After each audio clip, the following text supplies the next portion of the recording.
podcast is intended for mature audiences. The views and opinions expressed are those of the panelists and do not reflect in any way those of the podcast partners, sponsors, or affiliates. Enjoy. Hi, this is Michael Buffer, and you're listening to the Voice of the People. Let's get ready for Boxing Voice. Every day I'm hustling, hustling, hustling, hustling, hustling, hustling, hustling, hustling, hustling, hustling. Every day I'm hustling, every day I'm hustling, every day I'm hustling, every day I'm hustling, every day I'm hustling. Because you thought tonight's crowd was pretty crazy, 80,000 in Australia. But the crowd doesn't win fights, I do. WBC. When you in the trenches, you know, it's cool to shoot them bullets. How you gonna defend yourself when them bullets coming back? Davis thought Santa Cruz was gonna fold from his.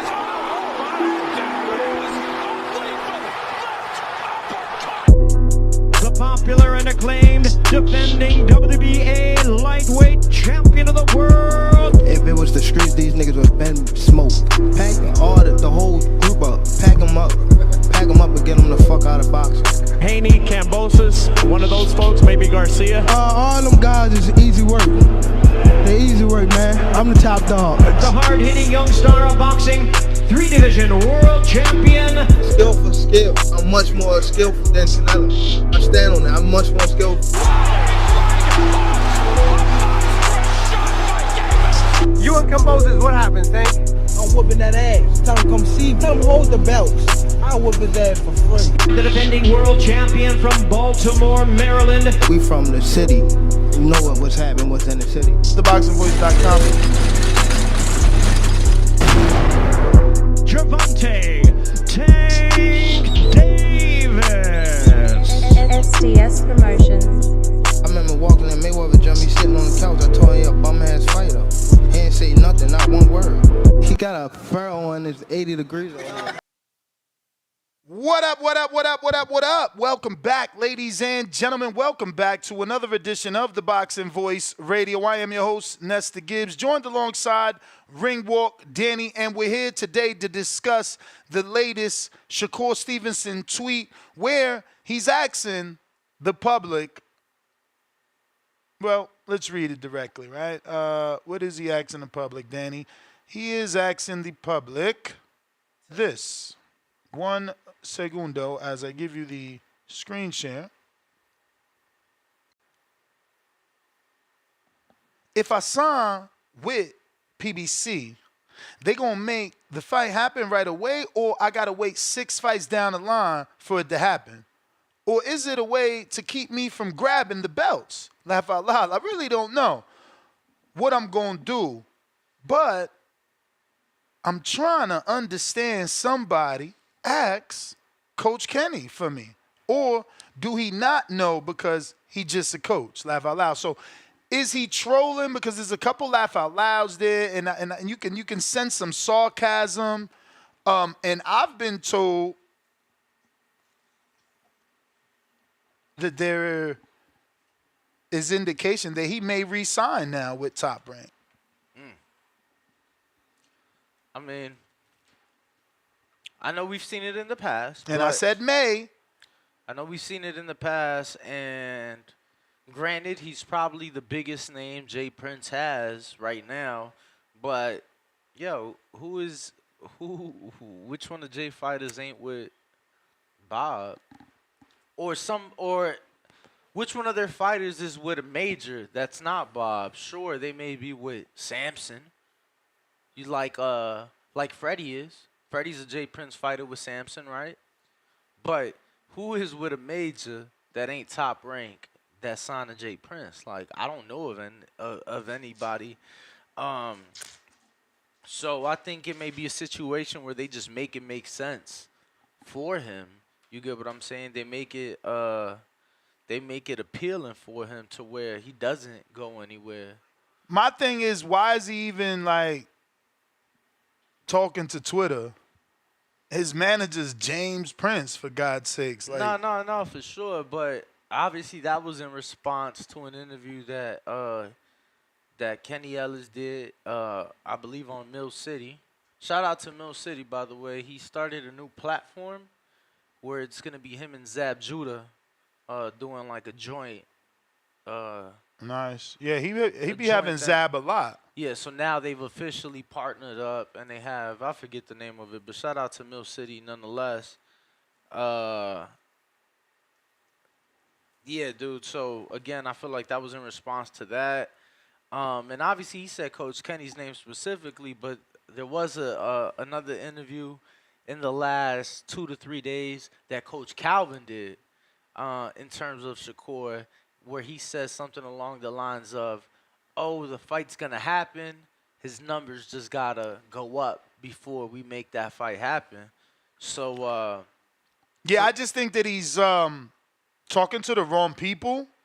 You know, this is more of a Mayweather question or an Al Heyman definitely question. not a Mayweather question. Absolutely. Mayweather wanted to sign him. Mayweather has Tank where he's at.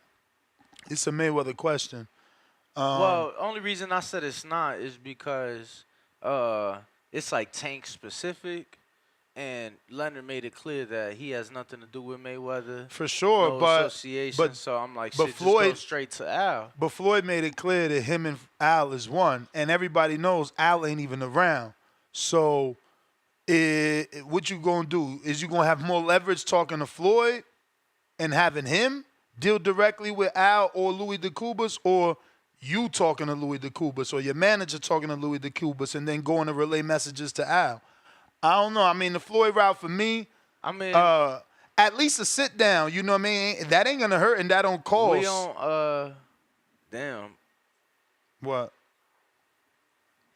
Nah, I mean, you saying you believe he would have to go through Floyd or Louis to get to Al? Like, For sure. I sure would hope not. Damn. What the fuck? What you think? The James He just ain't- gonna call Al? Nah, I'm just saying, like, he ain't no big And enough I'm not name saying- that Al gonna sit down with him or be willing to take a call. Nah. Oh, wow. What the fuck, bro? Have you interviewed fighters? Like, do you know that there's like a million of them that never met Al? No, for sure. But that's what I'm saying. Like, most, especially, like, bro, we know, like, at the top, they all talk to Al. Like, all those guys on that side, they talk to him. So it's just like, he's a world champ, multiple divisions. You know, a lot of people feel he's Frank don't talk to Al. A lot of people feel he's one of the futures of this sport. I mean, worlds of difference, I feel like. I mean, he got a Tank fight. Yeah, And he had a no, I hear Shakur you. fight that he had to make a I hear you. decision. I mean, It both- wasn't like both- Al called him and said, don't that's- do this. That's cool. Both as a B-side. I mean, he's headlined once. He's done about 1,100 people. You know, Michelle he ain't talked got to Al. He was an A-side. Bro, worlds of difference. Again, like, I don't think... Worlds of difference. Meanwhile, they tried to get him to change his name. Champ, the reason I'm saying worlds of difference is because not with Michelle and not with Frank has it ever been at least in discussion that they're one of the four horsemen. They're one of the futures of the sport. They're a pound-for-pound fighter. Michelle like, was in discussion for a Tank fight for years, so Bro, maybe not pound for cool. pound, but Cool. he was in on Al's discussions, radar because he yeah, was to getting be a Tank victim. fight. Cool, to be a victim. Like, who give a fuck? Hey, all I'm showing you just making excuses. I continue to show making that people don't talk excuses. to Al. That's all. Okay, so all those people we've had on the show that we asked, you ever talk to Al and they say yes, that don't mean shit? No, you talking about on the phone. You said a sit down, my brother. I said- Rewind it. You say, oh, he ain't I big enough to said sit both. down with Al? Or get and him I said on a no. call. I said, or get him on a call. Fuck no. And- It's only a okay, handful of people cool. that even get to talk to him on the phone. All right, I'm champ. trying to tell you. All right, champ. You know, like that was one of my main questions. Go through my interviews and you'll see. You talk to Al? You And talk to most- Al? and a lot of you them see said my yeah. you see my video with Robert Easter. Shit got mad views just because it's him on the phone with Al. Like, come on, bro. Dude's a mystery man. Again, So, it's my Robert Easter- opinion. But why you Robert mad? But Easter- why you mad? It's just my opinion. I said no. Why we always got to argue? You asked me a Champ. question. I said no. He Yeah, not big so- enough to me. So just That's like, it. Why we got to okay, argue cool. about everything? But champ, just like you feel like the pound for pound list ain't subjective and common But champ, sense. it ain't about subjectivity. I feel this way. You feel that way. End of story. You love to argue. No, like I'm not I don't arguing. agree. You're the I one don't that got agree, and you triggered. don't agree. That's it. Yeah, I don't agree that Frank and Michelle Rivera are equivalent to Shakur Stevenson. That ain't got nothing to do with the conversation. The conversation is do you believe he get to sit down with Al? And I said no. You want to bring Frank Bro, and all why- these other people that ain't got nothing to do I with the didn't bring conversation. up Frank. You brought No, up Frank. you saying that now. You saying, Okay. oh, yeah, we agree that Ness. Frank and this guy ain't on that No, level. I ain't say That's we not the agreed. conversation. Ness, and Conversation let's is, not will he act get a like- sit down? or a phone call? Why are you removing my words? I said a sit down or a phone call. Because I answered to the no sit down, bruh. No sit down. He ain't getting it. So you just I specifically chose- said after that, Al not even around. It's Louis dealing with everything. But okay, Danny, you know what I'm saying? Whatever. I don't know, champ. I feel that. It's hard to like sign your life away, and the guy you signing into, you can't even hold a conversation with him. I mean, ain't nobody said that, but he could definitely get the preliminaries done with Louis. And when Louis got a deal that he could present to Al, like, look, I talked to Shakur. He's interested. This is what we talking about. All right, Louis, keep doing your thing. End the story. You know what I'm saying? Maybe he get a call then, like, yeah, put him on the phone with me. Again, and I just don't understand why you not going through James Prince. James can't sit down with Floyd or with Al or with Louis. Like, you going to Twitter for what? I mean, again, I feel like he was just responding to people, tagging them and shit that, you know, revolve around him.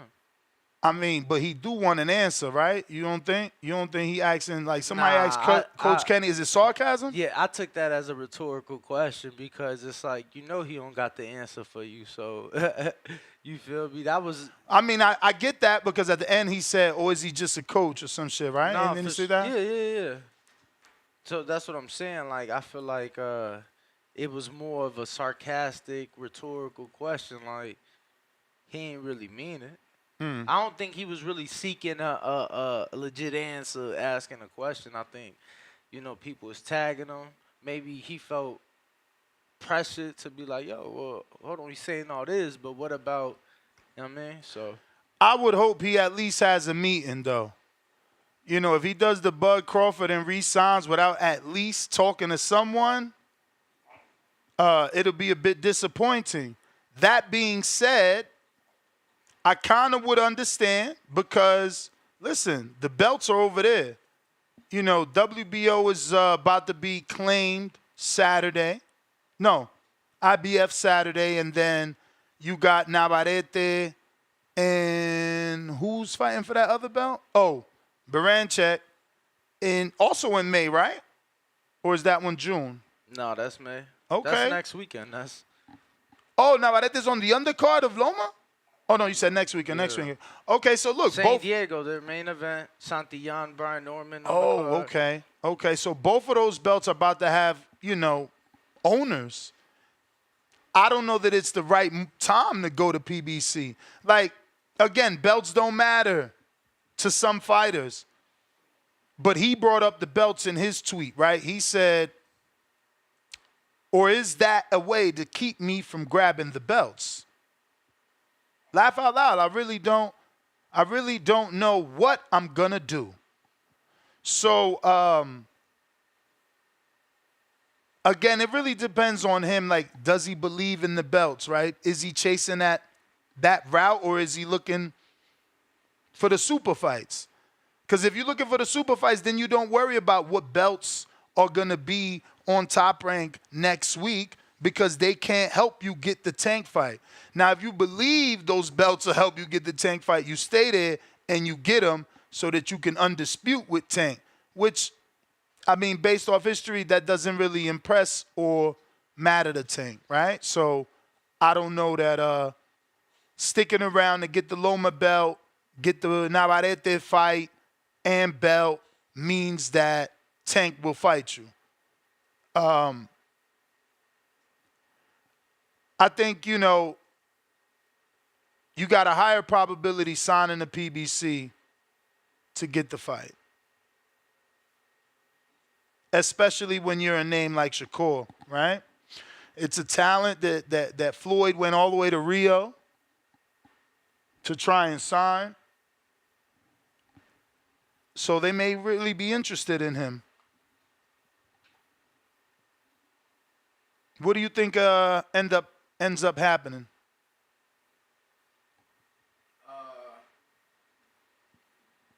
Yeah, I don't know. Not sure what ends up happening.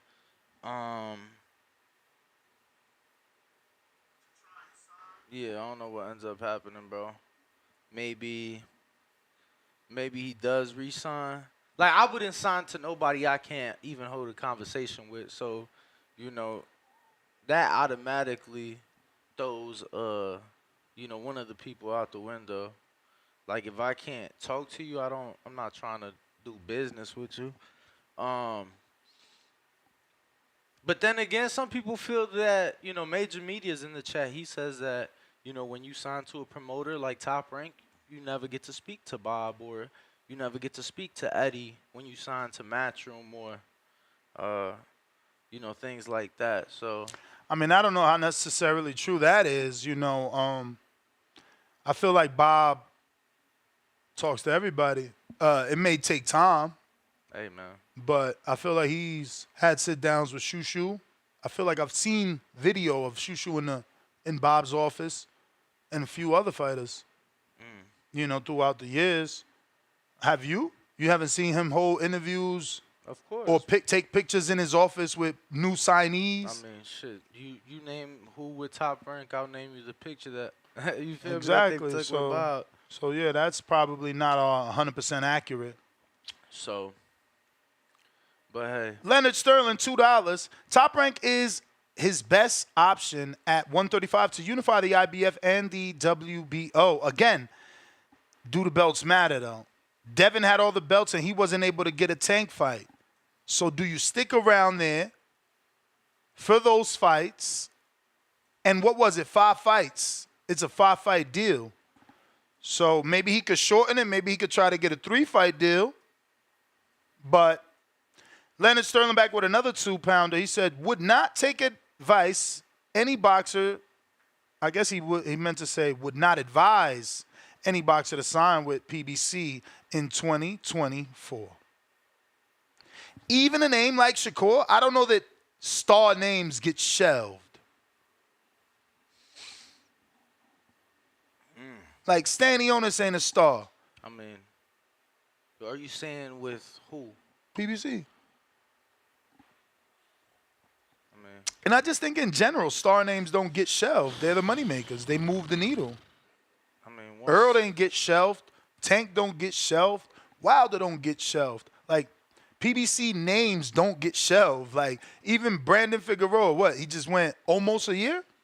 I mean, I was going to say, like, fighting once a year, like, ain't enough for me. So, I consider that being shelved. Okay.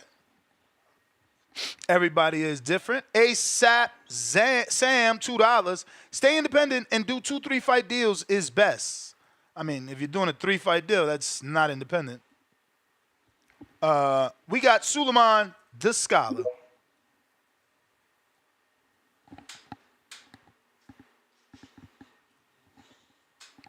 Suleiman, you got to unmute. Yes. Yeah,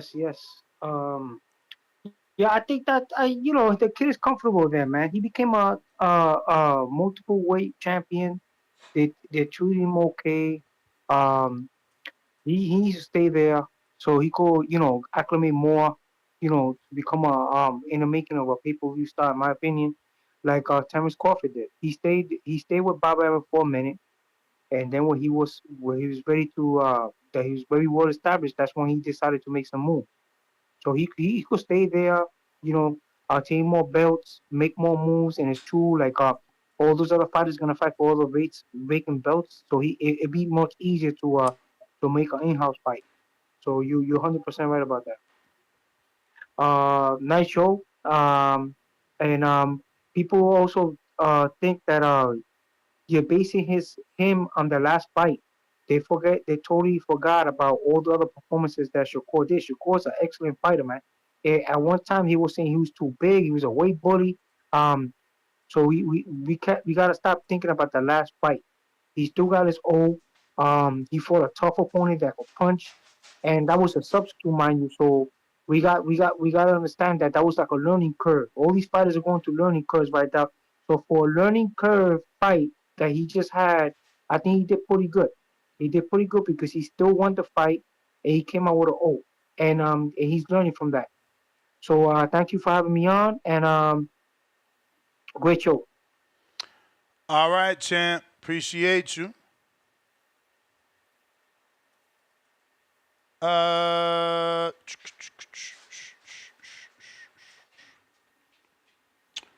Up next, we got Cliff in Connecticut. What it do?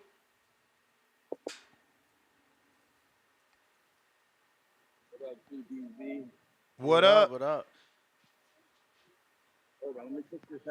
Yo, What up? What up? Yeah. There we go. Oh yeah, I'm fixing that out. Yeah, I'm back in the gym, so the niggas could keep talking their shit, and I ain't in Planet Fitness. But yo, I feel like Shakur, he got to weigh his options out right. But don't make your career. Don't make no decisions based off of Tank Davis. Y'all can't do that. Like Benavidez, learned his lesson. He's moving on. Fuck Canelo. Y'all, you can't be having these other people dictate what you're gonna do, and they're not gonna guarantee you nothing. Tank just said in one of his interviews, Shakur talking about fighting, but he know we can't because we ain't under the same promotion. Shakur, you go running over there, he's still not gonna fight you. And not until he's ready, not until Al's ready. It's gonna happen when they're ready. So don't do anything trying to speed that process up. It's not gonna be sped up. When they're ready, they're gonna holler at you. And so move on and do what you gotta do. I feel like he shouldn't sleep on Top Rank though, because they really did good by him. He fought 2 times a year. He got title shots at 130. He's a champion now at 135. I think he unified at 130 at that. So they really did good getting his career to the point that it's at. So I would seriously consider them. You know, you got to talk to Matchroom. You got to talk to everybody who's affiliated with the Zone, because the Zone just seems to be doing good. Our boy Oscar's on the come up. Eddie's going crazy. Like, there's a lot of options out there, and you got to do what's best for your career. Everybody wants to be like Devin Haney and be able to move around, you know, not be anywhere for too long. I think that's the optimal thing. That's what you got to try to do. But just don't go running a PBC because you want that Tank fight so bad. It'll come. You know, when it's gonna come, and the cream always rises to the top. So if Shakur is truly the best fighter out of the kings or the so-called kings and everybody who's associated with that, his time will come. Just keep doing what you gotta do, and you'll get what you're looking for. Don't rush it. That's basically how I feel about him. I felt like there's something else I wanted to say, but I can't remember. So that's my call. If shit get hot and exciting, I'll be sending in my counter punches.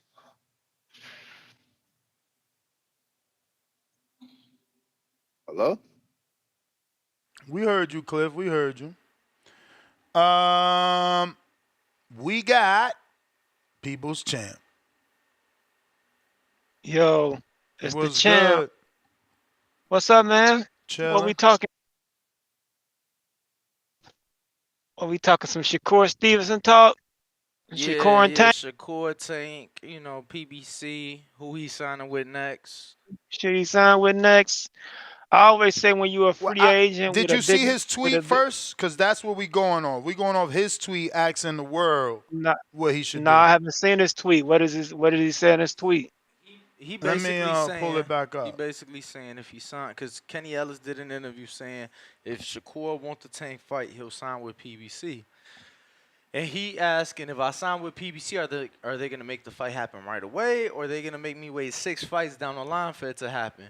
Or is Exactly. Or is it a way to keep me from There you grabbing go. the belts? He said, I really don't know what I'm gonna do, but I'm trying to understand. Somebody asked Coach Kenny for me, or does he not know because he's just a coach?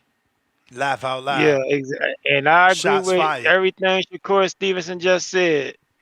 I always tell a fighter, or in my opinion, when a fighter becomes a free agent, You listen to all options and all offers. You don't just go to sign with somebody blindly, willy-nilly on a good luck faith. I feel like if his sole reason to go to PBC is strictly to get the tank fight, do what Devin did, get that shit guaranteed in your contract the way he got Cambosis and Loma in his. I'm not going to PBC, signing away to PBC, and I'm hoping they do right by me and give me the fight. Fuck all that. He needs to take out He needs to be talking to Turkey, Al Sheik. He needs to be talking to Eddie Hearn. He needs to be talking to PBC. He needs to be talking about to all the motherfuckers and figuring out who got the best career plan for him at the moment. All that just signing to a motherfucker. But champ. What? This don't sound strange to you? Shakur got James Prince, and he asking Twitter for managerial advice? Bro, that's what I'm saying. He was being sarcastic. You taking the shit exactly, literal, bro. Man. Like, He's just being sarcastic, if man. If being sarcastic, why we doing the show and each of us giving advice? What do you mean? Tank do it all. Tank tweet stupid shit all the time, being sarcastic, and you do 3-hour shows on it, and you know he's just being sarcastic. I'm just saying, if you got James Prince, can't those questions be answered versus you looking like you don't know the answers? Like, you got James, just call. He's just, have him he's call. young. That's what they do. He just tweeting, talking shit right now, man. Just have James call Louis DeCubas and see if they interested. Have James call Eddie. Oh, y'all interested in Shakur? Like, what we got? You know what I'm saying? Have him call. I'm pretty sure that'll happen here soon. Once this fight is over, he'll be fielding all kind of offers in Shakur's behalf because he'll be a free agent. My thing is, I don't want him to just re-sign with Top Rank without seeing what's out there. I don't want him to sign anything. You a free agent. Let a bidding war happen, man. Try to talk to everybody and figure out what's the best deal for you. But like I said, just signing, if you feel like PBC is a good move for your career with or without Tank, then fuck with it. But if you're only going over there solely for the opportunity to fight Tank, get that shit in writing. Because I don't know if going over there right now without having Tank in your contract is a good idea. These motherfuckers done did 3 shows in 6 months. Shit, that don't sound enticing. Shit, man. I'm sure Canelo had that Paul Williams shit in writing. Feel me? He different. We ain't even gotta go that far. We can go to Devin. Champ. Devin knew. I got a 3-fight deal with Top Rank. Cambosis rematch, pay-per-view with Loma. Yeah, we knew that shit. Brother, but what I'm saying is that actually happened. Canelo had the Paul Williams fight in writing, signed, sealed, delivered. And the fight well, we know what happened in that situation, champ. We know what happened in that situation. That's what I'm saying, bro. Like, you don't know what's gonna happen in life. You know what I mean? I mean, shit can happen, absolutely, but at least barring some unforeseen circumstances like that, at least you got it in the contract. This is why I'm over there. I ain't got to go over there on a hunch, like that I might get the fight. Hopefully they give me the fight. I just don't think that's a good idea. Like I said, if you want to go fuck with PBC because you think that's a good career move in general, and if they give you a Tank fight, they give it to you, then fuck with it. But you should be fielding all offers unless your sole goal is to get the Tank fight. That's what you want, but get that shit guaranteed in the contract. That's all I'm saying. Like the way Devin did it. That's if you're going to do that. I said, I don't know if going over there and just hoping that they give you the fight because let Calvin Forrest and shit. Let Tank tell it. He already in the contract. Show me the contract with my name on it, and I'm signing. Now it's time to put up a shut up. You tweeted that it's a 6-7 fight deal, and I'm in it. Now it's time to show me that I'm in it, motherfucker. Piggybacking off yesterday's show. Tell him to show me where my name is in the contract where I'm gonna get a Tank fight. So but that's just the way I look at it, Why man. is you dying on that sword, man? The man never said the word contract. You still want to keep inserting that like a buffoon. Man, he tweeted it in a sense deleted tweet. I got a 6-7 fight deal and you own it. Yeah, you don't. I'm not going off contract. It don't mean contract. You keep using the word contract. Like, get your weird ass well, out show of me. Quit calling me a weirdo, bro. I don't like that shit. Like, you the one saying weird shit. I be trying to play cool with you, but bro, it's just some words I don't like. I don't like that weirdo shit, bro. That's like calling me a chomo. Like, What the chill out fuck on is that a weird chomo? shit. I don't Yeah, even know what a I ain't never chomo heard is. that shit. What's that? Yeah, what the fuck is a Wait, what's the chomo? chomo? A Yeah. chomo is a child molester. That's what What I the think of when I fuck? think of Whoa, what weirdos, the Why shit the like fuck? that. Whoa, Bro, Don't come call me on, man. We weirdo, gotta nigga. go, man. You My wildin', man's man. went from My man went from weird regular to words That's to what I fucking all associate the with way. come weirdo. on, Let man. Yeah, me but that's you. But weirdo, I that's you. think and shit like that. But that's you associating regular Well, words with like. there goes another show flag. I know, bro. Like, geez, Louise, what is you talking about? They really trying to First run of you all, out of business. we ain't bro. even know the word, and then he gon' I mean, I never even heard the shit. I bro. never heard of that. But never, hey, bro. Like, we all from different parts of the world, I guess. Rocky Rodriguez, member for 14 months on a champ level. Stay at top rank, Navarrete, Loma, and crossover Zepeda fight. Then leave to PBC. Now, again, that is all depending on his mindset and what the belts mean to him. Again, to Tank, belts don't matter. So if it was Tank asking this question, he would be leaving because he don't care about them belts. Shakur got to decide, do he want the belts or do he want the Tank fight?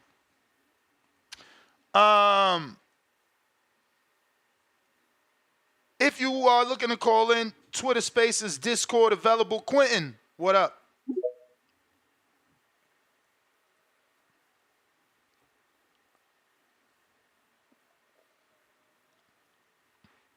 everybody Y'all can hear claiming me? that word. They saying it.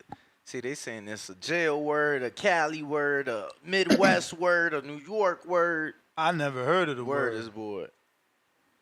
Y'all can hear me clearly? Loud Yeah, and you- clear. yeah, you- All right, bad, man. Listen, man. Hey, shout out to you guys here, man. Listen, I just wanted to ask, like, you know, it's kind of crazy how everybody's like acting like he actually has a chance to fight Tank. Nobody fights Tank unless Tank wants to fight him. I mean, but Tank said it twice now. Like, he literally just Bro, said Tank it. says a lot of shit, man. Tank says a lot of shit, don't he? I mean, ain't never he heard said him he was say- going. a lot of things He that said he don't was do. going to fight Ryan, and he fought him. I ain't never heard him say he was gonna fight Shakur. Till now. He said he was now. gonna fight Ryan, but out of the four kings, everybody wanted to fight Ryan. For sure, but he So did it. that's You can't Right, just because right. everybody wanted to do it, you still got to give the man credit. He did it.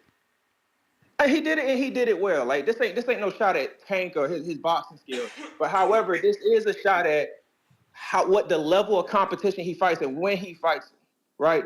The nigga say he was gonna fight Devin. The ninja say he was gonna fight Devin. He ain't fight him, and now he's at Devin's car door. Like we wanted to see this in a press conference. We wanted to see this the post press conference. You know what I mean? Like he hit like he got Ostarine in the system, so he could probably did the same thing to Dev. So it's just like.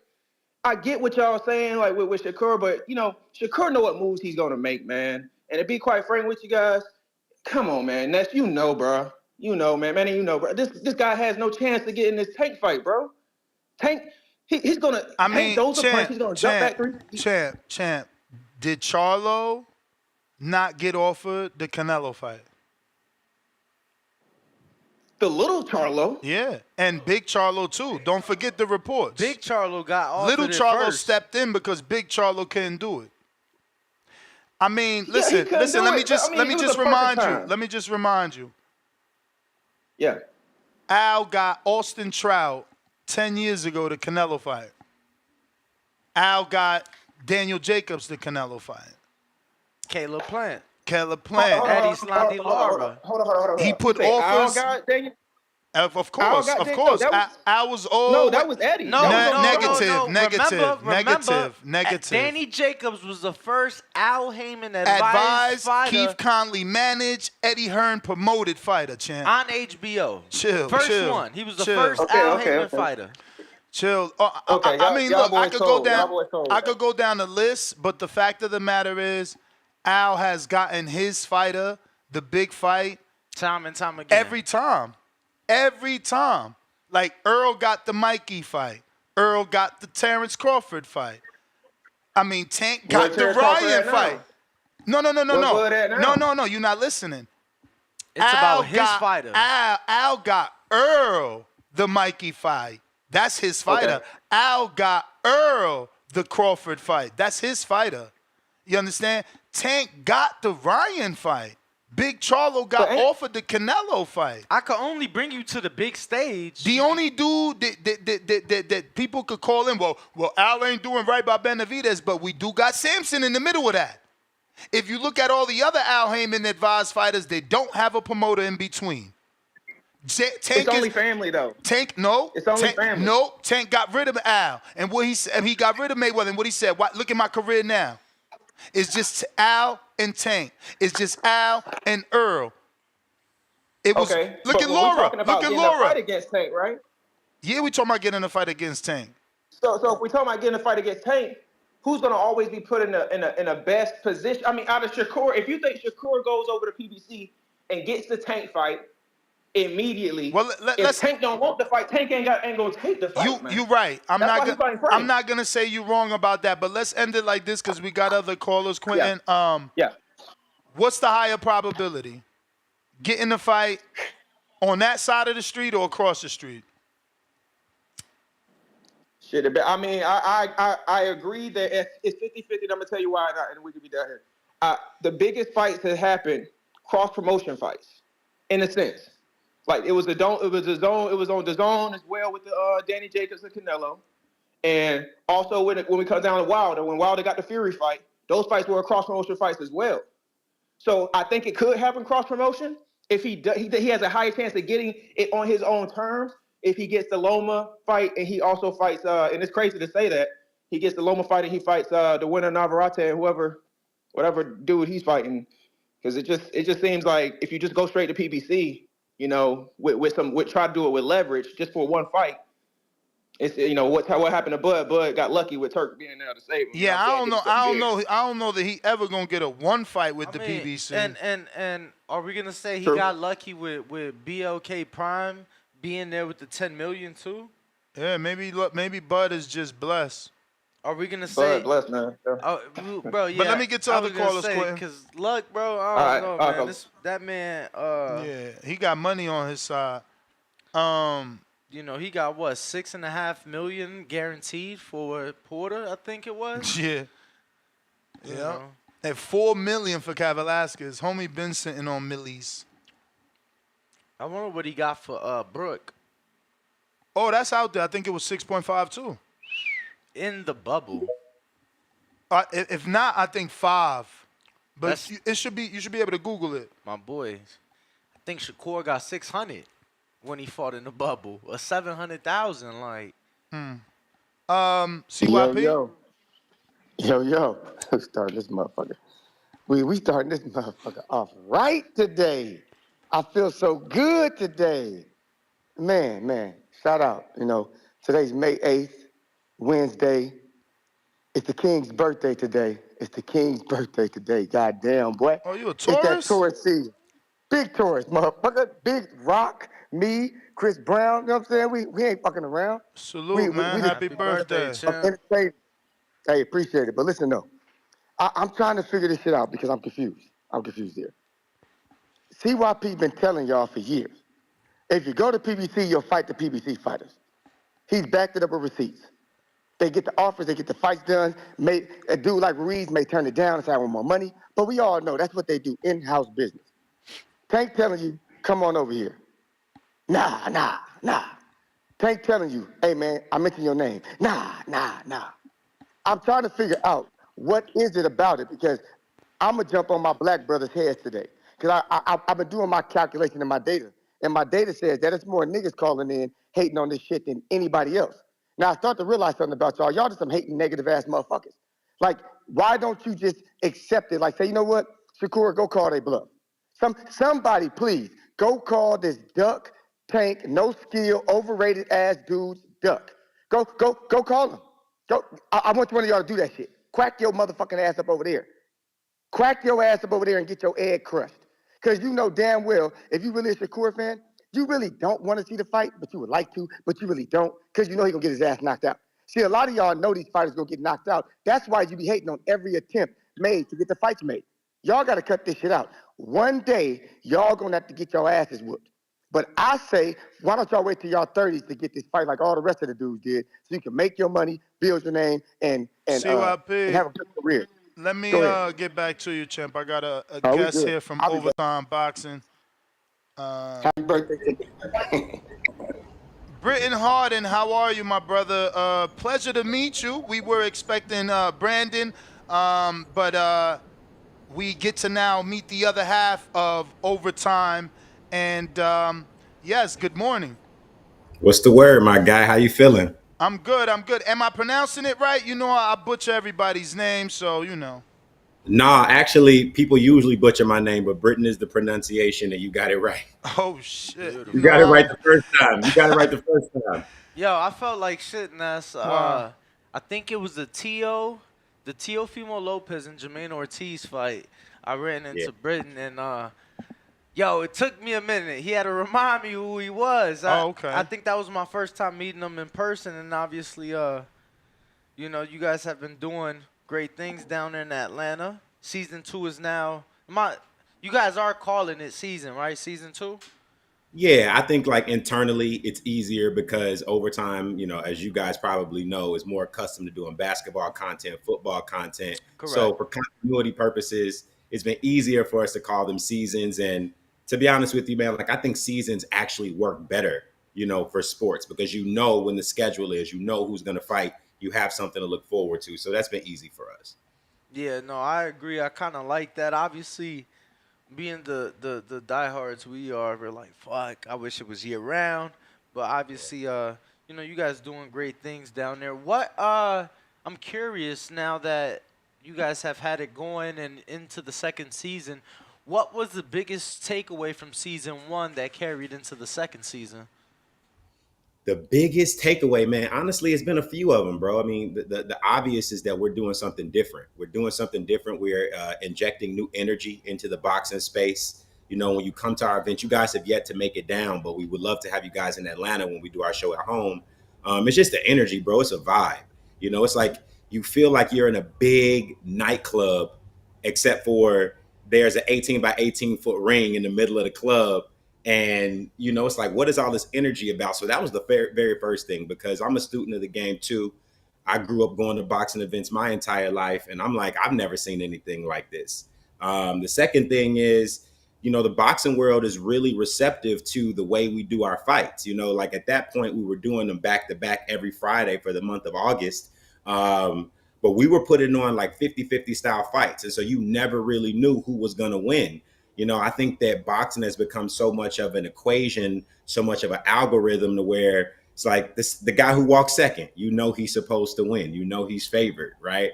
In our events, the A-side guy could lose. You know what I mean? And that's what a fight is supposed to be about. So I think that us injecting that new energy and that new environment like really gave us a spark in the sport. Well, I'm glad you went there because I was going to start this coming for the juggler because, you know, everybody was like, oh, Overtime signed our good friend. I mean, I love him. And I really wish Lou would have kept him more active. I think that is a major reason of what happened, him waiting on this Overtime fight instead of staying busy. But the rumor is you signed Kurt Scooby to like an 8-fight deal. Is that true? Well, I'm not gonna get into the particulars on the, you know, anywhere like near that close, anywhere near that number. I'll put it to you like this: I'm invested, and Kurt is my brother too. I'm invested. Yeah. So brings me to our good friend. It's sad that I'm messing up his name because believe me, I told my betting audience that Dakota Linga was a motherfucking dog. Who's the matchmaker? Yeah. Who's your matchmaker? Brendan Segalis. Do we know him, Benny? He used to work for a management company called Split T. Yes, I know Split T. Yeah, he's really well read on the sport, and he knows how to match these guys. You know, I think I know where you're headed. I'll let you. Well, no, I'm not headed any particular way. You know, I'm not trying to take a dig. It's just unfortunate because Kurt Scooby had so much momentum. That time off could have led to this. Like, Dakota is tough. And his awkwardness could be an issue for anyone, but I think that an active Scooby wouldn't have had that issue. That was an amazing fight. What happens to Dakota now since, like you said, you're invested in Scooby? Because this is his second upset. I mean, he done knocked out Josue Vargas, and now he did that to Scooby. This kid is, wow. Yeah. I mean, look, Dakota, we have become known as the next, the next proving ground for the sport of boxing. Fighters like Dakota who come through and they upset the apple cart like that, they deserve to be brought back. So we're looking at some dates and we're looking at opportunities for fighters like Dakota. As far as Kurt, like I said, that's my brother.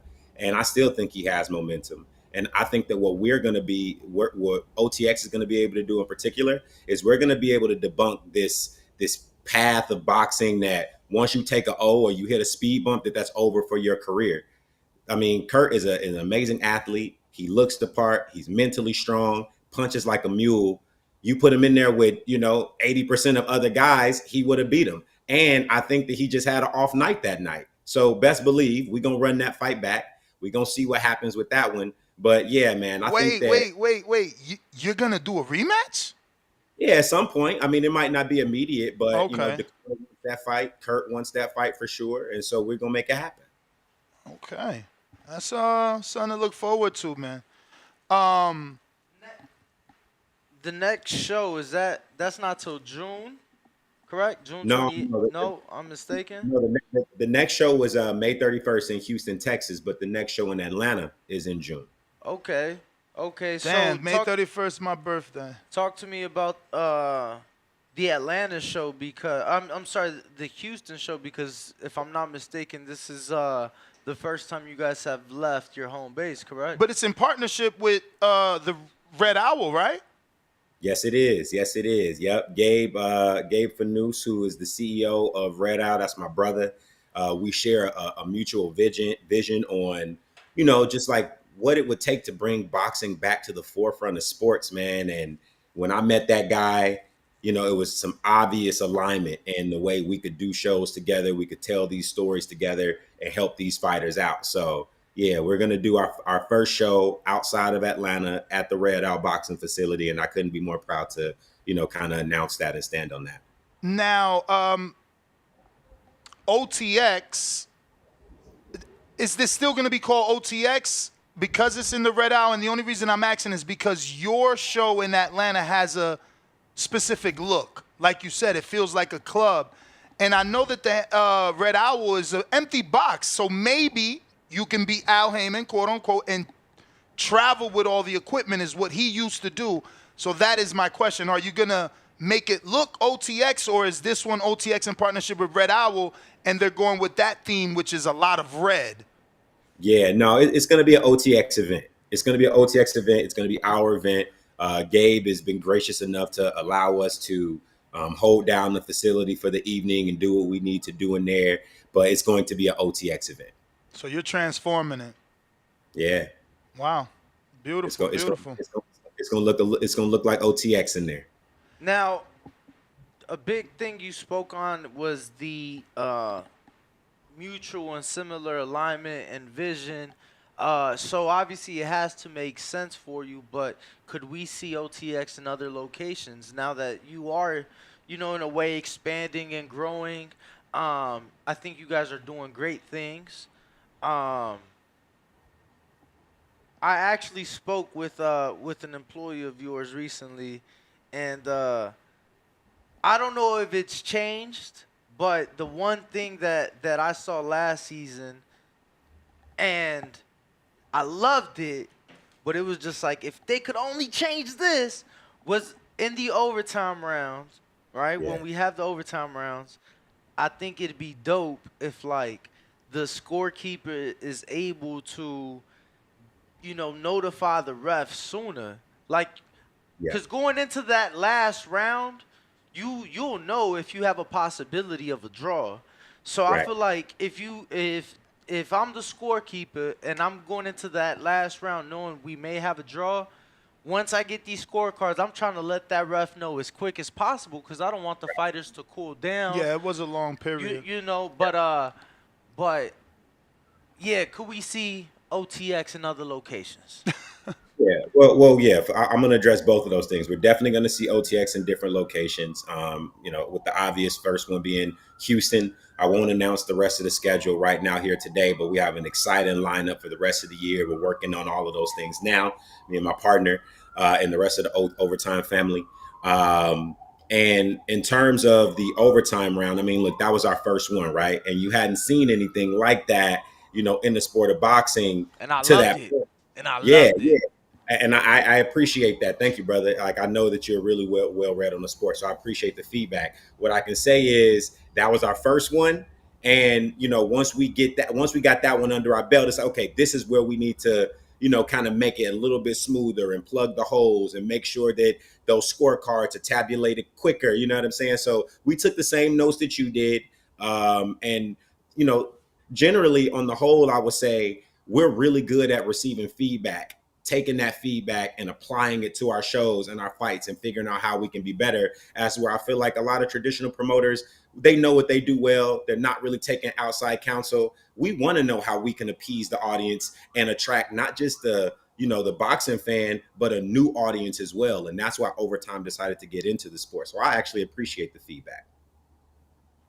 So I know you said you're not going to reveal it, but that means you do already have dates in other locations, potential venues, and things like that for future events. Okay.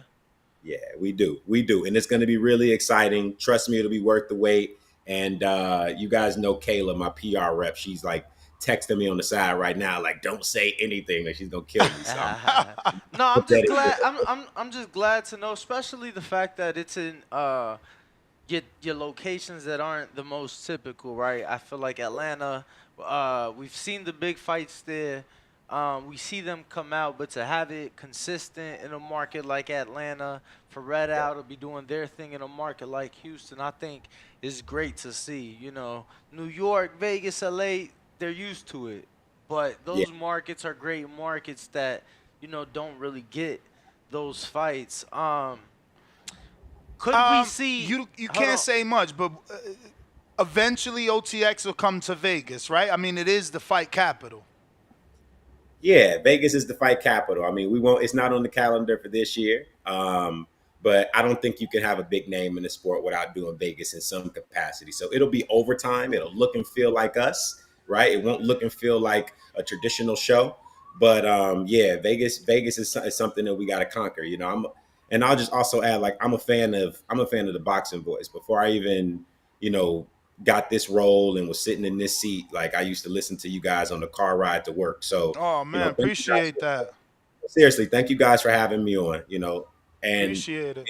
It's perfect alignment, because the conversation that you guys were having before I came on was about Shakur and Tank, and those are two guys who kind of created the market in Atlanta, and they showed that provided like kind of the breadcrumbs for, if we did this more consistently and we elevated the pageantry and we tapped into this level of fighter, it's like, if you build it, will they come? Yes. They kind of proved that to be correct. And so we knew that Atlanta was going to be a viable market for us. So, that's just to say. No, I love Atlanta. I'm sorry that I haven't been there to your shows because we love that market. And it's funny. The Cortez brothers did something on a way smaller scale, and that's how we knew, like, wow, this could be a market for people, because Atlanta comes out, the bottle service is just different. Say what?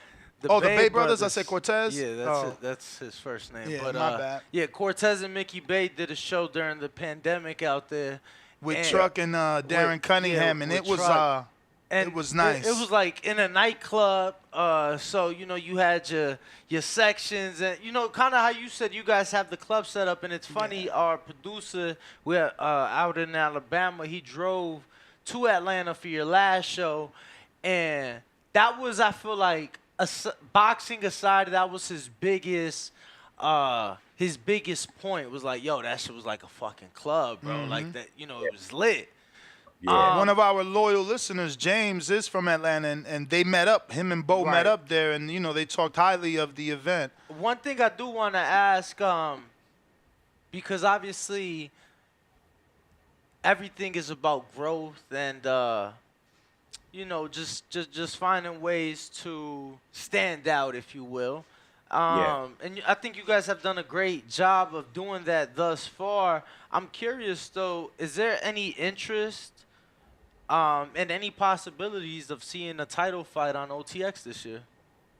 Absolutely. 100%. These are real boxers boxing. Their records are on the line.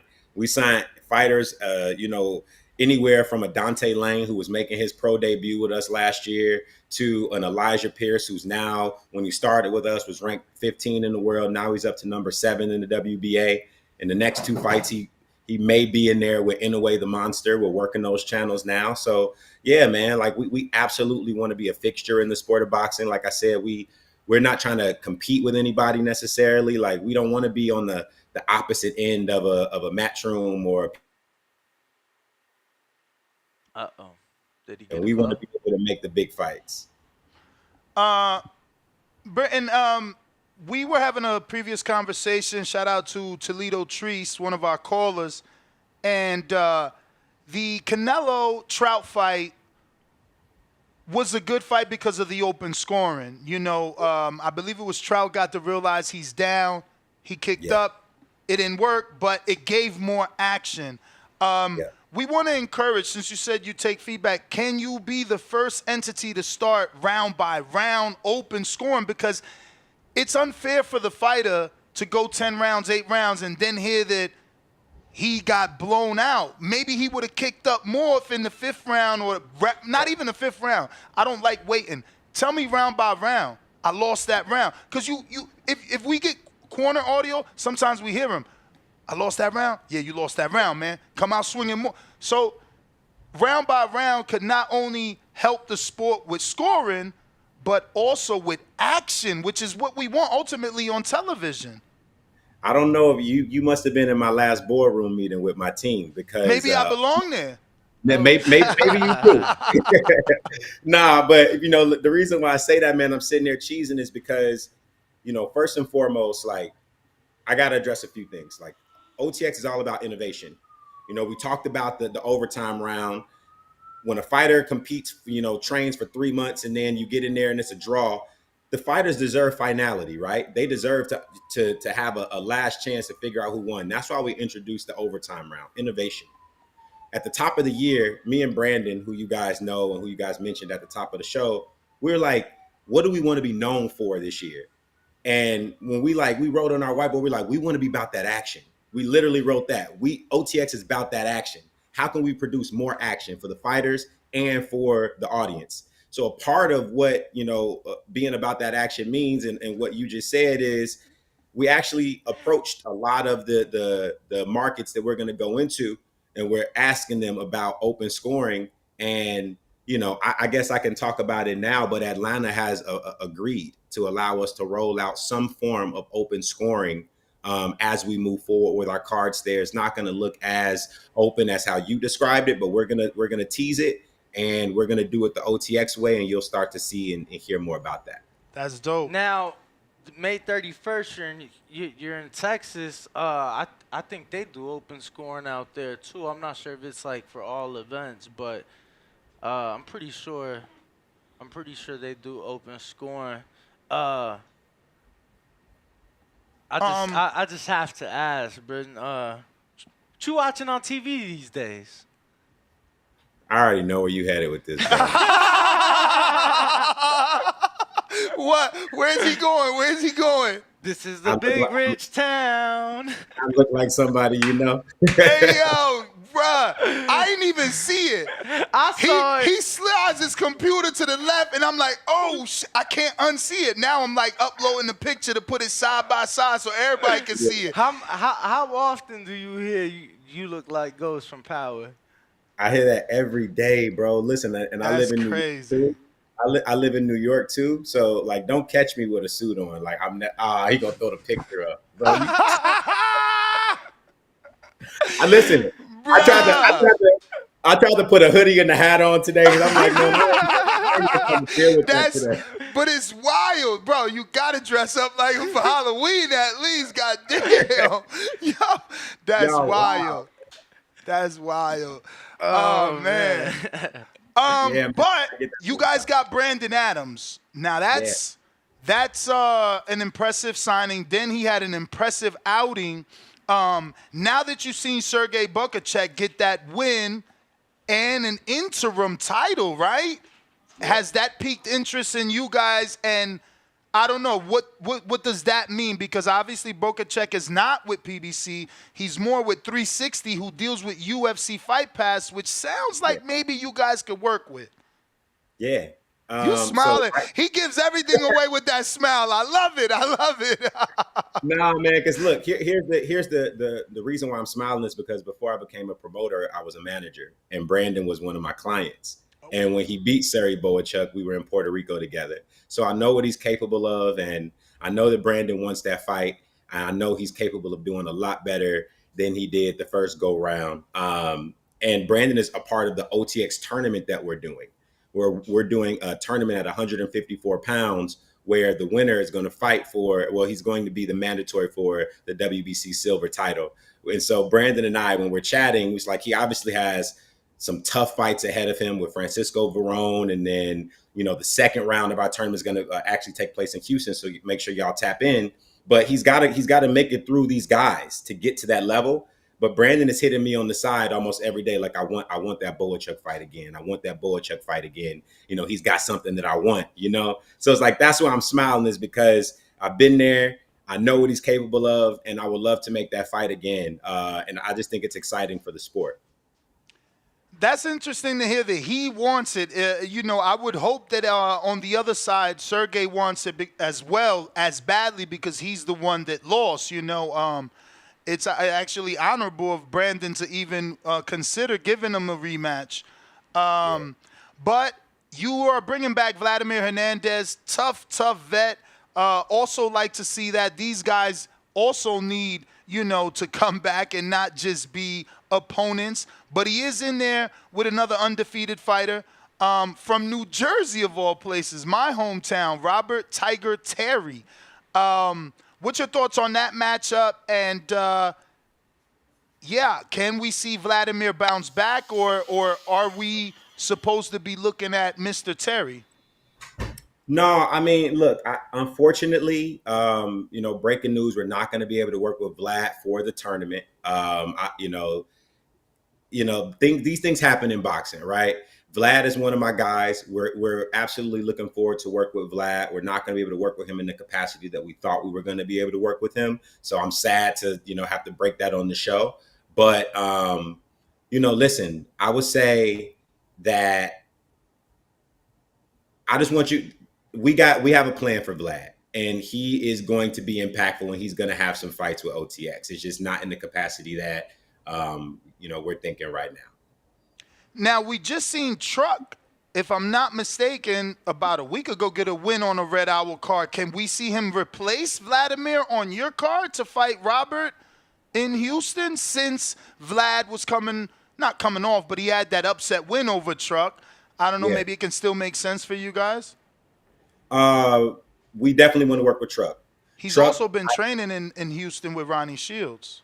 He has. Like, you love putting these things together, man. Like, you trying to figure some stuff out. No, here's the deal. I believe Truck has moved up to 168 pounds. If I'm not mistaken, Truck has moved up, and he looked phenomenal in his fight on Red Owl. I watched it. I'm a huge fan of his, and I think that we'll be working with Truck again in the future too. But not on that show. Wow, that was 168 and a half. Yeah, are you looking at his box rec right now? Correct. Yeah, and it showed he went up in weight. Yeah. Yeah. Okay. Cool. Yeah, that was my read. I thought he was going to go up. And that was about 5 days ago. So. Yeah. So anyone else that has been taken off? Giovanni Marquez still there? I know Giovanni Marquez is the king of Houston, baby. We're going to blow him up. He's going to be a superstar. I mean, that kid, obviously Mexican. The son of a champion and former Olympian. He loves to fight, and he's so ambitious. He works so hard, man. I love the fact that we were able to sign Giovanni Marquez, absolute star, and we have big plans to make him a big fixture, not just in OTX, but in Houston and broader boxing as well. We've seen Red Owl, and again, since your visions are aligned, I'm just hoping that maybe you're going to continue to work with each other or pick from each other's stable because I haven't seen Jalil Hackett back with Red Owl, but he did make a debut there. Is OTX interested in that welterweight who's like, he's like as big as Boots in terms of physical size. People see him and they're like, wow, you're a welterweight, because he's looking more like a 60-pounder, but he's been pretty stagnant outside of that Red Owl fight, and vocal on Twitter, right? Like saying that his promoter doesn't get him any fights. Have you any interest in Jalil Hackett? Yeah, I mean, I didn't notice that he had been on social and he was saying things like that. But maybe I need to reach out to Jalil. I'm a huge fan of his. I think that he's a very talented fighter. DC is I went to school in DC, so I'm very familiar. The very first time I walked into a boxing gym was in DC, so I love the city. I think that that's a viable market, and like maybe you should hook that up. Yeah, he made it clear. He made it clear on Twitter. He said, those guys ain't get me a fight in over a year, which means his team, whoever, Pops, maybe manager, are the ones that worked out that Red Owl deal. But that is a kid with a lot of talent, and maybe now that the PBC is in this place where they need to, because now we're seeing more and more PBC fighters on different platforms and entities, and maybe you can, get that kid active. He's a star in the making for sure. But Marquez as well, who's actually, his father is going to be calling the DAZN Dimitri Salita card in Detroit. Are those guys, and again, no disrespect to Rafael Marquez, but is that not the commentator style you're looking for? Yeah, so when, again, everything is about innovation for OTX. And when we were sitting down thinking about, we just did a survey of the market, right? And we're like, what does boxing look like and what does it sound like? And how can we just be just to the left or the right of that? You know what I'm saying?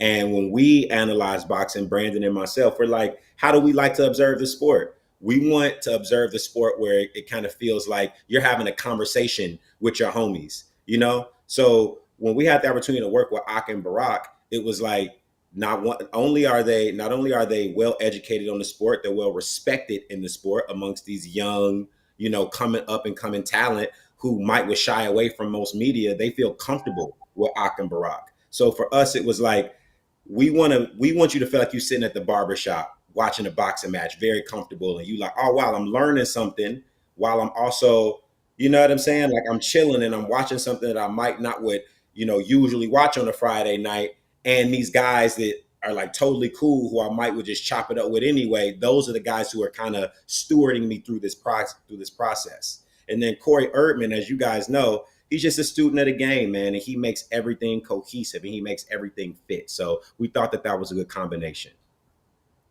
Yeah, no, I was just telling the audience, Corey is actually going to be doing, he's joining that same crew with Bernstein and Rafael Marquez for the Detroit show. But yeah, I did love the Ak and Barack choice, man. They're the future, So Gustavo Rivera Rio, knockout artist from Mexico. How'd you guys discover him? I actually never heard of him. No, I mean, listen, Gustavo is a monster. He's a stud. And we've been in the game for, I would say, a short time, but a good time. And we've made the right connections with the right people who are like, this is a guy. This is a guy who you want to give a shot, particularly on that Houston show, and you'll see what he has, And when I say like we got a call from a big guy in the sport who's like, trust me, we had to take his word for it, but then his record and everything that he's done proves what he's capable of. So those are the kind of like deep cuts in boxing that we want to make. And, like I said, we're going to sign guys who are making pro debuts who you might not know. We're going to sign guys who you might know and use the amplification of everything that overtime does to make these guys even bigger stars. But we love assignments like Gustavo because it's like we're really going to show you what we can do. Now, what made you guys change the theme to Rumble at the Rodeo? We in Texas, baby. Okay. Yep. Come on, man. We going to H-Town. Every overtime fight is going to have a different theme.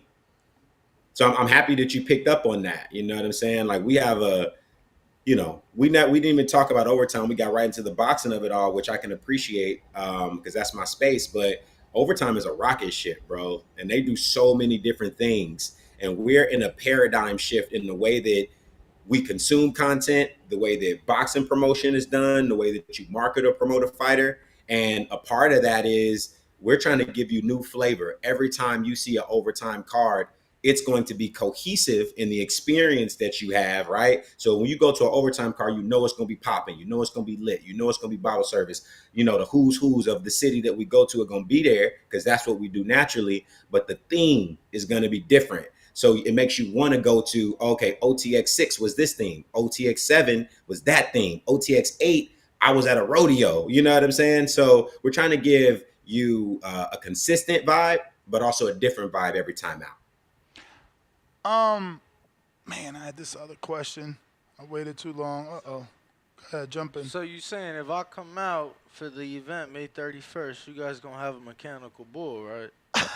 Hey, bro, listen, if you telling me right now here on air that you're gonna jump on a mechanical bull and we can put it on DAZN, then I just have to have one. Hey man, let Danny, me think don't about say it. it, don't say it if you ain't got it. I don't gotta think about it. I was gonna say let me guest commentate one of the deep undercard fights and you'll have me on a mechanical bull. Okay, let me see what I can work. So I remembered mines.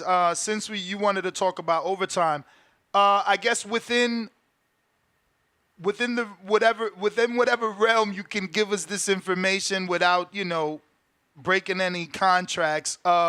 How the hell did OTX strike a deal with DAZN but also make the content free? And let me tell you, I just realized that. I think the last show, I'm doing the live for your show, and I'm telling my audience, like, yo, this is actually on YouTube and IG for free. Like, you don't even need DAZN. How'd you get them to agree to that? Because it's free. You don't need to pay month by month for your shows. Everybody can watch it on your social media, on YouTube, and obviously if you have DAZN, it's there as well. Yeah. So shout out to Shooter and you all's comments because he posted that question a couple of minutes ago, and I wanted to make sure that I addressed that. So thank you for bringing it up, and shout out to Shooter. Listen, man, 100 million followers, we can't make those kind of numbers up. And I think that DAZN, they're brilliant business people, or I know that they're brilliant business people. And they understand the benefit of being in business with a platform like Overtime is we have to be able to tap into that 100 million followers that you have across social. And the only way we can do that is if we open up the distribution platform. So we talk about innovation in the rules that we're introducing to a 100-year-old sport. Well, we're also introducing innovation in the way that you can consume the content. Because usually, you guys know this, if you're watching the Top Rank show, you have to watch on ESPN. If you're watching a PBC show, you got to watch it on Prime. If you're watching a Matchroom show, you have to watch it on DAZN. Well, over time, we were able to, kind of negotiate that. Look, we want to be able to broadcast our shows on DAZN because you guys are, one of the foremost platforms for boxing and combat sports. So that makes all the sense in the world. But what actually also makes sense is for us to be able to, cast that net wider to our audience who might not know about DAZN and bring them in and, convince them to subscribe. You guys heard me say a couple of minutes ago that we're in a paradigm shift in the way that you consume content, the way that you market and promote a fighter, and the way that you promote a fight, period. And that's a part of it, right? Like we can't lock the doors and say, be a boxing fan, but the door is locked. You feel what I'm saying? Absolutely. We have to invite this new audience in.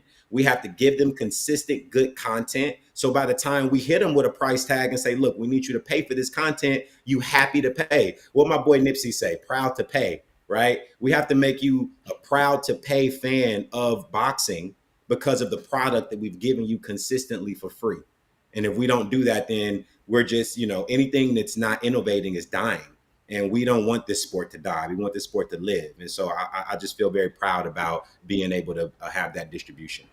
I got to follow up. You won't forget yours. When you guys came into the scene, you spoke highly of the numbers and the social media presence and the fact that, you can, I guess, promote a fighter because of that social media platform. But when do you start giving numbers?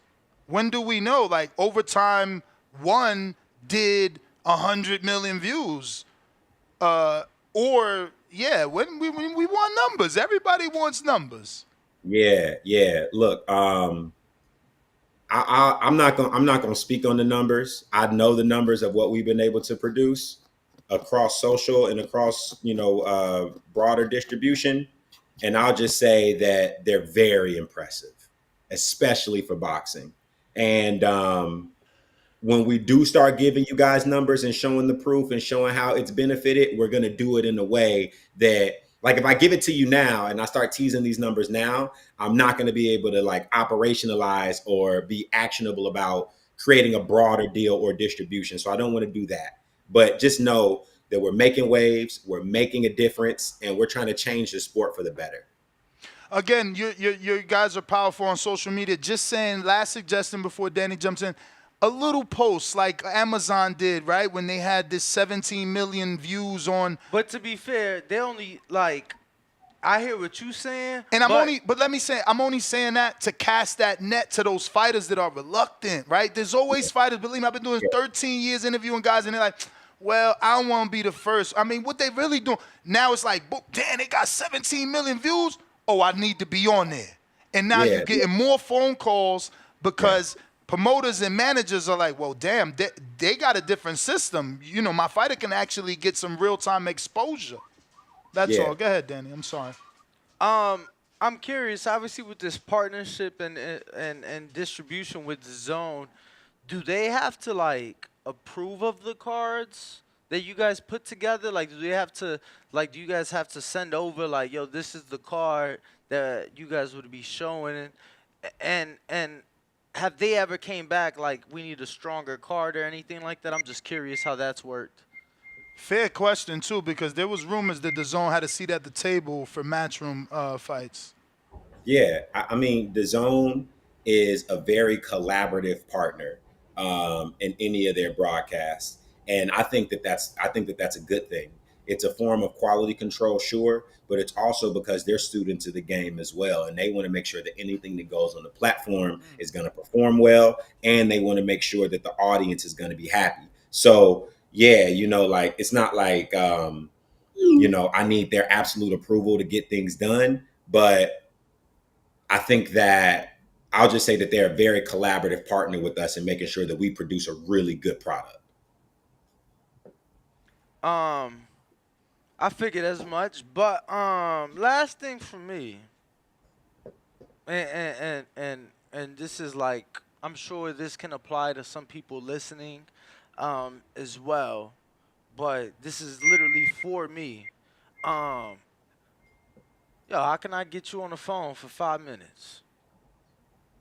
I have, I just wanna put something out. I feel like. Wow, I know where you're going. Yeah. But I know where he's going. I think it'd be good for the brand. I feel like you'd at least, want to hear me out. You asking me how you could get me on the phone? 5 minutes, man. I'll give you his email. No. I reached out. I figured you were busy, but I was like, all right. They got a lot. Oh, you've been reached out. I mean, recently, probably last week or two, 3, 4. Last month or two. 3. I mean, Harden, man, with a name like he's busy. James Harden, Britton Harden. That's so. It's James Sinclair. I'm not difficult to get a hold of. I'm not, okay. and I'm generally open to new ideas and innovation and things of that nature. So, I mean, I believe you have my contact information, no? I believe I don't have your number, but I could give him Kaylin's and she'll set it up.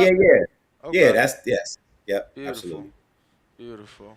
Well, don't want to keep you any longer. We do appreciate if there's anything you felt that you wanted to say that we didn't touch on in terms of the show or overtime, please do so. If not, any social media that you want to give out for fans to get a hold of you or just in general, tickets, maybe you want to direct to the ticket link for the May 31st show, please do so at this time. Thank you.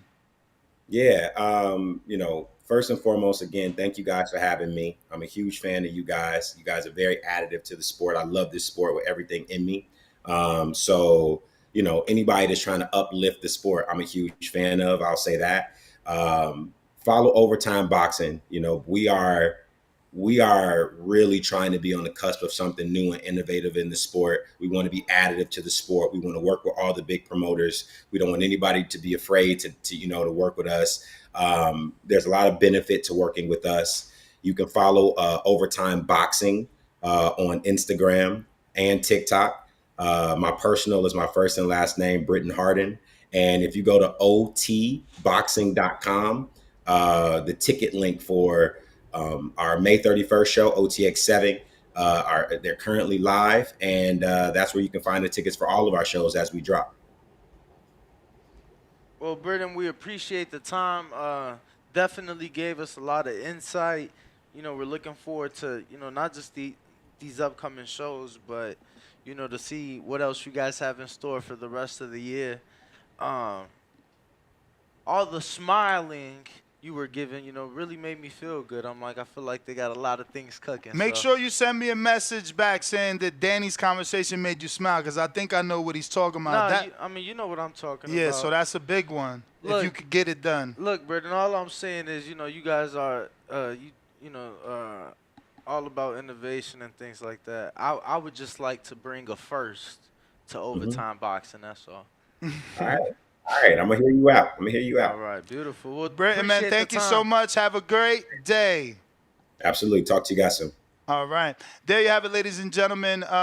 Britton from OTX. And next up, in a matter of minutes, will be Floyd Schofield. We're going to be talking to Floyd Schofield and his back and forth with Ashton Slive that's been going on. Ashton hit me up and said, yo, holla at your boy. See why he ain't signed the contract. And I said, what you mean? My Dominican brethren ain't afraid of nobody. Okay? So he's coming on the show. We're going to talk that talk. I did tell Ashton to join us. He should know. Y'all can tag him once Floyd Schofield comes on. Start tagging Ashton. Let's get this live going here. Maybe we even get Jake Paul to jump on, and then boom, your favorite podcast got famous all fast. Toledo Treese, what up? I had rolled this up, and I was like, nah, I ain't going to smoke in front of Britton in case, you know what I'm saying? In case he want to throw me in the boardroom. Yo. What up, though? What up? What up? Damn. Damn, I hope my man still listening from OTX, man. I was just wanting to ask when we was going to get Albert Bill back on one of these shows, and if because I heard y'all asking about championships. I was wondering if OTX and Pro Box maybe could collab, because I seen they got Lamont Roach over there. You feel me? I'm just wondering if, maybe they could back Albert Bill, get him to fight with Lamont Roach. I think that would do numbers. But then I heard he said he was a former DC native, you feel me? So I think that's something that could go down in DC. To Howard. Yeah, you feel me? So he got DC ties. I know Lamont Roach is a DC fighter. I'm just, but hey, what do I know? But we gotta wait and see. Did Lamont Roach do a one and done, or did he sign the Pro Box? Okay, well that all makes sense. I'm just trying to put some shit together for my guy, man. And I know he got O'Shea Jones. Do you know Vic Green or what? I talked to him a couple of times. I don't know him. You feel me? Yeah, he need to give you a job, honestly, man. He need to at least give you a social media management job or something. That's not honestly. You do. I mean, I'm not even being sarcastic or making a joke. It's like, bro, you promote his fighters more than him. Type shit. No, real shit. No, some real shit. I would love to be the Roger Goodell of post boxing. You feel me? Or that Dana went White over my head, but He said a Roger Goodell, the commissioner. Or the Dana White of post boxing. You feel me? Spokesperson of post boxing for sure. No, real shit. Because we got an Antoine Jones over here who we would love to get in the ring with Berlanga. Shout out Serafina. I don't know what you doing with that, but yeah, I know he looking for a fight. But that that's neither here nor there. I'm gonna talk my Toledo shit. But hey man, with Shakur, man, I don't know. I don't think if Shakur go to PBC, I like it. All right, I hear that. I'm gonna let y'all breathe. Go ahead. Oh shit, I gotta connect them. Nas just walked away. Let me see. Hey, and I hope they get that fight on that Jake Paul and Tyson undercard for Floyd Schofield and Austin Seals. By the way, if you hear me, Floyd, But shout out TBV, shout out He Toledo, dropped Ohio. I off. know what You the fuck. good? Oh, okay, Yeah, okay. he dropped But off. but if they get that shit though, I do want Floyd Schofield and Ashton Silva on that Jake Paul Tyson undercard. I think that'd make sense. You feel me? They got the Amanda Serrano fight on Yeah, there. that should be Let's easy too to like for Jake to make. I mean, yeah, ain't Buddy from ain't Floyd from Houston, ain't he? that's Ain't, I mean from from Texas. Texas. That's what I'm saying. So it's like he from Texas, so he should want to fight in Texas, and then that's Jake Card. So for him to put H2O should be easy. Yeah, like jumped Bingo. on, but jumped off. So, but yeah, okay, champ. well. But yeah, no, that'll make sense for sure. All right, Treese. We love you. But Hold it shout down. out TB, shout out Toledo, Ohio. Be cool, man. You dig? Yo. Feel like it's your time, but it's not your time. We got the black set right here. We're going to be doing the raffle. Don't forget, you can start doing that. This the black Hibernation 5C, which means it has the mic, detachable, attachable. Please only send the $15 to purchase a virtual raffle ticket to the Boxing Voice 1. The Boxing Voice 1. The Boxing Voice is spelled with T-H-A, not T-H-E. You know what I'm saying? We tried to be cool. The Boxing Voice. Number 1, $15. Also, this glove, we're going to get rid of it. Let's do that. Let's do that. Let's do that. What's today? Wednesday. We giving this glove away. Saturday. Technically, it'll be given out Sunday. Sunday. Joe Joyce. Joe Joyce. Autographed glove. Autographed glove. Get it. How much, Danny? Virtual raffle ticket. What you think? Yes. 10. Danny says 10. Make sure you send the same Cash App, but it says for Joe Joyce glove. $10 for the Joe Joyce glove. We'll be doing it Sunday because we do Sunday shows here without Danny. He's off, but we recap the whole weekend. We watch all the fights, and then we recap the whole weekend with you. Sunday, we'll give out the glove. End of the month, we'll give out the Hibernation 5C black set of Kenichi Bear headphones, which you can win and then use to call in. Okay. Dan, he said $1 raffle for the Joy Joyce glove. You're a bad man, okay? That's not nice. That's not nice. Plus, we got some Joe Joyce, we got some IBO shirts. You know, $5 gets you that. You got to get rid of those. You know, and we got the Crunk shirt. Do we have no big fellas? What size is that? Double X. We need a Brandon, bro. Brandon, what's up? Do you want it? I'll just give it to my man Brandon. Who else? I mean Brandon in Houston and shit, cause he's pretty big, muscular meaning, not big fat. Before he catch a heart attack, like bro, I'm in the gym every day. How dare you tell them I'm fat? I'm on those Austrian pills, Ness. Yo, we got Tyron Dadon, $2. Yassine, the news of Ryan versus Dev, 100 pay-per-view buys. That was from Rick Glazier. Yes, I seen it. Joseph Harrison, $5. Off topic, but do we know if Ryan had marijuana in his system? I know it's cool in Vegas. I don't know if it's... Wave to know. I guess he wants to know is what he meant to say. I know and it's funny. Someone sent this to me, though. New York Commission does test for marijuana. They didn't. Like, or he didn't have it and was lying. Was he not inhaling? Like, what the fuck? I mean, he's been on interviews as of yesterday saying he was smoking up to the day No, of the fight. I know. And drinking, he said. But was it all a lie if they test for marijuana in New York and he didn't come up positive for it? Or good question. Or did they not test? Did they stop? Are those rules old and they stopped testing for marijuana once it became legal? And somebody else pulled up like the ABC don't allow marijuana either. So it's like the ABC is the one that suspends you on top of the state commission. But like when but if that state allows it, they can't suspend you.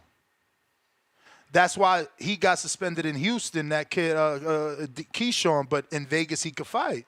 In Newark, he gonna fight. Newark is clean. That's why he's on the undercard. Do we know that? Because it's not based on this, it's not based on the state's marijuana legality. Like, oh, it's not? No, it's not.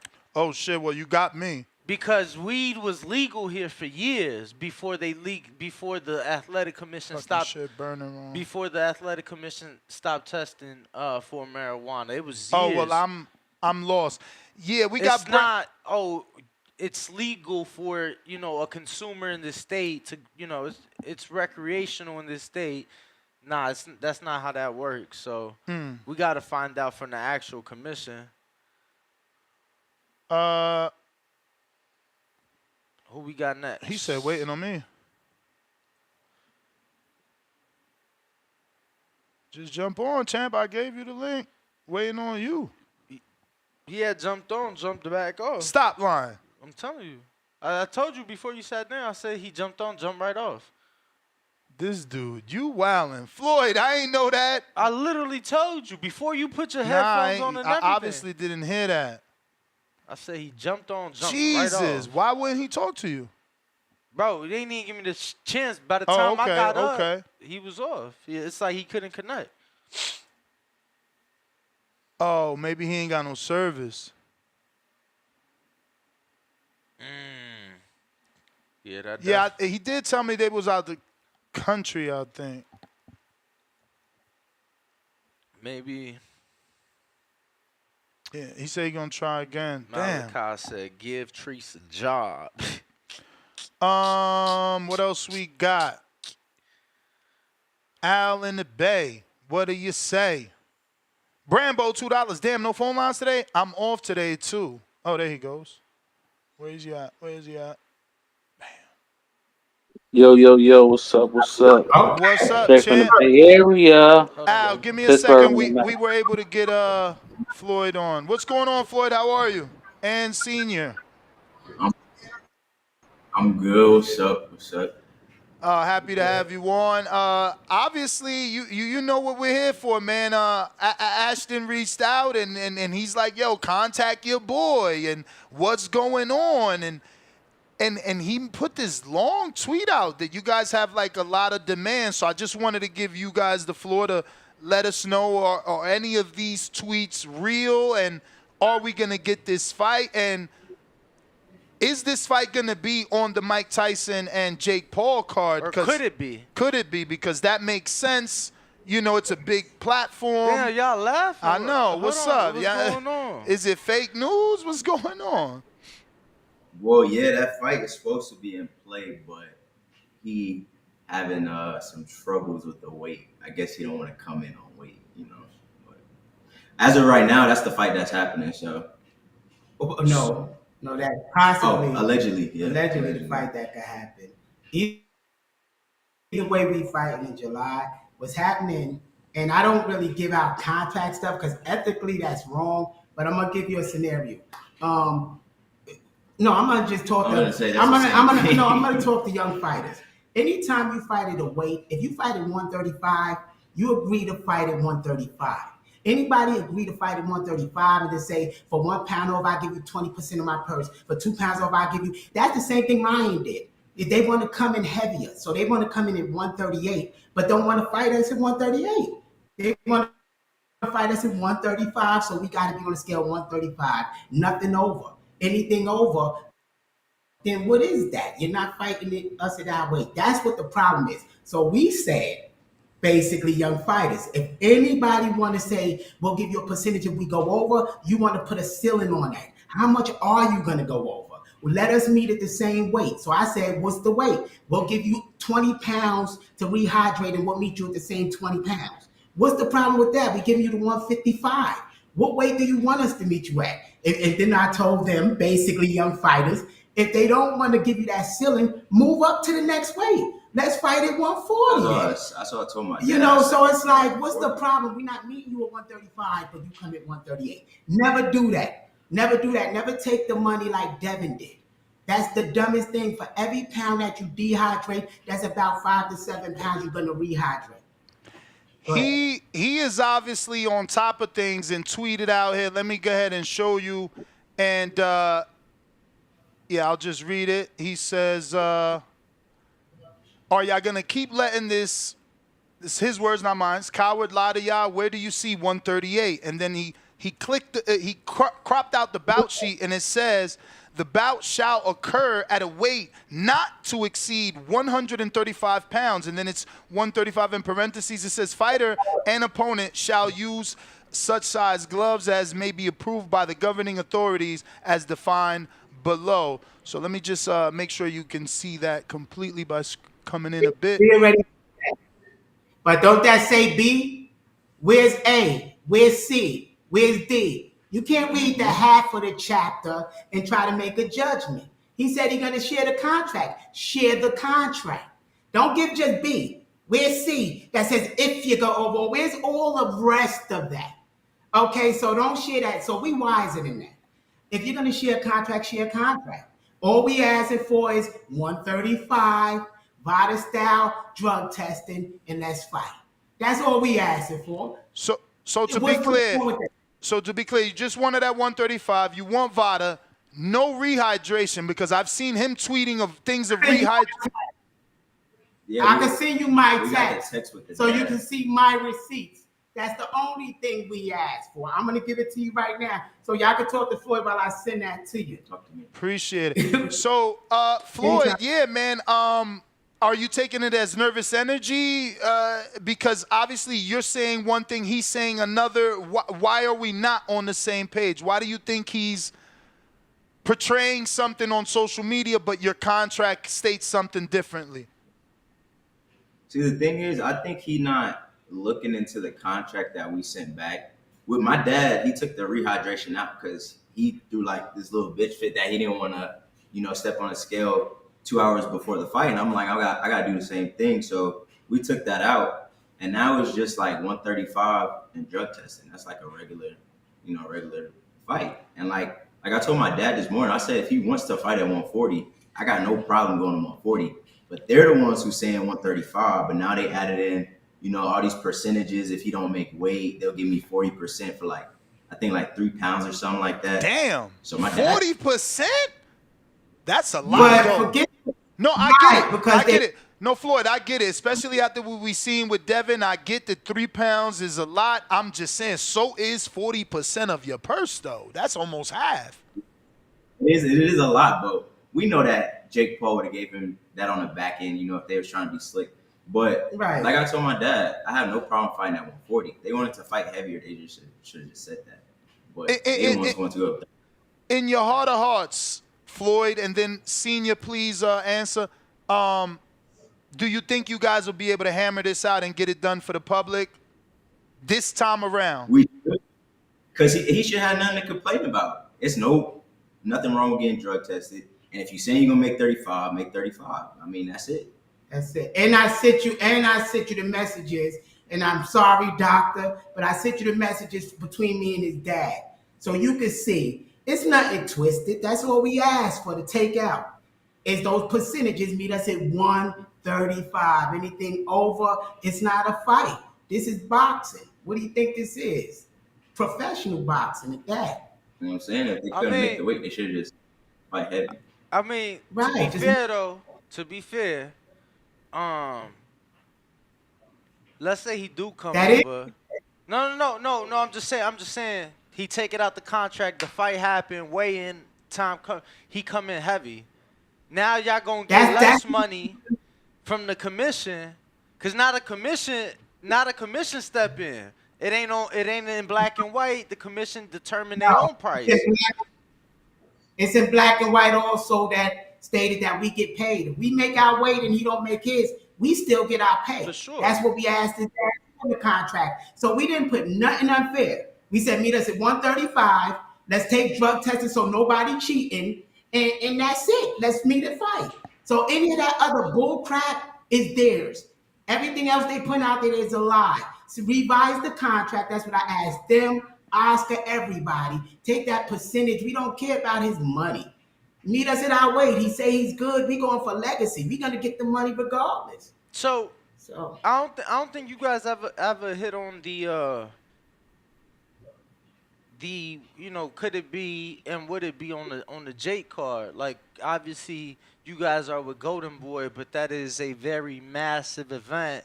You guys are from Texas. This is something that to me makes sense, but where are you guys at with it? And obviously, where's the team at? Oscar, Bernard, Eric, so on and so forth. Brother, I iron all that out. I do good business. I got the networks agreeing. I got Oscar and them agreeing. The only thing not agreeing is they don't want to take out this percentage or give us a hydration clause if they want to keep the percentage in or have us meet them at the weight they want to meet Fight at. at 140. We could fight at 140, bro. So that's the problem, yo. Senior, can you explain that when you say they don't want to take out the percentage or give us a hydration clause? You lost me with that. What do you mean? Okay, like in a fight, when you're doing a contract, the weight's supposed to be 135, nothing over. If somebody if I go 20% over, if I go 1 pound over, you get 20% of my purse. If I go 2 pounds over, 30%, and vice versa, they are planning to come in over. And especially if they got the finances or the financial backing to give you that $50,000. So you drained yourself, but now they're going to hydrate bigger. And they're going to be running at a different level than you because they didn't bring themselves down to the same level as you. So that's all a game. So I said, okay, if y'all going to put in where y'all could come in 138, what are y'all going to hydrate to? Give us a number.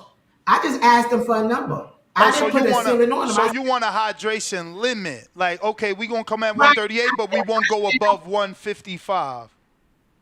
Right. I said I would give y'all 20 pounds to rehydrate. I said I would give y'all 18 pounds to rehydrate of y'all weight that y'all step on. They don't want to agree to that. So how much y'all want to weigh? 170? Like, this is fair is fair. Business is business. The contract is the business. The contract is the business, and they don't want to put it in paper. They don't want to put it in contract. But your last screenshot says that I'm assuming you in the blue because it also says I told Eric, which means Gomez. So it seems like you've agreed, you and he and his father agreed to everything. What's the problem now? His son being low. Listen, no. He's agreeing on text, but his paperwork not agreeing. That's what I'm saying. You can say I agree, but when you send the paperwork and the percentage is still there, you never agreed. What did we agree on? The drug testing not in there. We never agreed. Like, come on, put it in there. Let's have a fight. What are you stalling for? What's your cutoff, Senior? What's your cutoff? Because obviously you manager and trainer, so you have to give your son a certain amount of time to get prepared for this fight. And on top of that, I mean, they're doing their press conferences next week. I don't know where you guys are located, but they're in San Antonio, right? So you could just make it to Houston. No, Dallas. Dallas. It's 3 hours away. 3 hours away drive. Yeah, that's what I'm saying. Has there been preliminary conversations of possibly being at the press conference if you can hammer this out? All the paperwork for all the background stuff is signed out. The only thing, the problem is they don't want to take the percentages out the book for them to go overweight or get a hydration clause or meet us at 138 if they want to get on the scale at 138. So you should get in contact with them and ask them. I'm trying, because I told him yesterday you was gonna be on. He should be on too. Pop. So let me ask you. Because I might have misspoke or misworded it the first time. So let's say they take the percentages out. You guys agree the fight gets made, right? For 135. Day of the weigh-in, he come in heavy. What happens then? Because the commission is going to determine if he's too heavy, they won't even let him cut. They'll be like, this is the penalty, take it or leave it.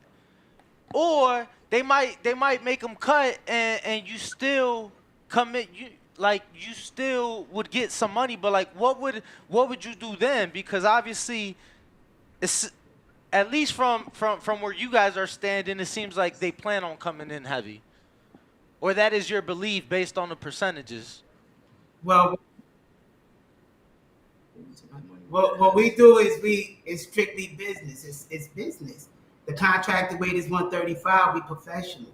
So I can't see my mind talking about another professional fighter. Say it's contract and he's gonna make 135 and not making it because he's a professional fighter. So I'm not gonna contemplate that he's not gonna be a professional and make it. I'm just saying whoever put that in the paperwork, maybe his team don't believe he can make it. Because as far as Ashton go, Ashton keep telling me he's gonna make 135. So I don't know if it's his promoter or the network, because they telling me Netflix put that in there. So either way, it has to come out, no matter who put that in there. You was told Netflix put that in there? No, from Ashton. Ashton dad said Yeah, I Netflix. see it. I see it here. He said, I believe Netflix the one that put that stipulation on the weight. I was shocked. See, so we both agreed to Why would 135. Netflix? But why would Netflix? Same thing I said. Why would Netflix be getting involved in fighter contracts and weight? And no offense, but it ain't like y'all the main event. You get what I'm saying? Like, if y'all was the money, you feel me? Because Netflix putting the money up for them. But you know, y'all just on the undercard. It's a great fight, you know, but yeah, that seems a bit maybe. We just want a fair fight, y'all. We just want a fair fight. That's it. And after them, we like to fight Keyshawn because he asked for the fight at the end of the year. So that's our plans. And all we want is a fair fight. Everybody to back up what they say, then hopefully we could fight Shakur after Keyshawn. That's the road we seeing, because they talking about Keyshawn fight is a pater. Shakur fight is a pater at the end of the year. So why can't us and Keyshawn be on it? But we got this person ahead of us. So give us a fair fight. So on to the next one. That's all I'm saying. Go ahead, y'all talk them. Is there a backup plan? Is there a backup plan? Because obviously you said we fighting on that date regardless. Yeah. Remember, we got to fight 4 times a year. So regardless, we fight in July via Golden Boy, whether this fight or another one. And 3 months after that, we fight. And in 3 months. See, so we don't need the fight. We giving him the fight. We giving him the opportunity because we ranked number 3 after Frank Martin fight. We ranked number 2, so we giving the young man an opportunity. But we're not gonna allow them to cheat us. Damn, but, you just overlooking Frank, huh, Pops? You say he ain't got no chance. No, he said after Frank they'll be number 2, regardless if he win or lose. They move up. Whether Tank or Frank, one of them gonna lose, and we move up. Yeah. I get what you're saying now. I get what you're saying. Well, I love that you want this fight and that you're trying to make this fight, you know. But I did hear your father say, Keyshawn said he wants it at the end of the year. So did you and Keyshawn have a heart-to-heart? And because he's fighting, I don't know who he's fighting. He's fighting somebody named Modano. He could have been fighting you. Is Dr. Silva? With Keyshawn? Okay. I don't know. Keyshawn, he kind of been like, I don't know. I just feel like it would be a good fight because, you know, he stepped to Oscar saying he wanted to fight. So I feel like that would be a good fight. You know, they said at the end of the year. And I feel like that's a fight, you know, fans want to see. I don't know the guy he fighting. I didn't even know he was fighting. When he fighting? July 6th. He's on Shakur card. Yeah. Oh, so yeah. So I feel like that would just be a good fight. And, you know, Keyshawn ain't been talking a lot of trash. So, you know, I might give him the fight since he's been a little humble, you know.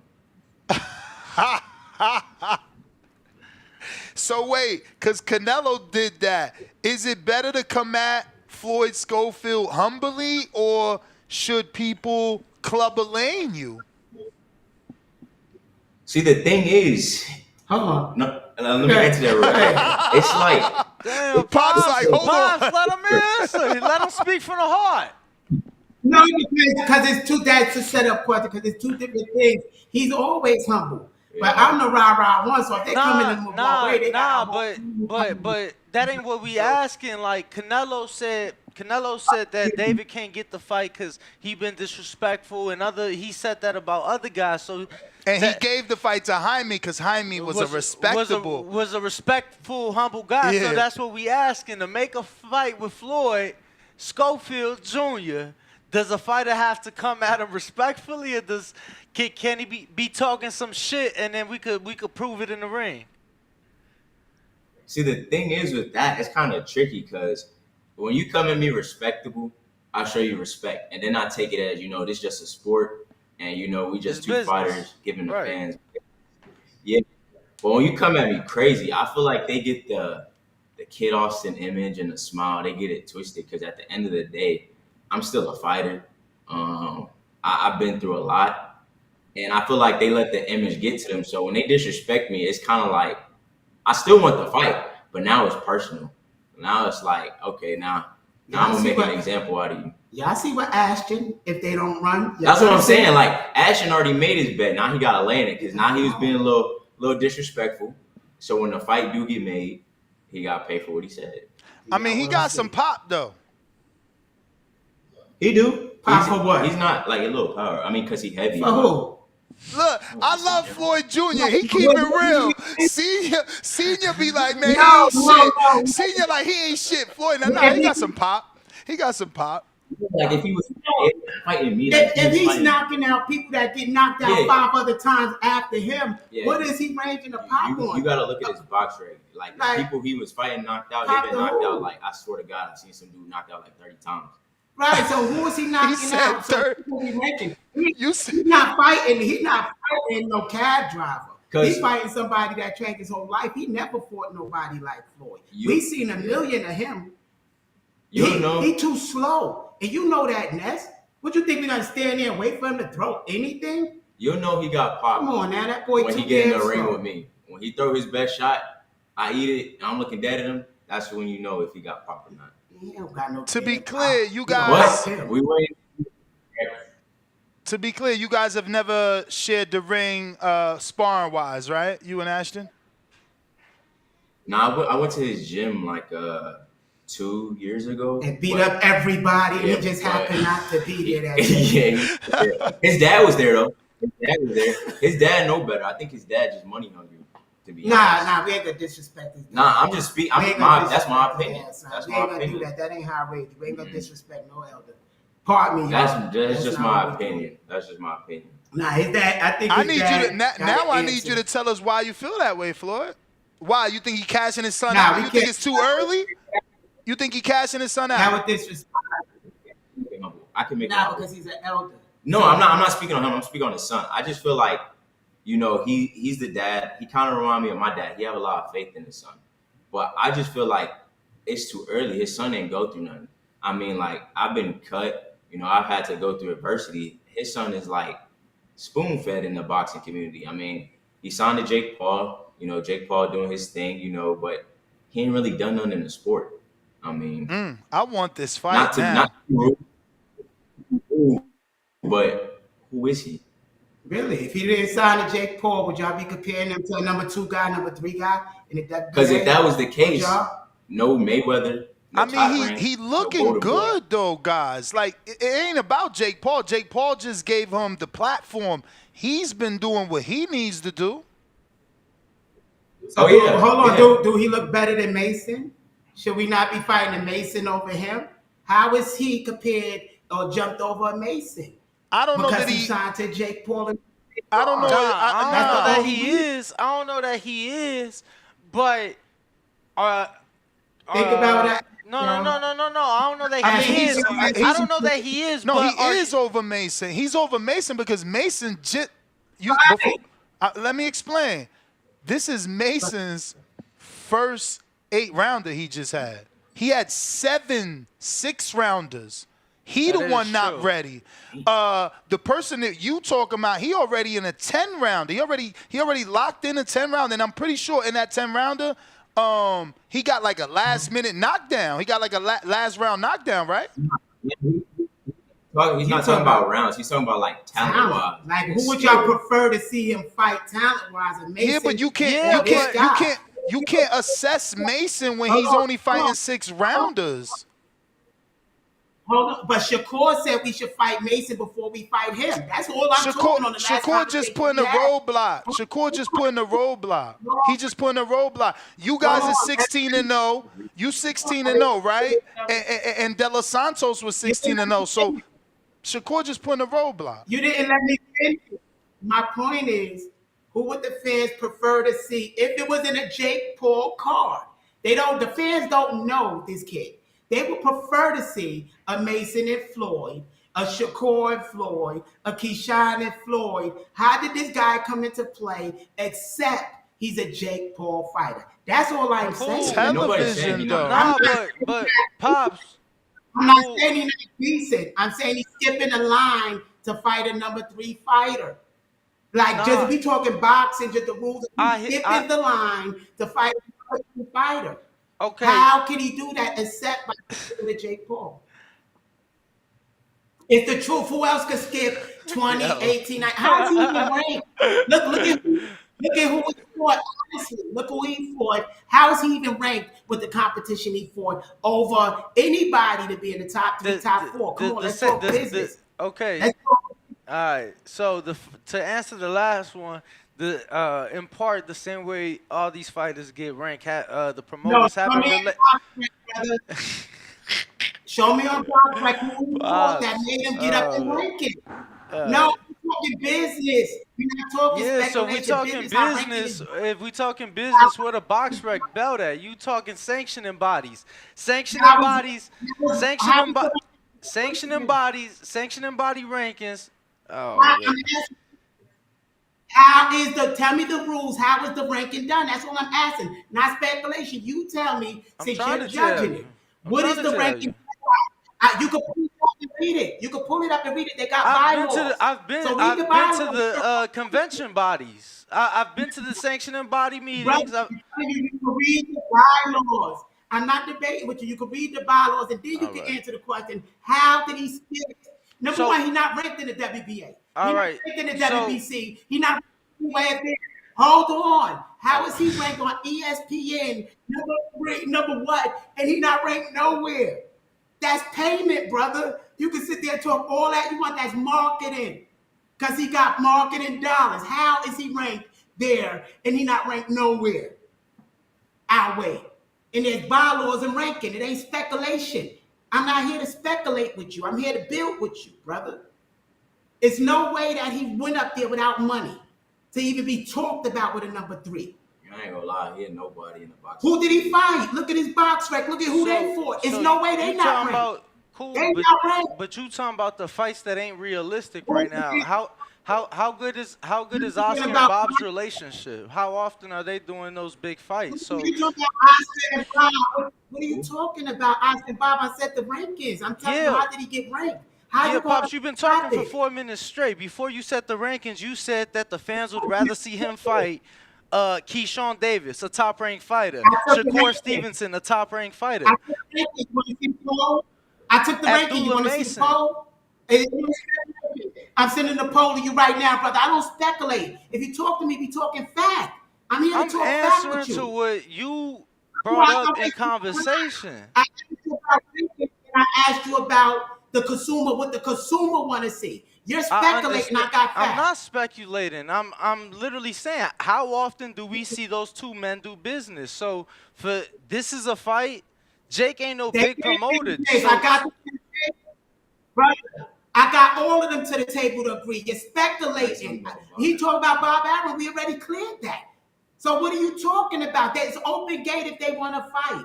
I do good business. You're speculating, brother. No, I'm not speculating. I guess my conversations with them. Me that happened, what happened, I already talked about it. It's going to happen if Keyshawn and them want it to happen. We already spoke to all the necessary people. So all I'm saying is I'm coming at you with fact. All that is nonsense. I don't do business. I hear you. I'm just saying to you, me, those aren't as realistic fights. You know, when I speak to Todd and when I speak to them, they don't mention your son's name. I'm saying how did he? I asked you. How did he jump over all these other people and he's not ranked nowhere? And I told you he did. How? You just don't hear me. So like I said, he don't deserve to be mentioned with him, so we gave him the fight. That was the whole purpose of that. He's not ranked nowhere. He's nobody without Jake Paul. That's what we said, and then you got it told us, and I said, well, how is he ranked? Hold on. What point you trying to make? No. He's not trying to make a... It's not the point. Your father, before he brought up the rankings, he said the fans would rather see you in the fights with Keyshawn, with Shakur, and with Abdullah.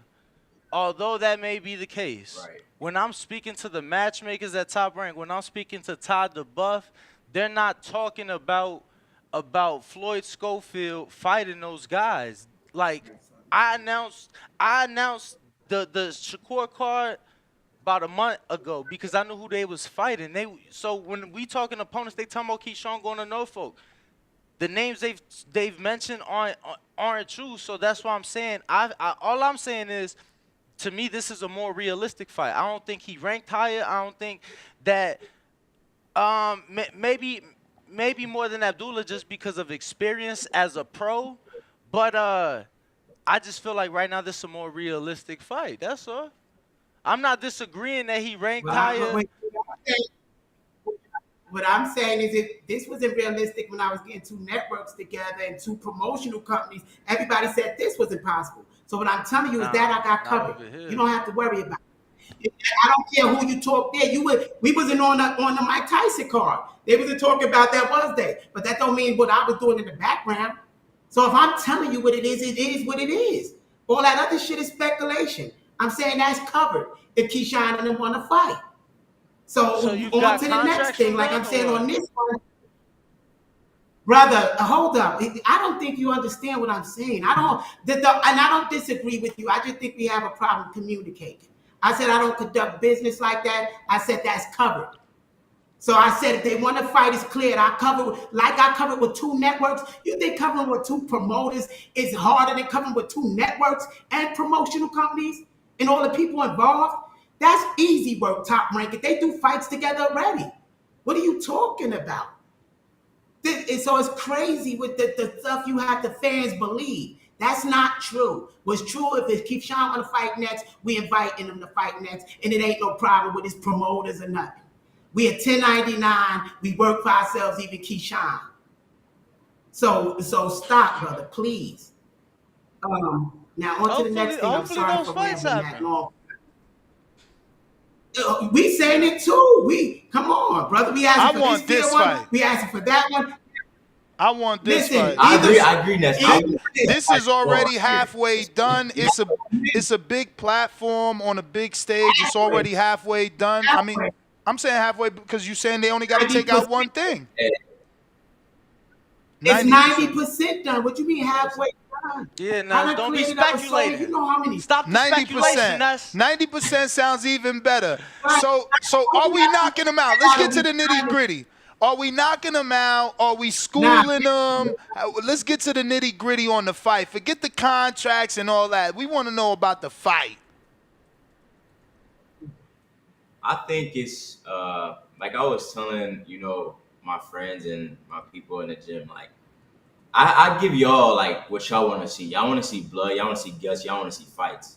So I feel like, and I'm gonna put on my Instagram probably. I'm gonna go find it. I'm gonna go look through it.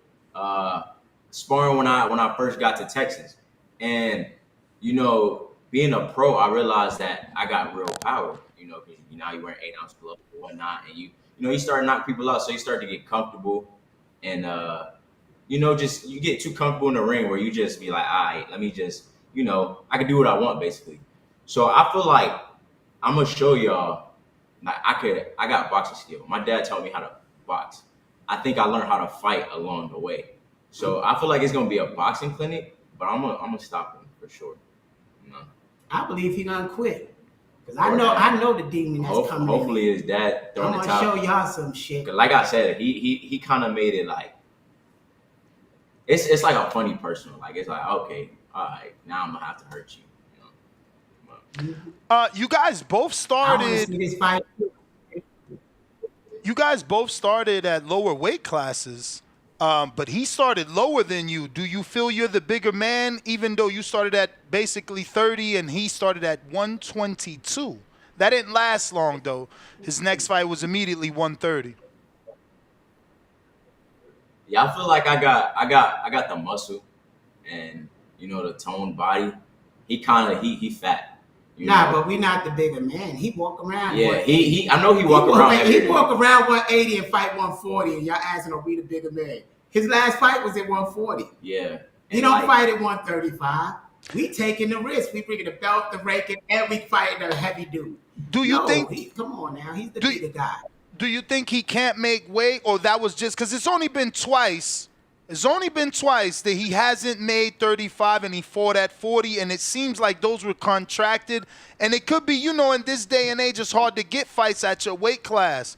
Other than that, it's not like he's been making 136 or 37 or 38. It's always been 134, 132, 135, 132 and a half, 134, 135 and a half, 134. Like he is making the limit when that's the contract from what it looks like on BoxRec. But do you have an impression that he's not going to be able to make it? I'm gonna tell you one thing. I think it was his last fight. He was fighting for a lightweight belt. I don't know how he got the belt. Dude came in. You can look for me. I don't know what he came in. I don't think it was 36. Yeah. He came in at 40 and dude came in at 35. 34.75. Exactly. For a lightweight belt. So, and you could look at his Instagram. He get out of shape. And y'all ain't never seen me get out of shape. I'm always, close to my weight. You staying in the gym. He the type of fighter that, I don't know if he party, I don't know his lifestyle, but you could tell he not the type to stay in shape out of camp. So I feel like, and then plus he grew. You could, like you said, he was like 122, then shot to like 130. So he probably hit a growth spurt. So I feel like he gonna have a lot of difficulty making the weight. But if he say he can make it, he can make it, and let's just make the fight happen. I don't think he's gonna have difficulty making the weight. I just think that his side don't believe in him. That's what I totally believe. I believe the ones who sent the contract don't believe he gonna make weight. Yeah, and if your team is sending a contract like that, that just goes to show you got some undiscipline in you. You're not disciplined. Right. I think that's what that is, because his dad saying he can make it, he's saying he can make it, we saying let's make it. But so his team saying something I think different. the team is saying something different. You think it's any possibility that they just trying to pull the A-side shit, like just trying to put you at a disadvantage because it's technically an MVP card and like, because if y'all think he can make the weight, maybe they just feel, maybe they know, yeah, we can make the weight, but let's put him at a disadvantage type. Just throwing that out there. Yeah, I feel like they think they the A side.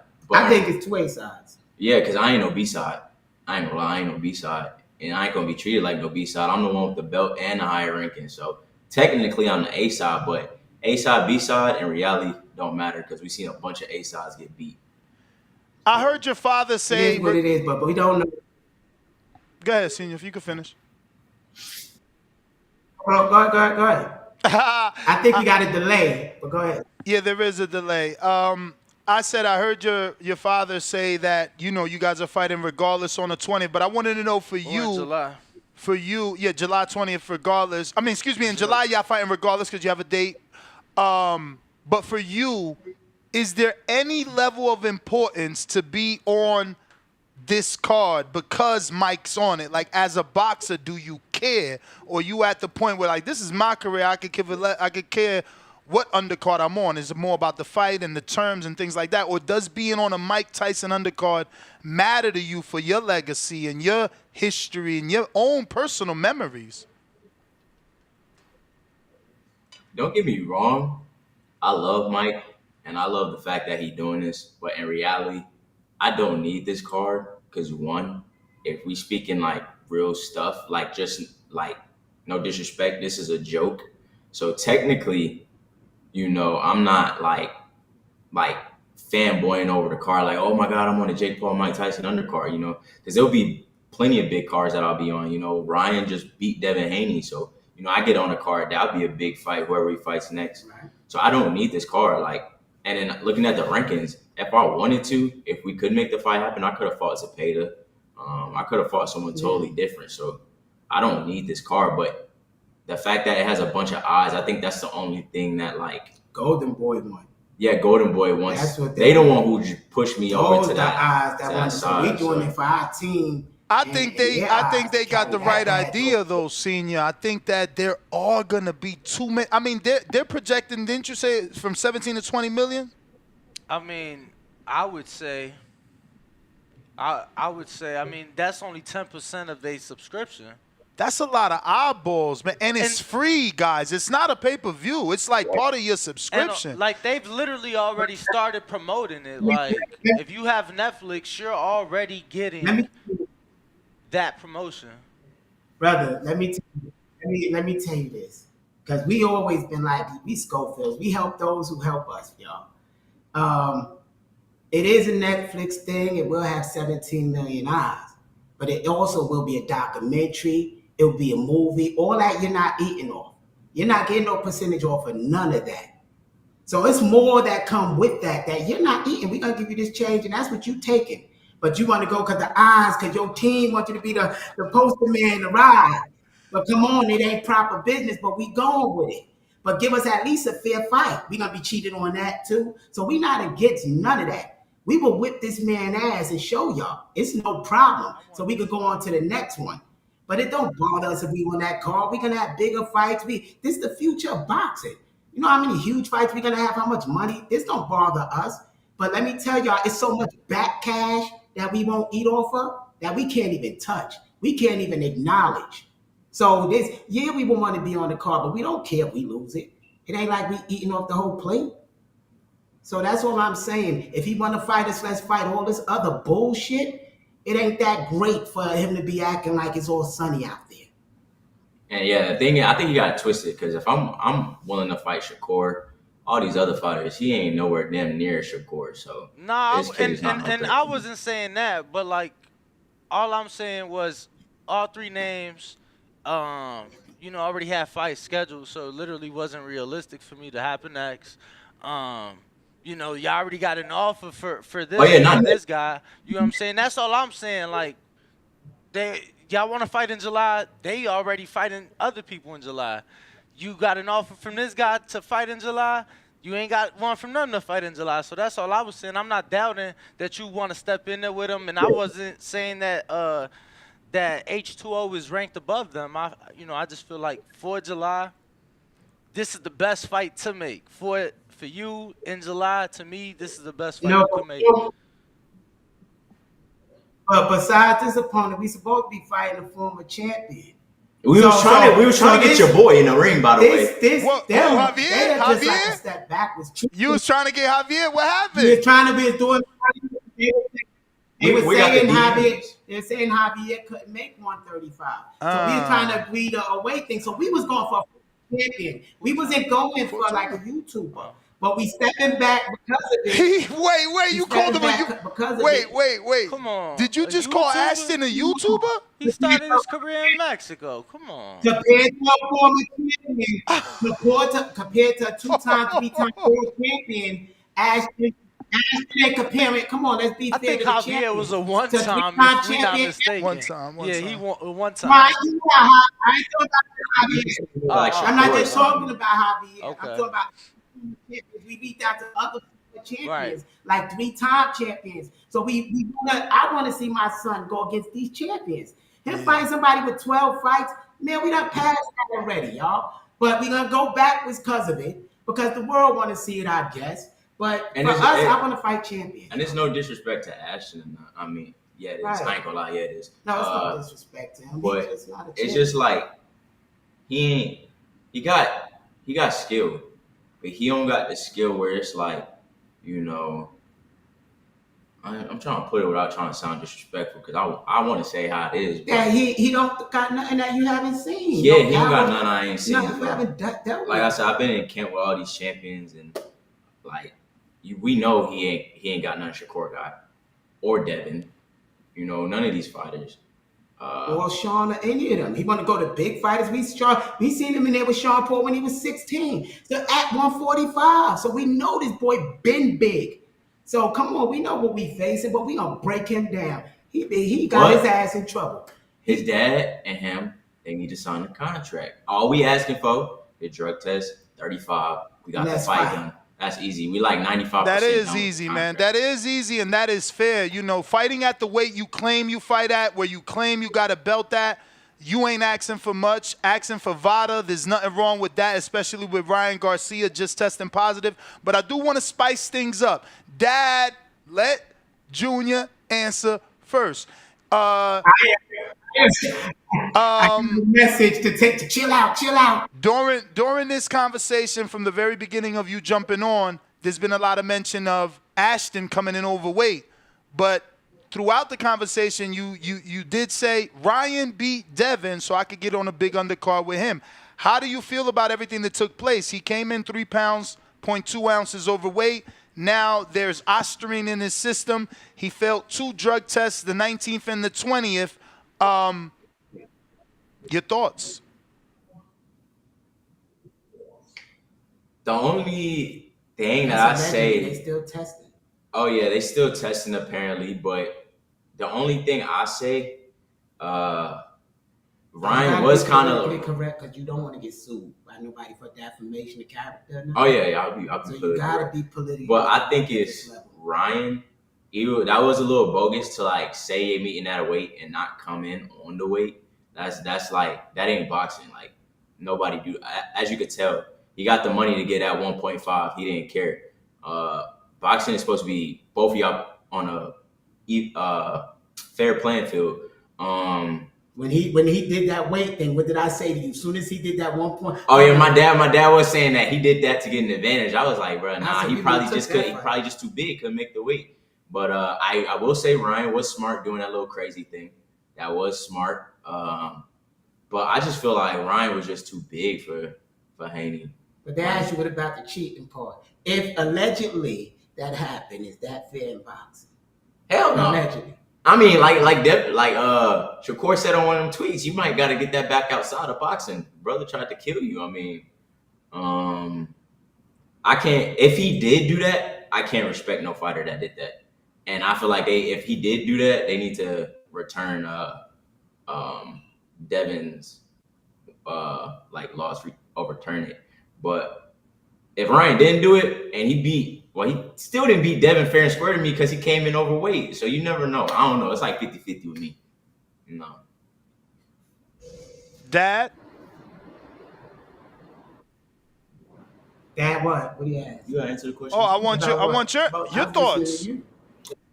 How do you feel? Because you're the manager trainer. You know, how do you feel about a fighter coming in 3.2 overweight, also having, things in their system? I mean, Ashton could do this. That's what I'm dealing with now. Y'all said put VADA style testing in it. I think that should go across the board in boxing. Fair is fair because you're already risking your life in it. Any advantage is cheating. Just curious. Let's be fair, square. Let's do things. Just because I know what it costs, who paying for it? We'll pay for it. But, look, when it come to health, I think both parties should pay 50-50. This is their health. Like, why would they argue with that? You want the other man to cheat? I don't get that part. So I think both fighters should 50-50 pay for the testing. Again, I was just asking because in some cases, it's one side paying for it. It's the promoter. And again, I know how expensive it is. So aren't they giving out $15,000 deals now? I mean, I'm pretty sure last time we interviewed, I don't know. Yeah. 15, 20,000 ain't, that. Look. Now you talking times 2, that's 40K. For sure. It's a lot. Right, so like I said, we somebody leaked out that we can pay after everything else $125,000 we take home. So is that too much for y'all for y'all health? Nah. I mean, because if you got insurance, you possibly got insurance. If you got real good insurance, you can run that type of stuff through it. So I don't know if they doing business and have their structure set up, but we have our setup where we can run that through our medical companies and stuff like that to get it clear. Because we pay them every month for these services. Anyway. So I think we should pay 50-50 because health is important. Follow-up question on the weight from the father first. Would you pull Floyd off the card July 20th if Ashton came in 138.2? I believe that we manifest whatever we believe. Whatever you put in your mind, you manifest. So I'm not manifesting that man not professional gonna make 135. I believe Ashton gonna make 135, and we're gonna have a great fight. Well, I want because he got plenty of time. He got 9 weeks. I want you to put yourself in the predicament of the Haneys, though, because that's what we're still talking about. Ryan came overweight. Would you have pulled Schofield at that moment? I told Floyd when they did that and he gave 500,000 before they shake. I said I wouldn't have took the fight. Said that's an advantage. So I told him from the gate I wouldn't have took it. Now it's different what you come over. Are you coming over 135.4 or are you coming 138.2?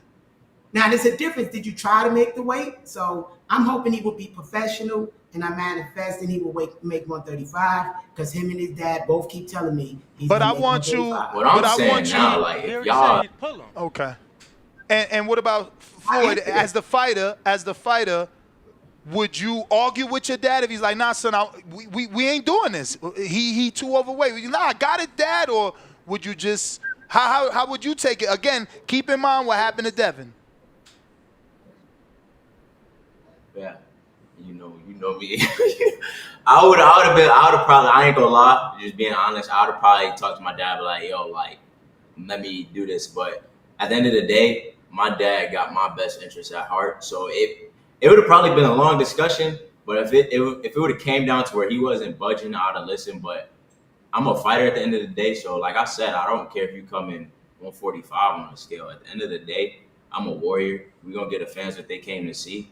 It is nice to be on a fair playing ground, but if you felt like you needed to come in heavier, that's on you. And I'm saying now, if they feel like truthfully they can't make 135.0, let's fight at the catch weight. Let's fight at 140. It's not too late to change your mind. That's why I want to take it because we gave them plenty of time to go to a different weight. We'll fight 137, we'll fight at 140. So we get on that scale to make 135 after going through all that to make it, and you don't make it, and we gave you the option to go heavier. Why should I take the fight then? Now you disrespected me. Absolutely. So that's why I just. And you disrespecting boxing, you're not making. Totally agree with y'all. I'm curious, and it's funny because I feel like for what we saw Ryan do, we've already seen other fighters, and we saw it this past weekend on the Canelo undercard. Jesse Magdaleno came in 3 pounds over. My man's had love handles on him. Like you knew that was strategic. All right, cool. I see. This dude got a huge height and reach advantage on me. You know what I'm saying? So it's like, I don't want people to get away from the sport. But you said you make 35 easy. I'm just curious, and I don't know if we've ever asked you before. Do you guys have or use a nutritionist, a chef of any sort? Yeah, I get meal prep, all that stuff, and it's not just about that because you could be on meal prep and still BSing. I mean, at the end of the day, I won't say I'm the like most greatest, most disciplined fighter, but I take my weight serious because at the end of the day, weight cutting is a dangerous thing. It's probably just as dangerous as the fight. So I do what I gotta do in camp. My dad be on me about drinking my gallon of water, and that's how I continue to make the weight easy. I mean, I ain't growing but so much. I ain't growing but so much, and I ain't, soon I'm gonna get my grown man body. So but y'all as of water right now, load. Y'all I'm water making the load. weight easy. Truthfully, that's pretty much how No, it we works, also, but it's also about diet. We also got a dietitian. We have a whole team. It's a science. No, for sure. I mean, he got to take his body compositions. Yeah, down to the oxygen levels. So everything is a science when cutting the weight. So he got a dietitian that do his numbers. Then he got a milk. Yeah, no, I just love to hear that. Obviously, you taking it that serious. Having a dietitian, having the meal prep, and still drinking your water. I love that because a lot of fighters, they go to old school and spit in cups and shit. So no, drink that water for sure. So I wanted to give you an opportunity to. Go ahead. I'm sorry. Go ahead. I was just saying that everybody think cutting weight just about wearing a sauna suit, and that ain't it. No, for sure. I wanted to give you an opportunity to give me your true thoughts, son first, on Shakur's opponent, because this guy's 12-1. And the argument between the both of you was you not ready. How the fuck is this guy ready who just lost to Frank with less fights than you? Just asking for a friend. That was funny, just asking for a friend. But I feel like Shakur, nobody wanted to step up to the plate, so Shakur had to get what he had to get, to stay sharp. And it's good that he getting this fight, to provide for his family. But what do you mean he nobody didn't wanted get to step up stopped or to the nothing by plate? Frank. It wasn't Did the offer get sent to you? What do you mean nobody stepped up like to the nobody plate? was. No, I tell him. Yeah, you told What was you trying to say though? I was gonna say. What's going on over there? But what's happening is he loves Shakur.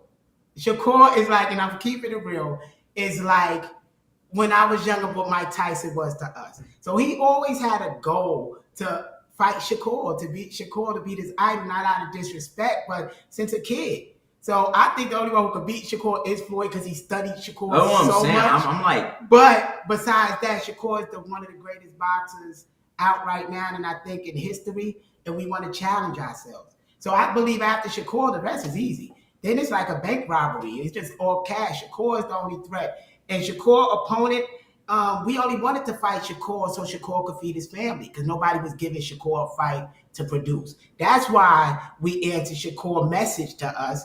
But we don't got no problem with Shakur. We want to fight Shakur whenever he's ready. I mean, yeah, Shakur ain't call out this guy. He been calling out Tank, Devin, you know, everybody. So this is the fight he had to settle with. We can't blame him. You know, he didn't. But my question is, why would he not send an offer to you? He's telling you not ready. You telling him De Los Santos had the same amount of fights as me, and now he turns around and fights a dude with less fights. Why didn't y'all get an offer? No, let me be politically correct. Shakur did contact, but we already had the agreement or working agreement with Ashton in it. And we already did with the networks, and Shakur was saying he can for July 6th. No, senior, no. Why did you turn down a title shot? You turned down a WBC title shot to fight Ashton? I didn't. You didn't let me finish telling you. Oh my God. So he asked us, could we fight July 6th? But we already had Netflix in the zone agreeing, lawyers, paperwork. So you can't just say that's bad. And no, you know what? We're going over here now. Because we had so many lawyers, so many promoters eyeing out this deal that they was sending the deal to Ashton when Shakur contact. And so we said, Shakur, we can't fight you July 6th because we already got this one happening with the 20th. Because Oscar and them wouldn't let us turn it because they had too much lawyers, too much expense that we would have had to pick up, that they paid if we turned around and decided to go with Shakur. And Oscar said, y'all fighting anyway for the WBA title in a year. Why are you going to run over there and ruin this fight with networks where we could work out a deal with Netflix for you to get a show, a movie, or anything? So that's why the position wasn't right, but we said we would fight Shakur next. That's why I'm telling you, we'll fight on Shakur. It's already in place. I gotta hear Floyd. Right, and they said they already gave. I gotta hear you, Floyd. Hold on, we talking about fighting your idol on ESPN for the WBC belt. Like, how did you take that? And how are you bouncing back from not taking that fight? Because obviously it's a title shot. Well, can you guys clarify that it would have been a Of course.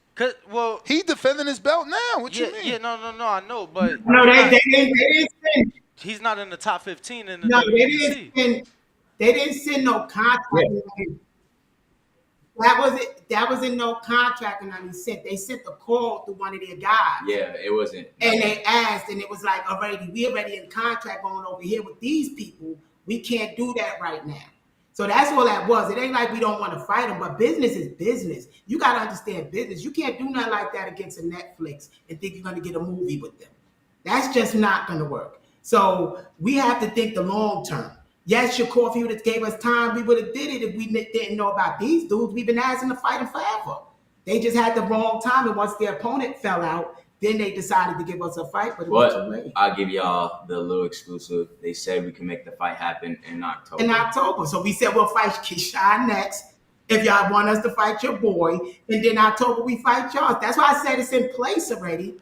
But we just got to get past this dude now. But this is, hopefully that's still the case, both Floyds, because obviously this is Shakur's last fight. So Top Rank really can't offer you that if he leaves. Like today's show was him discussing on social media whether or not he should sign the PBC to get the Tank fight. So as a manager, I want to ask you, do you believe if Shakur signs to the PBC, he will get the Tank fight? I believe that I can't talk on his manager's business, but I believe he's in bed with Top Rank. And so he gotta keep certain things in place. But even if Shakur don't stay with Top Rank, I think Shakur just gonna do fight deals. And why wouldn't he want to go and do business with Golden Boy, who throw the most fights and got big bank? So I think he's gonna fight. I would advise Shakur to fight with all promoters. Yeah, be a free agent. You your own brand. Do 2 fights here, 2 fights there. Why not do that? So that's what I'm saying. But this on Shakur, this is the last one with him and Bob Arum. That give him the freedom to fight us in October. He has 100%. So if he say October, we believe him. He the one who gave us that. What's the one we're gonna go against his word? Question for you though, Pops. And you know, obviously this shit political, and that's what I was saying that's what I was trying to say, that you know a lot of these rankings got to do with who you deal with and how good the promoter relationship is with the sanctioning bodies and things like that. But that being said, your son's obviously ranked very high in the WBA, ranked number 3. He's not ranked in the WBC. Is that gonna change soon? Because obviously, in order for Shakur to defend his title, it has to be against somebody in the rankings. So, have you guys spoke to Mauricio, Jill, anybody over there at the WBC? Have you guys been in contact, perhaps? Why would we go to them? I got the product. Hold on. Business wise, the belt only get a percentage of what they make. So why would I go to them, the campaign to them? Mind you, we hold a belt with the WBC already, a smaller belt. People don't realize that it's on his box rank that he hold a smaller belt with the WBC. It ain't on us that the WBC don't want to acknowledge him. That's on them. And maybe because we was going against Devin at that time. Remember when we was going against Devin, when we was holding the belt for WBC, suddenly we not ranked with them. Although we hold the belt because they was back in Devin. So I don't know why the politics with the WBC pushed us down. That's on them. But my son fight 4 times a year for the last 3 years. He's the hardest working boxer. We ranked because we worked for it. Nobody gave it. Nobody brought it for us. We was ranked before we got to Golden Boy. So it's like, you know, we've been pushing through, we fight, we grind, we earn ours.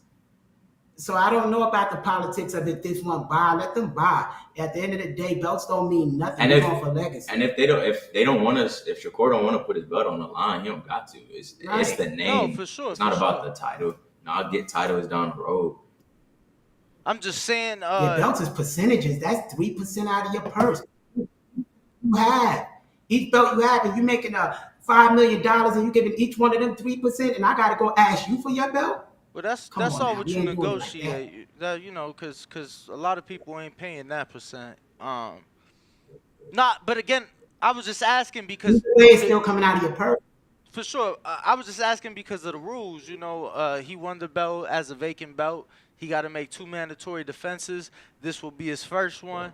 You know, then he's supposed to make another one. Again, it ain't impossible to get him in the rankings. You know, we've been to these conventions, and you know, we see the process, and it's like a lot of times it's just having a voice. All it is having a voice. If you got a voice there for you, shit, you good. You good. Because a lot of times, it ain't no representatives. And then it's like, oh, well, cool. We're going to move this guy up in the rankings. Yeah. Few more before we let you go. Don't want you to get too desperate. We never went, so I I got Lowe's Nose Boxing, New York City. What's up, champ? Being that you are a young, hungry lion calling out Shakur, who is more accomplished, how do you feel about Keyshawn calling out Teofimo Lopez, who, like Shakur, is more accomplished, and how do you see that fight going? T.O. Keyshawn. I feel like Keyshawn doing what he's supposed to do. Teofimo Lopez, he got a belt. He's a champion. You know, he's recognized. And Keyshawn trying to get that fight to, you know, show that he's better than Tio. Same thing I'm trying to do with me. It's all about proving who you want to prove to that you're the best. If want to be like, I want to fight Tyson Fury, or you ought to say that I'm not supposed to fight Tyson Fury. If I feel like that's who I need to fight, And you in that weight category. yeah, if that's who I need to fight to show that I'm, better than him, it is what it is. It's all about taking risks. And I feel like that's what Keyshawn doing with Teofimo. He's wanting to take that risk to show that he's better than him. And plus they got a little stuff, whatever they got going on, so that, makes it even a little more competitive. Word. Yeah, they say one of his trainers smacked his pop. So that shit personal. I got Rocky Rodriguez. Rocky from Florida. Hold on. Yeah, y'all ain't hear that? Who smacked Tupac? No, what happened? Yeah. Who smacked Tupac? Or what did you say? Tio Senior got smacked by one of Keyshawn's former trainers. K. Karoma allegedly smacked Tio Senior for saying the M-bomb. I don't know why. It was sparring. I don't know if it got heated, but yeah, that's how it went down. So obviously there's a history there. You get what I'm saying? I wouldn't even want to ask you about that. Hey, Floyd Senior, did you just hold on? Did you just ask your son you gonna let him smack me? Cause I'm reading lips here. It's on a delay. I'm listen. I'm going to jail. Listen, I'm from Brooklyn, New York, and people can look my record up online. I'm sorry, I'm recovered, I'm healed, I'm a better version, but it's online that I'm a gun carrier, I shoot, come on, I'm no angel. So nobody can smack me if they're gonna breathe long. I'm sorry, because it's self-defense. As soon as you put your hands on me, what you think that the goon's gonna do? That's saying it right there. Just make sure you in a state that got self-defense. Now, I know they in Texas now, but make sure you in a state that got self-defense. Yeah, no, hey, we don't care if it's in it. We're not trying to do it the legal way. We don't give a damn. I'm from the street. And this is $1 billion product. This is $1 billion product. Listen, I used to hustle for my block out there, and we was willing to shoot on our block, just for our little corner. This is my $1 billion product and my son. So you don't think I would have the army ready to go down for him? So nobody putting their hand like that on nobody here. We're going to keep it business, and we're going to be men here.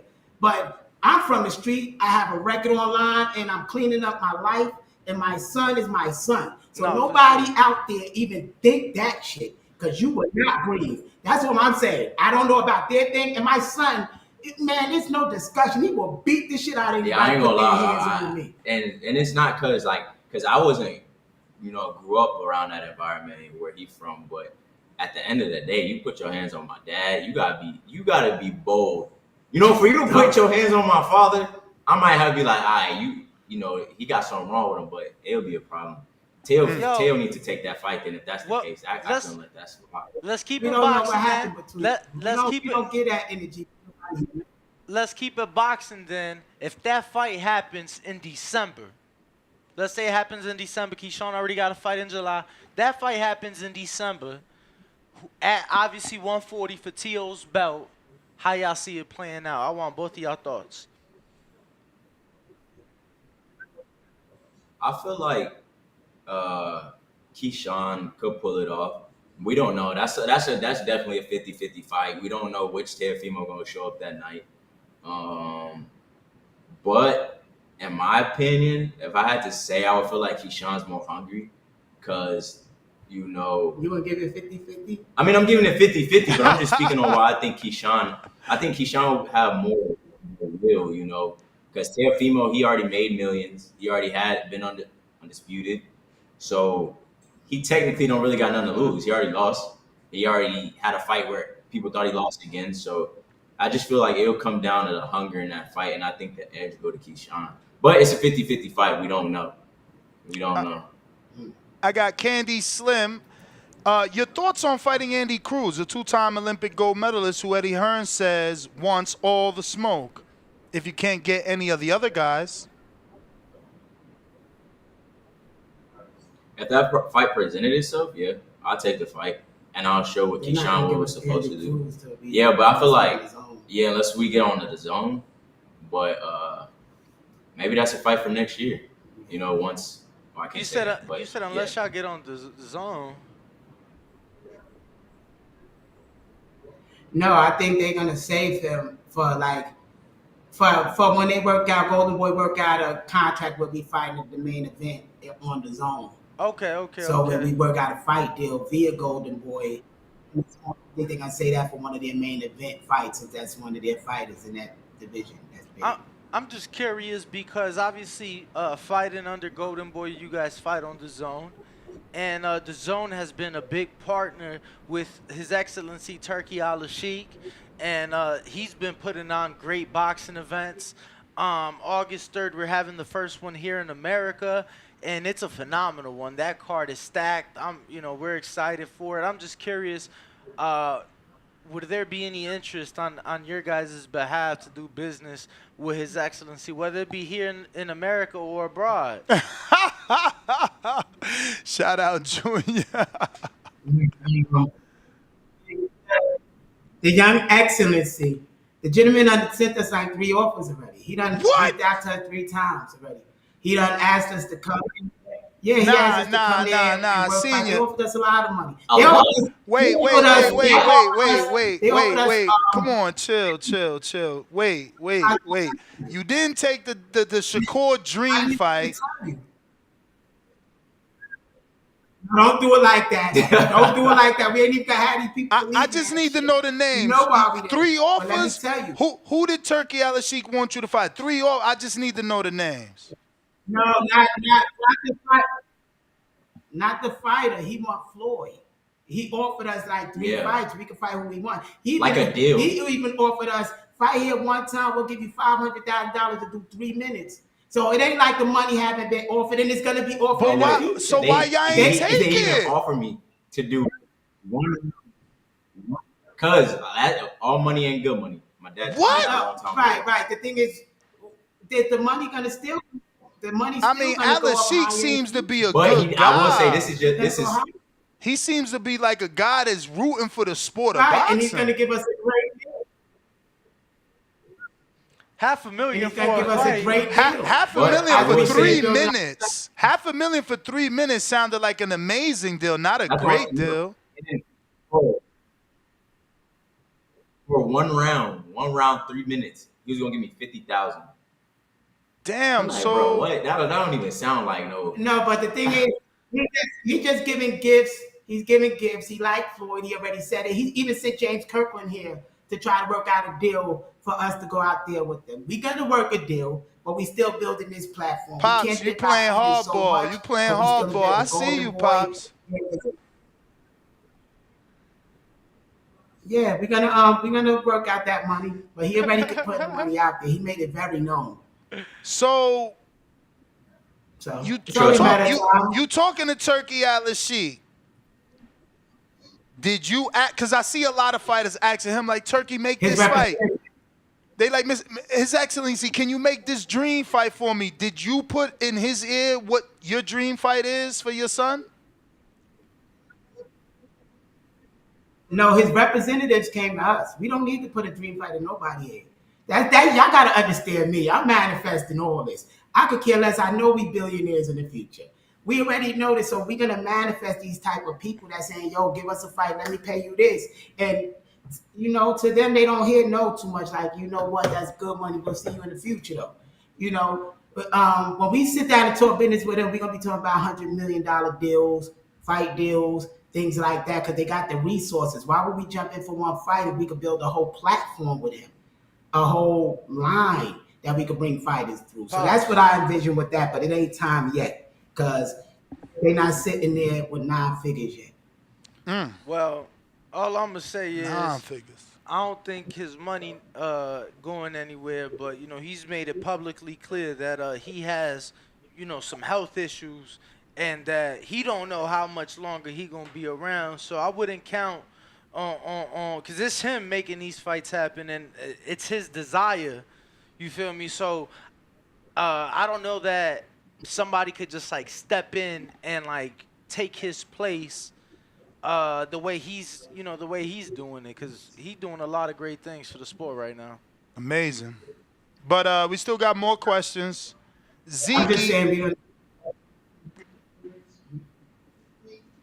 I'm just saying we're just gonna build a platform with his company, whether he here or not, is gonna manifest for 100 million.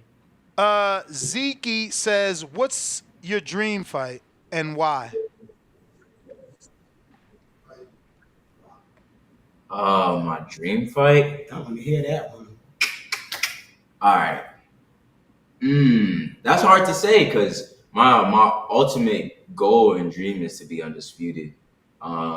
So nobody has all the belts at once, so that's hard to say. But I'd probably say Tank because to everybody and a lot of people, he's the most avoided in boxing right now. So if I do what I got to do when I get to that point, and take that belt, then I feel like I gain a lot of respect. So I feel like that's my dream fight right there. That's the same thing for me, Tank. He went on and remember he asked Bernard Hopkins a year ago on video, 2 years ago, a year or two, give me a fight with Tank. And Bernard said Tank might not be ready for the fight. So, yeah, Tank is the dream fight, man, and he's going to stop Tank. That's all about taking risks. Nobody like taking risk in boxing. Everybody be like, oh, you're going to lose. Everybody, you scared to take a loss. Man, we in boxing. You're going to get punched in your face.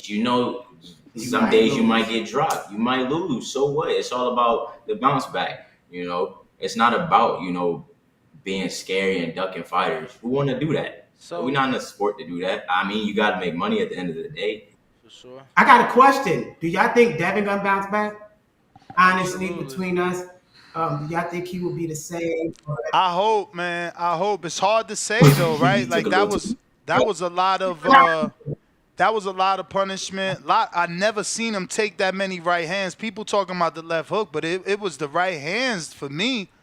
I hope that mentally too, right? Like, how do you deal with that as a fighter? Like, you in this realm of, out his mouth, he said, I was outclassed, but then you're also in that same realm of, I was cheated. So, am I good enough, or was he cheating me? Like, man, it's a fucked up emotional situation mentally. And that's where the thing is, these fighters, it's like, it's not, if you was cheated, so what? He had to cheat to beat you. That's what he had to do to take the fight. But I feel like as if, the man was just he was a better man that day. You would be crazy to just sit, dwell, get depressed off of a loss. It's boxing. Anything can happen. You could literally go fight a dude who sell ice cream and he can land one lucky punch and you get slept. So I feel like it's just all about, you took the risk. Ryan came out the better man that night. Move on. I had something to say for Devin. I believe Devin could get it. But one thing when you're getting beat on, like when your jaw's hurting, your real skill is gonna show. And what showed with Devin is grab hold, fall, no parrying, no punches, no angles, no head movement. It's a lot of flaws that wasn't there. That even if the guy cheated, why was he able to land so much? What was the problem there? I just think he never recovered from that first hook. And me too. When he felt that first hook, that's when he was like, I watched Devin get hooked by Floyd. We were the first ones that said about Devin and the hooks and the chin. And nobody believed me. Nobody believed us because we've seen this before. But Devin made improvements from the first behind whipping, so to say. So this one, I think he needed this to learn to keep that damn hand up and stop keeping his legs so far away because he can't move in time. And I think they're going to learn that simple, basic mistake. That's how I knew Floyd would beat Devin, because the basic mistakes Devin did when he got cracked, I seen in the gym. So, and the same thing played out. He got hit, and his mind went everywhere. He couldn't recover in that fight. So, only Devin know. Only Devin will know if he can do it. I believe in Devin. I think he is, and I believe Devin is one of the greatest still. I believe Devin, every great lose. If you don't lose, you're not going to be one of the greats, because you got to go through that experience to become better. No, Mayweather didn't really fight nobody. Come on now. Y'all know he picked and choose. I'm talking about real fight, and if you're taking risks, you might take a loss. Floyd didn't go fight number 10. Well, Castillo, they say he lost against Castillo. I never watched that fight, though. Anyway, I think Devin is going to recover. I just hope Devin mentally understands that all the greats lose. every single one of them lost to become great. Go through your initiation to become great and come out better and fix that damn hand in there. Yep. Follow up, both of you, do you believe the father, and this is a great question for y'all because y'all father's son, should the father be removed or should a new head trainer be at least brought in for secondary eyes? Junior first. Funny how Senior was going to let him answer first anyway. I seen it on his face. He was giving you to go first. With me, I feel like Bill, another example, I feel like Bill was just money hungry. They took the 1.5. They didn't think about, Ryan getting the advantage. That's one. And two, Devin was taking so much damage in there where it's like, okay, you got to look at it from the standpoint because I want to put myself in those shoes. If it, what? Not if you're going to say something bad. I'm manifesting. No. I'm just like, if it was my son, I'm throwing in a towel after I seen him get dropped for like the fourth time. Like, it's no reason on why your son that young should be taking that damage. So in a sense, I feel like they do need an assistant trainer for the help because that was kind of crazy of Bill. You see his son getting there, getting dragged. He don't got the power to do nothing to Ryan. And he's over there just getting beat up on. Like, I feel like that was wrong of Bill.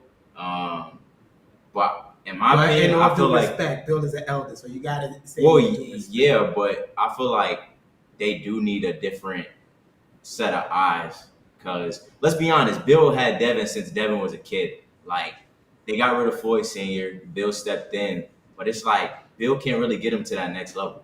Bill taught him. Hold up. I disagree, y'all. See, of course he gonna disagree, bro. Why? Bill, because that's corny. He said Bill of course got he this gonna man to be undisputed with a glass.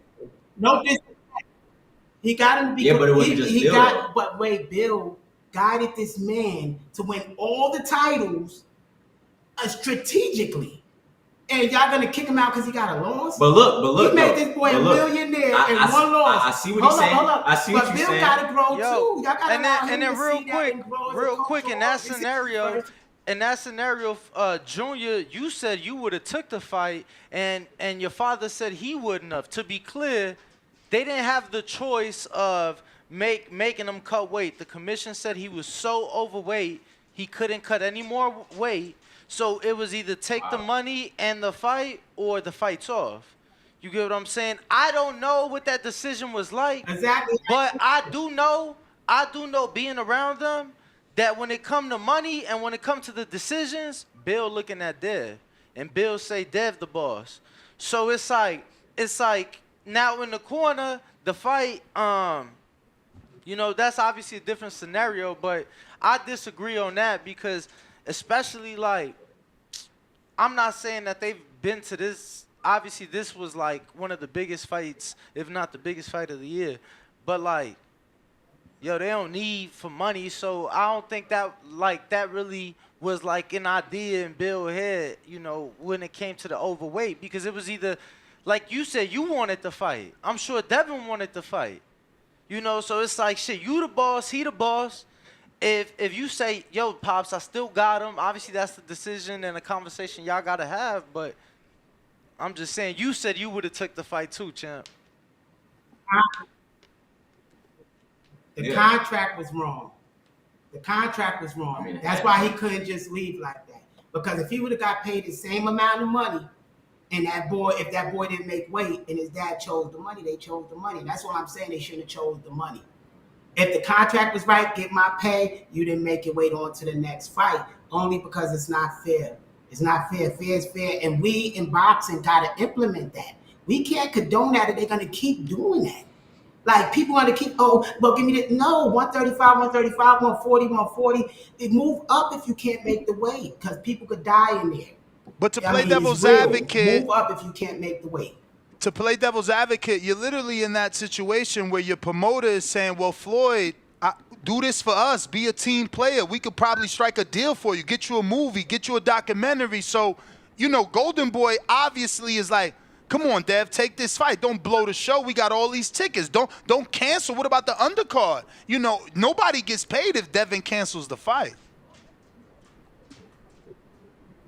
That's what I'm saying. At that level, I wouldn't. It's 138. It ain't 130. Whatever. If they was 140, it ain't 141.1. It ain't 141.9. It ain't 141.4. It's actually 3 to close to 4 pounds overweight. That means he's coming with a 10 to 12 pound advantage. Oh no! How y'all doing that? We got a contract. A contract is a contract.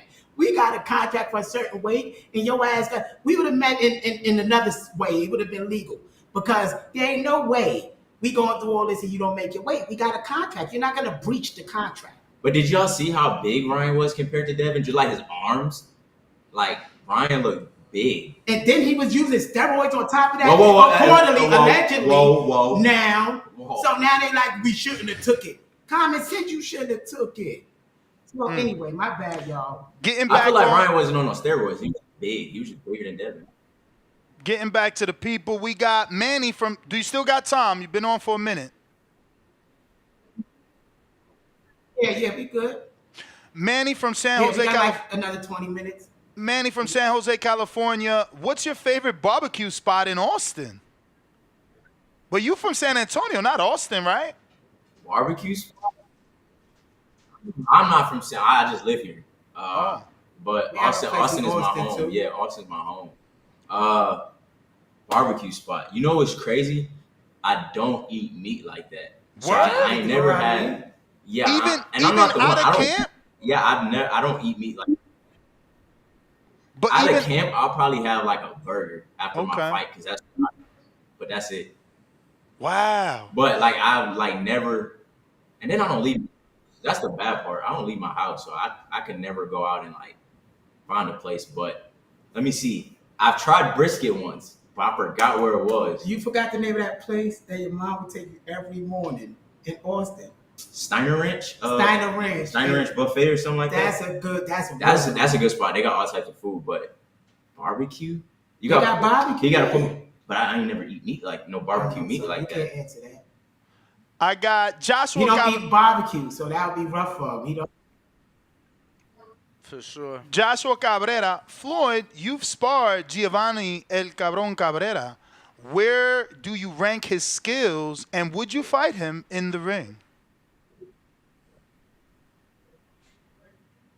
He's the guy that fought Pitbull. He's trying to help somebody. That's good. That's the fight we were supposed to get. He didn't take the fight. He didn't take the fight. No. Yo, these guys be running, man. No. They be running. Wait. And as far as for July, though? Yeah. No. Not for this fight. It was a fight before this. It was supposed to be in Houston to co-main on Ryan Duarte. But what? December. He awkward. That's all it was when we spoke. He was just awkward. Yeah. But besides that, I mean, it's a lot behind the scenes. He a humble guy in person, so I ain't gonna crap on him. Yo, they turned down the fight. You'd be surprised how many turned down. From Tevin Farmer, everybody else. Wait. Yeah, You said who else he had? You sent an official contract to Tevin.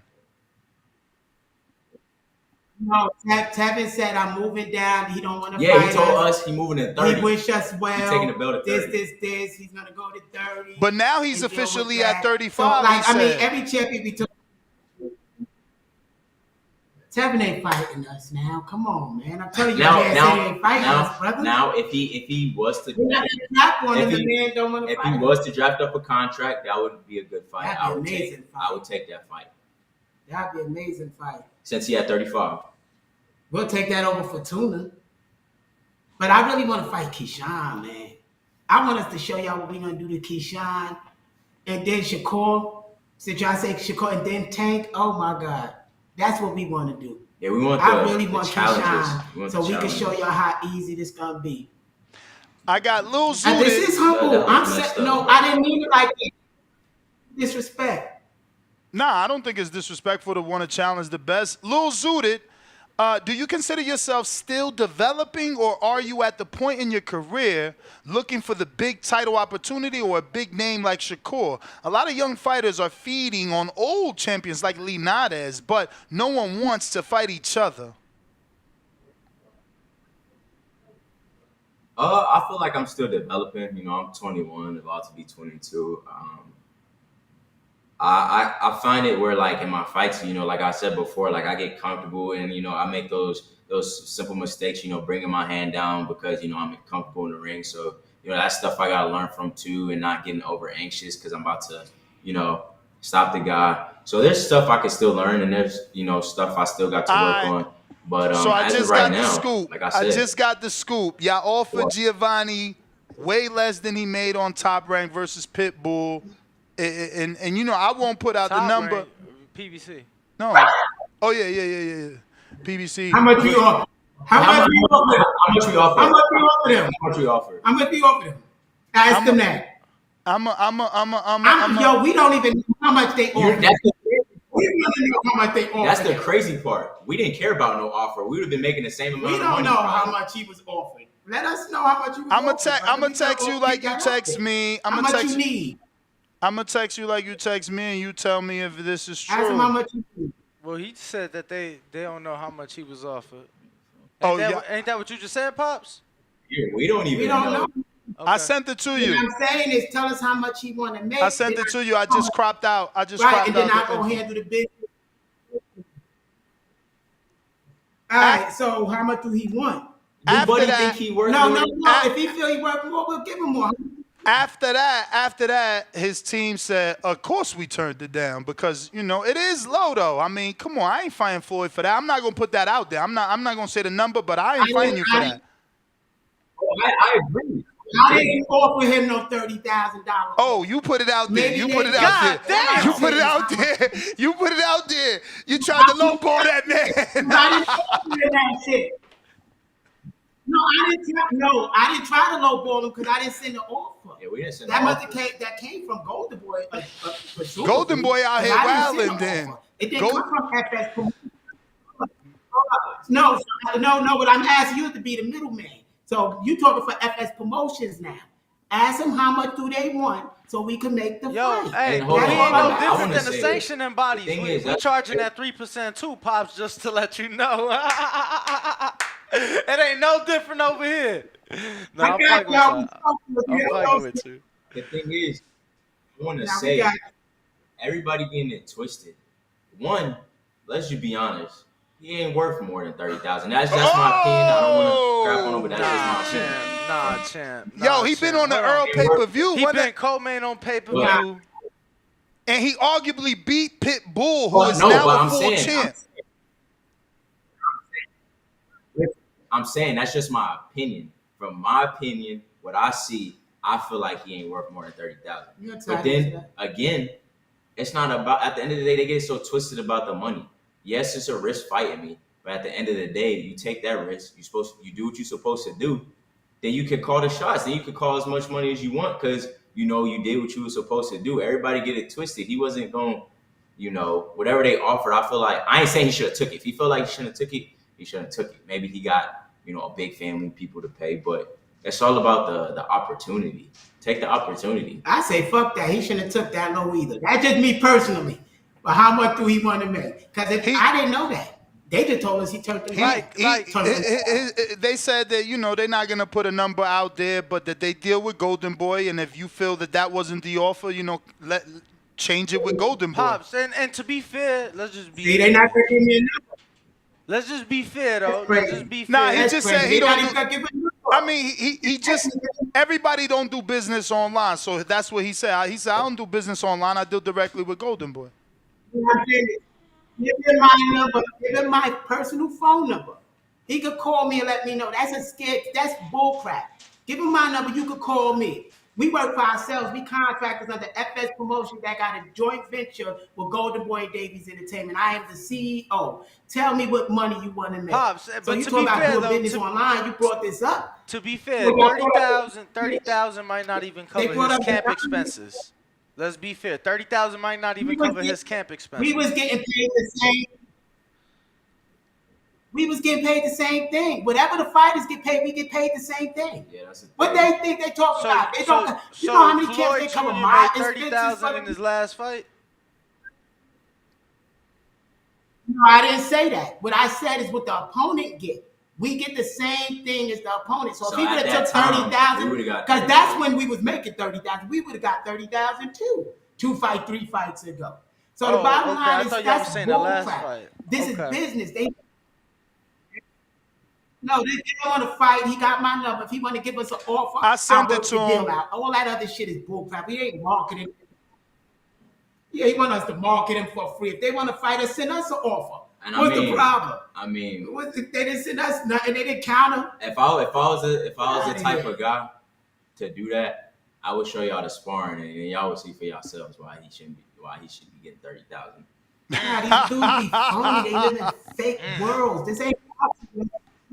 Crazy. You send a count off, somebody send you $30,000. You get in contact with the fighter, the manager, or whatever. Yeah, send a count. We contractors. They are promoter. They work for us. How are y'all doing business? This shit is fucked up in this era. These dudes is backwards. They want to be slaves. Come on now. Send me an offer, we'll fight you.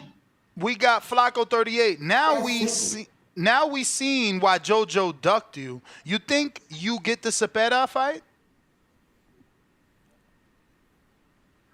Hopefully, that's a fight I want. And, we right there. I think he's above me. I think he's number one. Yeah, Frank Martin's number 2. So I feel like that'd be a good fight. Plus, we on the same, the same side. I mean, that's a fight that makes sense. That's an easy fight for Golden Boy to make. But we waiting on Panda and Zepeda, to determine if they want the fight or not. But that's a fight That's a fight I would have liked to have next. But I think they got other plans with Shakur. Is it worth it? He's in line for Tank. Is it worth it for hopefully y'all? so. Because y'all both so close to a Tank fight. To me, it's worth it only because that's another top fighter on Golden Boy supposedly that can get knocked off. So he not in the way. No, it's worth it because that's the way boxing goes. You're supposed to fight the next guy over you and keep going up and then fight Until the you get the champion. belt. This shit is weird. People want to be number 20 and fight number 3. And it's supposed to be number 3 fight number 2, number 2 fight number 1, So yeah, we're gonna fight Zepeda if they ever open that up, and it probably be for a world title. Because I don't think Tank gonna hold that world title long. I think that's gonna be vacant soon. 2 more and we're done. We got Toledo Treese, obviously in Ohio. He says, would you fight my guy, Robert Easter? I also think Nahir Albright is a good fight for you right now if you can't get a big name. I don't know the second name, but Robert Easter, that's like the big bro right That's there. his That's big like brother. he always DM me, messaging me, giving me words of encouragement. And he, 1, is retired, and 2, y'all can ask him yourself about that sparring. So Yeah, we got him ready for a fight. But these guys be weird. But like I said, that's the only fighter in boxing that I consider that's the homie. Robert Easter. He that's a cool dude. He's a good guy. Him and AB, Adrian Broner too. Oh yeah. But he still owed me my rounds in that sparring. Nahir Albright is the guy that Keyshawn Davis beat, and then it got overturned because of the drug testing positive for marijuana. Oh, okay. So what that mean? Do I you didn't like see that fight though, so I wouldn't. No, what that be mean? able That's to- the guy that they talking about fighting? Yeah, well, they asked him would he be interested in. Keyshawn beat him? He did beat him, but and fighting. it was I don't want to say controversial, but there was something there. It was a good fight. But the last one here is from Octo. What's your thought? Because I Go ahead. Didn't you say what? Huh? I said, didn't they say he rocked Keyshawn or something like that? Yeah, like Or I was said, that there him? was Or was that there was some somebody else? moments. There was some moments in there. There's some people that may even say they thought Albright deserved the win. See, the thing is, I don't know him, so technically it's not a fight I'm interested in. But if the fight presented itself, sure. But I'll go back, I'll watch the fight. But as of right now, I don't know who that is. If, So I if he think- kept up with Keyshawn and they knocked Keyshawn out, then that ain't a fight who want to fight us. Because Keyshawn is ass. And I keep telling y'all that. I'm sorry. How you got on the suit? Sorry, they said therapy said I need to tone down the way I talk. Don't worry, So, I got y'all. Y'all. I'm gonna make sure he calm down. Keyshawn, I don't believe is on our level. I believe Keyshawn is a C-level fighter, and I believe we are A-level fighter, and what hurt Keyshawn. Is that Albright got a power puncher? So I don't think Albright would stand a chance against us. So I really would like to fight the number 1 guy and Tank, since we up there and earned our way to number 2. I'm not looking backwards, because if you look backwards, sometimes you crash into trees. You got to look forward. So I'm not looking in the rearview mirror. But hold on, but if they was like Tank, fight him next, Shakur, we would fight him. But they're not going to be like that. So all these hypotheticals, they not. Or either they're going to overprice themselves, or either they're going to want percentages and wait to come over. You know, it's all that dumb shit. I gotta go watch that fight now. Y'all saying it was a good fight. Last one. Bomb. It's been a good fight. Last one from Octo. He says, "What's your thoughts on JoJo and Jesus Perez, and JoJo and his last fights? Do you think the judges made the right decisions?" Well, yeah, with the small guy, the one before, the guy just simply outworked him. And boxing's about punches landed. You know, if we want to, and the dude had ring generalship, so he won. The Oscar Duarte, that's who he fought, right? Yeah.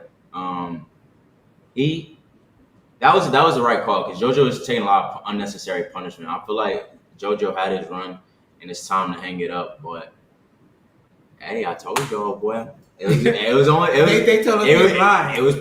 I was hoping it was gonna be me, but it had to be Duarte. And I mean, JoJo, he had, like I said, he had a good run, but I feel like he should, focus on his kids, and he gave his life to Jesus now, so. That's a good thing. So he should just focus on being a dad. We should just focus on that fight for July 20th. Could y'all call y'all little chubby friend and tell him to change that contract so he can whip his ass, so we can go on the bum ass Keyshawn and handle our business? Could you do that for me? Because you've been a good dude. And Juan Guzman will be in the camp with us. This camp. So we are going to have fun with the Dominican pride and put our ass with them on the way Dominican people do. So this is going to be amazing. I love you did the photo shoot with the flag too, man. That was dope. I love that you did that. Don't pull the traditional Dominican move and miss weight. Yeah. Dominic, nah. You could tell you discipline. But the last one for me and for all the questions, and thank you guys for your time, obviously, is Tank was very, I guess, adamant in telling Frank Martin he's not ready. He said, you should have took a little bit more time. You not ready. You need more grooming. Obviously, you got to put yourself in that situation. Frank has a little bit more fights than you. Frank has fought on a higher level than you, right? He fought Michelle Rivera. He fought Artem. Do you think Tank will hit you with the same line, like, you don't belong here, it's too soon for you? You a good fighter, but you're stepping into the ring with me, Tank, too soon. See, the thing is with that, Tank, anybody, they going to say what they want to say. They're going to say what they got to say. They're entitled to their opinion. But at the end of the day, it's not about whether you feel I'm ready or not. Frank is there, ain't he? He there. He's stepping up to the plate. He didn't have to take the fight. I mean, but at the end of the day, Frank is number 2 in the WBA. He want to go challenge Tank for his belt. What's wrong with that? I praise the man because he was, brave enough to step up to the plate and do that. Like Tank said, you ain't never been on no stage where all the lights is on you. You might freeze. But at the end of the day, Frank's, jumped up, took the opportunity, and that's what boxing's about. It's not about if you just saying to you, hypothetically, it's not about you if I feel like I'm ready. If I feel like I'm ready for the shot, it's about me, my team, and, how I feel. Me calling out Shakur and all these fighters, I got so many people saying I ain't ready. He's saying I ain't ready. Not on y'all to determine if I'm ready or not. If I feel like I'm ready, then I'm ready. And if that person happens to fail on the way up, what's wrong with that? Just get back up, dust your feet off, and on to the next. You took the challenge, and that's why I respect Frank for taking the fight. Speaking of fail, letter grade for Frank on the press conference. Mannerisms, behavior, temperament. What would you grade it? Frank gonna get his ass knocked Yeah, out. I ain't gonna lie. Frank. You can tell by the body language, Frank already just there for the check. But and I'm not saying it like that, yeah, but I think subconsciously I could tell as a coach from the body language. When Tank approached him, I could see the timidness. So it's gonna be timid when he get hit. He gonna get knocked out because a scared man. But the thing is, we can't say that because Frank is always chill. We ain't never I ain't seen talking about Frank the be chill. like rah rah and all this other stuff. I mean, Tank stepped to him. Frank ain't back up. He ain't moved back. I mean, y'all all know Frank gonna get knocked out. I mean, Come on, yeah, man. but everybody know Frank. we can't say Frank's scared because he didn't I'm have to saying take this fight. subconsciously, body language it shows he's scared. From a coach standpoint, me watching his body language from seeing a lot of weigh-ins, I will say he though, did not look like the alpha male. I He will, looked like the I beta will male. say Tank did all that talking and disrespect, and you ain't coming back with nothing. That's a little it's a little sus. But I feel like Frank, he just chill. He don't care. Y'all gotta get in the ring at the end of the day. The press conference, step in, getting rah rah. How would y'all handle that situation? Because it is a Tank show. You know, people there to see Tank, and he did his homework on Frank, right? Like he brought up the girl. You know, he had a lot of little one-liners to try to get under Tank's skin. Yeah, Frank's skin. How would you have handled the situation? Because you're saying he looked body language didn't look right. So do you get rah-rah even though that's not your temperament? We've been in camp with Tank twice. Tank don't intimidate us. Yeah. Tank said to us in camp, I'm not going in the ring with that. I ain't gonna lie, Tank ain't really. Tank we're ain't taking like that. a threat to us. So our body language ain't like that because we know we was stopped. See, the thing is, so it ain't like no speculation for me. Like if Tank came to us, we know we would hurt Tank.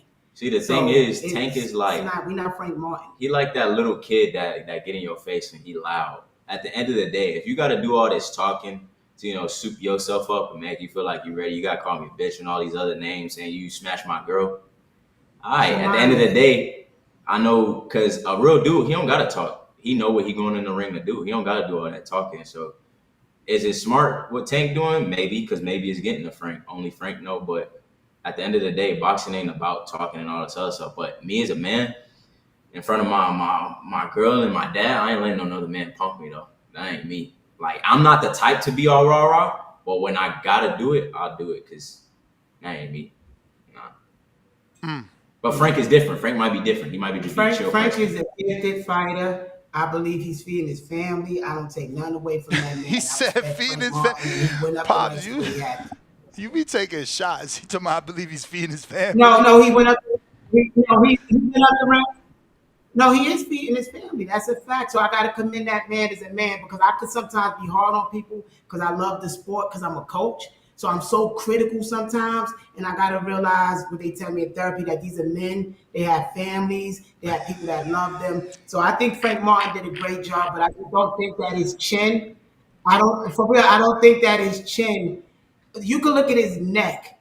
I give a gift. Man, you Coach look at Kenny Mike now. Tyson neck. You Coach Kenny. Coach Kenny put that and said, yo, somebody who worked out. Yeah. So he's not working out his neck. So how is he gonna absorb that punch? What muscle fibers is gonna catch that head from allowing that brain to smash against that skull inside? You can look at his neck and see. So that's what I'm saying. He's gonna get knocked out. Hold on. Unless he fix that. It's in God's hands. Only God knows what's gonna happen that night of the fight. So we can't crap on Frank because we don't know. Now, are you guys factoring in the same element that your father's factoring in for you? Like, we know what's going on. We sparred him. Frank sparred him too, and Frank believes, he gave him some work. See, you're putting us in the same thing. What? Because Frank ain't on our level. That's the first thing. We got to get to Frank ain't on our level. Frank ain't a switch fighter. Frank don't got the gifts kid have, even the kid age. He don't got the speed. At 21, he didn't learn about getting cuts, about none of that. They on two different IQs. Frank ain't sick since 8 years old studying boxing. He started at 15, right? Right. It's just, but he didn't. He went to school. He was at homeschool boxing. It's two different playing fields. So please don't mix that up and make these fans believe they're on the same. But no, I didn't. Didn't Tank show Frank the sparring right in front of his face? I mean, Frank says he showed him being in a headlock. He said, all you showed me was a headlock. Oh well, if that's it. I don't care about the spawn. His skills. Frank ain't beating Tank. And Frank ain't Frank. I think Frank would be outpointing him, but his chin is not taking that punch from Tank. I don't care what nobody say. And Tank on the show, Tank don't care about getting beat up 10 rounds. He don't care. Tank is gonna catch you before them 12 rounds. So it is what it is. I got Chris the Prodigy Matthews that says, my boy Trayvon Towton wants some work. He's at the Richard Steele gym in Vegas. Next time you're out here, can we make it happen? He said he inboxed you in his IG, Trayvon 350. And it's not spelled. What do you think? We amateur fighters? I don't know. Maybe it's just for work. I guess. Well, sparring. Tell you. We pay our sparring partners. We hire sparring partners for the person that we're fighting. People that mimic them. We don't just go in and randomly throw things. This is a professional I'm just boxing. gonna say, brother, just go ahead playing that man funeral arrangements. No, we don't just No, hold on. What was the name? What was the name again? Hold on. Why are we gonna give him marketing? I think I know this. Go ahead. TREAVON 350.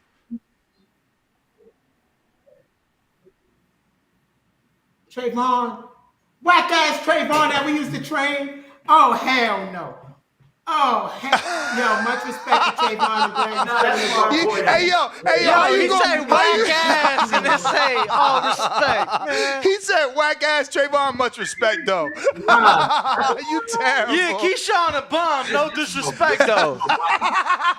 Come on, Pops. No, Pops out. He coming with a juggler. I used to train Trayvon. No, I used to train Trayvon, and he wouldn't run and do the work he had to do. He was on our team, but because he wouldn't do the work, I had to kick him off the team because he wasn't serious. So that's why I said bum ass Pop, Trayvon. he trying to show you. He know his work. He trying to show you shit change, and you think shit's Nobody sweet. He want to show you it change. The thing is, that was my boy back in Austin. So yeah, he's cool. Yeah, he a cool dude, but come on, bro. We whipped his I was there when he started, like literally, like what 2-3 years ago when I was in Austin. Right. This is an amateur. He green. Yeah. Like, come on now, y'all. If we talk, I'm gonna text him. If we talk about the same, if it's him, cut it out, man. But that's my boy, though. That's my boy. He just wanted attention. Good luck. Good. Be sure you love Trayvon. Go ahead. Do some miles. Some live. Don Gotti on the live. He says, ask them why they block everyone on Twitter that don't agree with them. Let me answer this. Because my dad don't give a damn what y'all gotta say. Y'all keep like trying it. He's gonna block you, bro. Yo, no. Because Ashton gonna tell people to go say sign the contract. Y'all didn't even send a revised contract. Why are you sending people to come hound my damn thing? And I got to go through all these messages, Ness. I got to read all these messages to give Floyd the good messages, take away all the bullshit. I'm telling you, bro. And he going to send he got almost 1 million followers. He going to send all these motherfuckers to sign the contract. So I start deleting every one of them. Block. And I'm telling you, my dad, he is not, like y'all see him, y'all probably the only ones that get him like, rah and whatnot, but he do not give a damn. He will sit there for 3 hours laughing and giggling, just blocking folks because they just saying sign the contract. And people just wasting their time. We sitting here cracking jokes on them and everything, making fun of them. At least Tom a map. My man said they don't have to give us a fair contract. Then y'all can say sign the contract. Like we not trying to sign a contract. So all their asses got blocked. About a good 50,000 of their asses. I had to sit there and block 50,000 people. 50,000 is wild. Damn job, y'all. That's I be on it and still negotiate business and still doing everything else. But the thing is, it's in their hands now. So now you sign the contract. Sign the contract. Give us the right contract. Let's have these fight so these people can get it over with. Well, guys, that is it, man. I really appreciate this. This has been a fun one. Hope to get you guys back on soon. Please let me know when it becomes official. You said what? Oh yeah, for sure. But least we didn't get too crazy. I said at least we didn't get too crazy this time, and What, at least I didn't start yelling like Yeah, crazy. nah, It was I'm simple starting talk. I'm starting to learn your pops. I'm starting to learn your pops. So I'm gonna just, I let him go and wait, and I know when to get in now. I ain't trying to get him upset. You heard Posse talking about at least I ain't start yelling. What, in the last 10 minutes? At least you ain't yell what in the last 10 minutes? No, hold on. That's the bad part. I was the same way when I was a kid, because him from being in New York, that's how like our family talked. So as a kid, I'm like, yo, Dad, why you yelling in the gym? I'm like, I ain't even yelling. I'm This like, my regular voice. Still do it. You know what we gonna do? Next time you come on the show, I'm a purchase and I'm gonna send it out to you. Give me a PO box or some gym address or something. I'm gonna send you a heart rate monitor. And I bet you that shit spike up every 2 minutes during the interview. Check his average heart rate. We gonna keep a camera on the heart rate and have it on screen to show the change. But we appreciate the time. Go ahead. On the real, y'all teaching me how to do interviews. Y'all teaching me to control my anger and everything else. So I love y'all and I appreciate it. Appreciate y'all. Appreciate you guys. Thank you for coming on once again. Look forward to getting you back on. There you have it, ladies and gentlemen, the Schofields. Appreciate it. Phone lines are open. We rocking and we rolling. We got Majid. My bad, Majid. I left you hanging last night. I ain't noticed till it was too late. It was an hour in the bay. I feel like that was that you cut off. Yeah, nah, he dipped off though. He got to jump back on. Oh wow. Yo. Everybody need to like the video, subscribe to the channel, and join YouTube members and Patreon for something.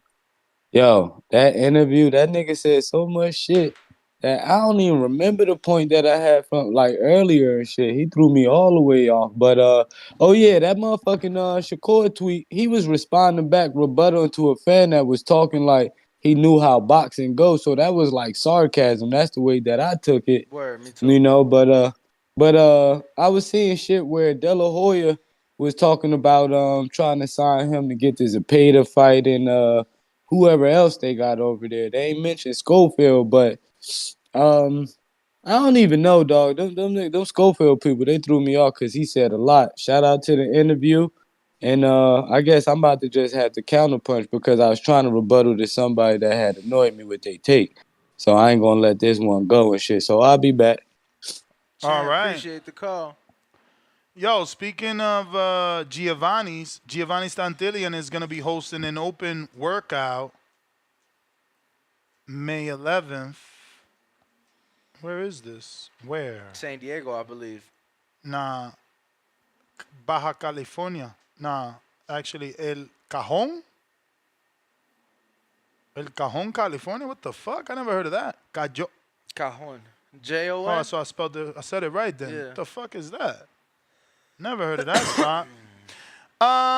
If we got no more callers, it's time to kick out. Catch me on the next one. Nah, we got mad super chats I got to get to. In the meantime, this is your last call for callers. If you're looking to call, now is the time to get on. But if not, we out. $20 super chat. Drop a bomb for the dub.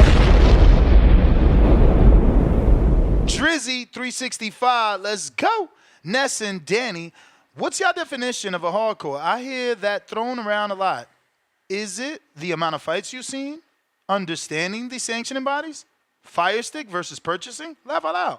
What makes one a true hardcore fan? I think it is the amount of fights you've watched or amount of fights you seek out to watch. Like just, the more you absorb yourself in the sport or absorb from the sport makes you a hardcore. The more you want to learn, the more you Google, because casuals don't do that. They just watch the fight. Oh, you want to watch Mike Tyson? Oh, Mike Tyson's fight? Yeah. And we are on the schedule.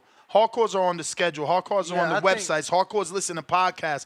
Hardcores are hardcores for a reason. No, like you said, seeking out the sport. You get what I'm saying? Like, yesterday I was on ESPN Plus, and it was like, let me see what old fight catches my attention. Oh, wow. And I was literally editing, uploading shit. Did Blair bump into you, or he didn't show when you was there? He did. We getting that interview in today. Okay. Yeah. And then I caught Cody on the way out too. So. Oh, Cody was in Top Rank. Yeah. Damn. Might have to start going. Looks like he got a new trainer. Nah, Ibn is just in Bulgaria. Okay. Don't do that. Stop Hey, playing my boy out. It was a guy I ain't never seen in my life. With the ponytail doing pad work. Come on, bro. Stop it. Kentrell, $5. The fuck you want me to say? How can a fighter that I've seen him get in your card?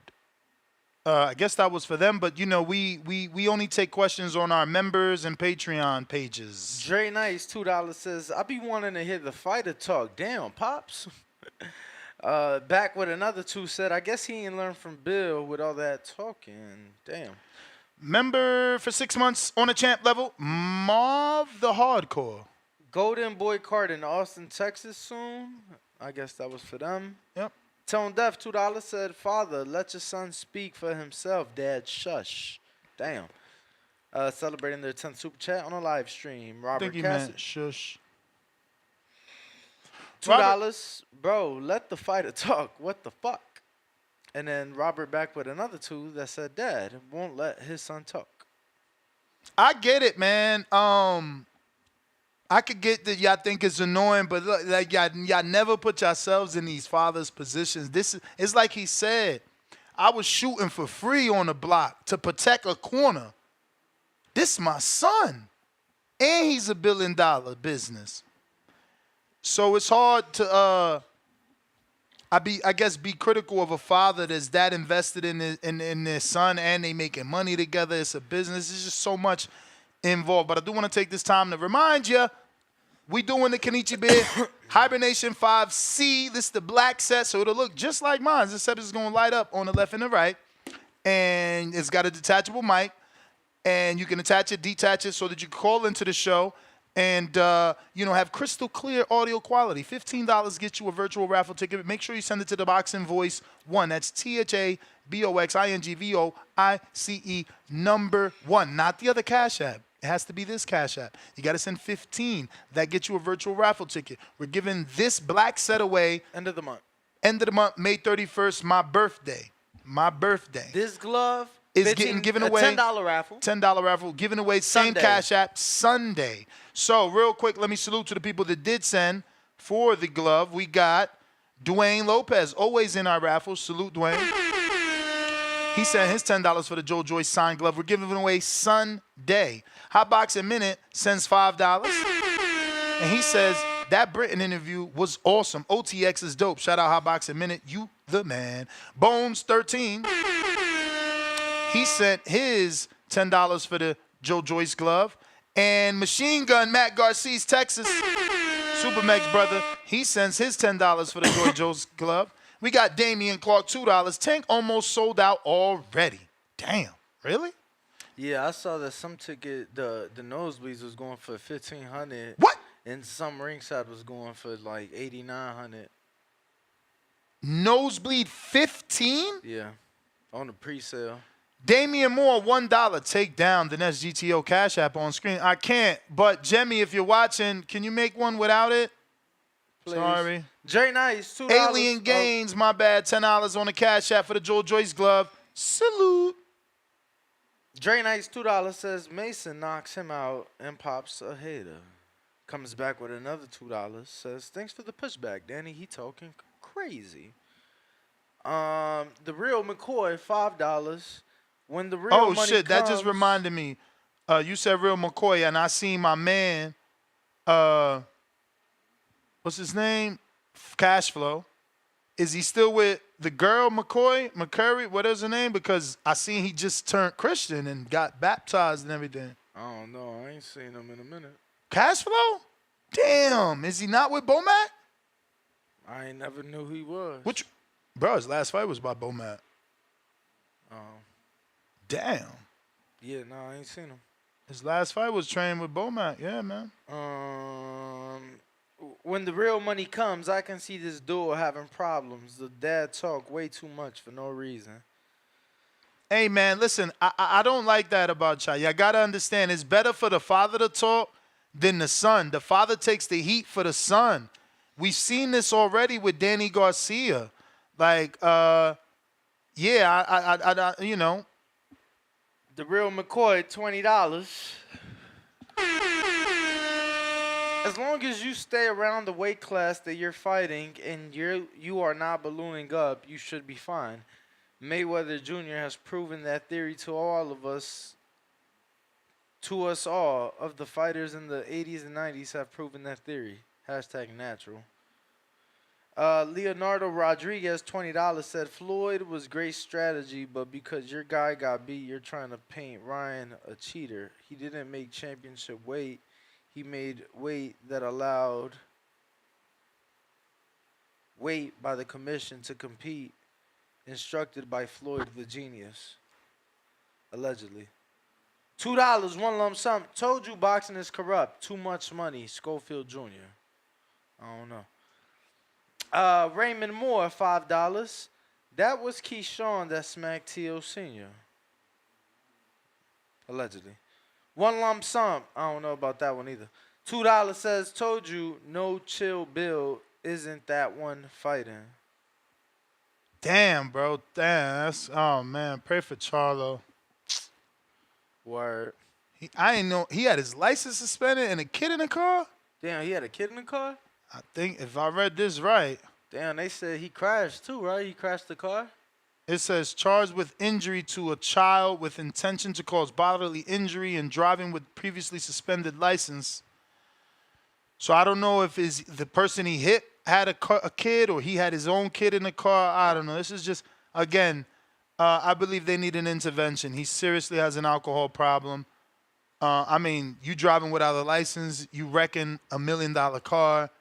This is not like, they need to step in. Family needs to step in. He needs to go to rehab. This is crazy. Joshua Cabrera, $5, says Floyd's cap. Gio beat his big brother Elijah 3-0 against Georgia fighters. I got Sarah Johnson with the $15 for the virtual raffle ticket for the headphones. She's in for the black set. Kenichi Bear 5C. Chris C, $2, says Carmel versus Kid Austin is the fight of the future. That would be a good fight down the line. Super down the line. Carmel still at 26. Years of lurking, $2, says y'all hate seeing supportive fathers. Hashtag daddy issues.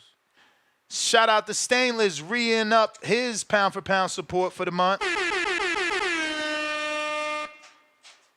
Drop a bomb for Stainless as always. We got, shout out to Stainless. Sent another 15 for the Kenichi Bear raffle. He wants a black set with the detachable, attachable microphone, which allows you to call in with that crystal clear audio quality. Stainless back with another one. Damn. $10 more, and he says this one is for the Joe Joyce virtual raffle ticket, which we're giving that glove away out on Sunday after the fight. So who fights this weekend? Loma. So when we recap in Loma weekend and whether or not George got another big win or Loma's back, we'll be doing the glove giveaway that day. We got AB sends 25 and he says, put me in both raffles, champ. Let's go. Well, then you are the man. And looks like we got Tip Bellis on the check-in.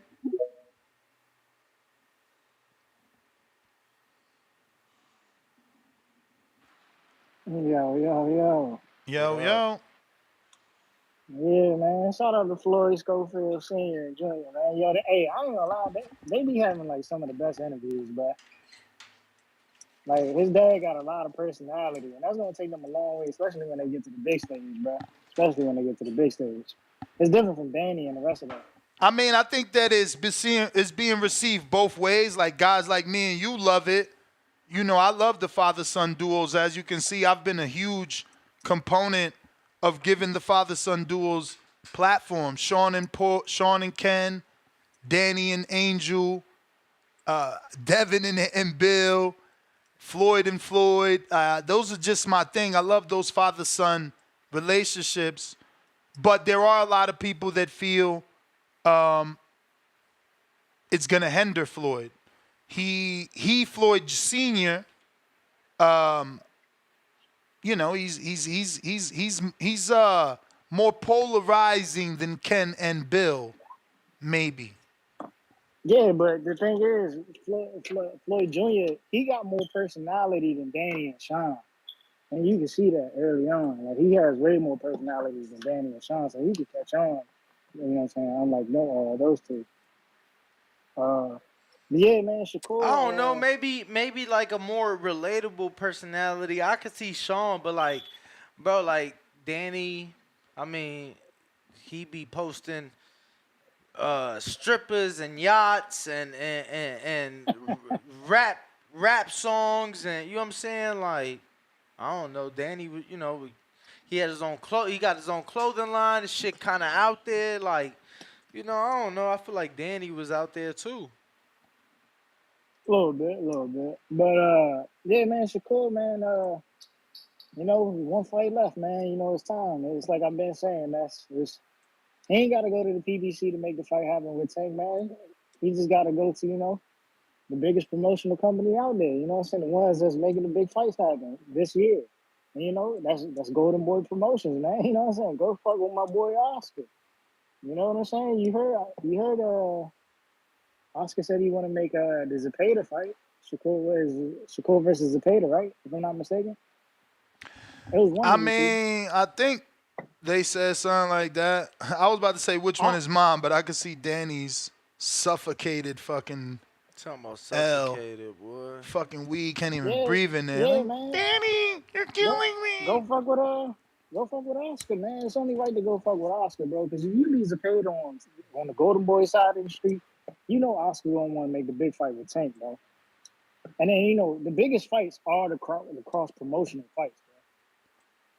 Especially with the current history that Golden Boy and the PBC have, bro. I mean, bro, I'm telling you, it's gonna be a huge fight, bro. It's gonna be huge. That's a mega fight right there, man. I think Shakur should go to Golden Boy, man. He's gonna be the next Shane Mosley, man. I'm telling you, he's gonna be the next Shane Mosley. But yeah, that's it, man. I just came to talk, man. Let's go, champ. Appreciate the call. Tip on the check-in. You may feel like it's your time, For surely Sean. but it's not your time.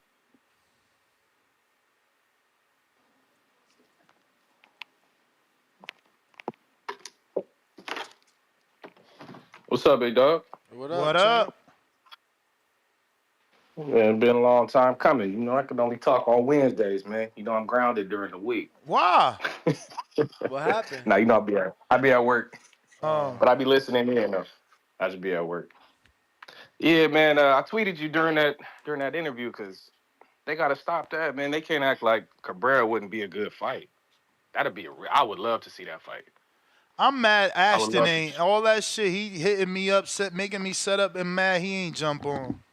But I get it. Ain't he from the West Coast? That Jack Rabbit gym is on the West, right? Yeah, I think he from Cali. Long Beach, if I ain't mistaken. My bad, champ. Beach City, huh? Yeah. No, that would have been that would be a real good fight. And you know, Pitbull was hitting Gio with everything he had plus more. You feel what I'm saying? And still went the distance. You know, so I'm not saying that Isaac hits harder than Floyd or Floyd doesn't hit as hard as Isaac, but we seen the heart Giovanni has. That fool, he ain't going out. And he is not no buster, so I feel like that would be a great fight. I would love to see that fight. And then calling Keyshawn and easy work. Come on, man. We gotta Called him stop a that. bum, yo. Called him a bum. And this is what I preach on because I say as supporters, we can't call no fighters no bums, but the fighters can call other fighters bums all they want. For You know sure. what I'm saying? So, because we ain't in there. I know I ain't in there no more. I know Tip ain't in there no more. So Tip trying to be in they there. gotta. he be up in there putting on his winning gloves and shit. I know he be in there, but and it's gonna be a good fight this weekend. It's the year of the upset. So you going So- Cambosis? Oh boy, hell no, I ain't going kill bosses. How the hell you gonna say year to upset and not go with It's the the Boses? year of the upset, but I can't side with it, man. You know Man, I can't side. I ain't gonna lie. man. I told But they've been his coming up though. coach. I told his coach he was finna lose. Who? He got a new coach, right? Who's that? Nah, well, the assistant is the guy Yo, is Ramon. Ramon. Oh, So he went from New Oh, that York. Lord's gonna lose. He went from New York, from Dev's fight straight to Australia for Cambosis fight. Now damn. I told him I'm like, yeah, I ain't gonna lie, bro. I'm like, That's dope. Shout out to him. I'm like, I didn't know he was that big. yeah, I'm like, you about Yeah, to go, you about to Going go to another You country about to go for out that there. pad word. You talking about the pad man? Yeah. You about to Damn. go out So to he another took. country to take He that L. literally took all of Padman's job because Padman had Australia on lock. I mean, he ain't have George. You right. He was dealing with people. And I can't say that because I can name you 4 other American trainers off the dome that's doing business out there with fighters. So Okay. So Shout out to Padman though. yeah. You know he has. Where you see him at, Danny? Who? Where you see the trainer at? Well, he one of Dev's pad guys. He's one of Dev's pad guys. So that's what I'm saying. Like, we cool. Shout out Ramon. And I was joking with him, the whole camp. I'm like, damn, bro, you finna go out there to get your ass beat. And he'll be like, damn, so you ain't giving us no chance? I'm like, not one in hell. It's the year of the upset, but not this crazy. Why you doing him like that, Dan? Cause he my friend. I don't lie to him. Not this one. Hey, so just so we can get it on the record books real quick, just so we can get it online. Are you doing the predictions today since it's Wednesday? Predictions for what? He talking about Loma. Yeah, probably second show. Nah, if not, we do it Thursday. Oh, you talking about Pro Box? Pro Box, right?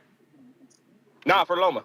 Oh. Yeah. Probably not today because today is Pro Box, so it's gonna be tomorrow. Cause I'm gonna be watching the fight, so I'm gonna do a live for the fights. I'm gonna be watching Pro Box. That shit good today. You going live? Well, I go live every day. I can't be there tomorrow, so I'm gonna get him today. How you I'm gonna get him today. Yo, how you gonna say that, but you wouldn't go live when you would be there? No, because I'm there. I'm covering it live. Okay, What the so hell? don't say you go live every time. No, I said every day. But Sean, let me let you go. And yes, when I wasn't going to Pro Box, I was doing live. For sure, Danny. but especially as these cards get better. But those times you were there, you clearly wouldn't go live, so you can't say every day because those days you wouldn't. Only in the morning, not the afternoon show. Damn.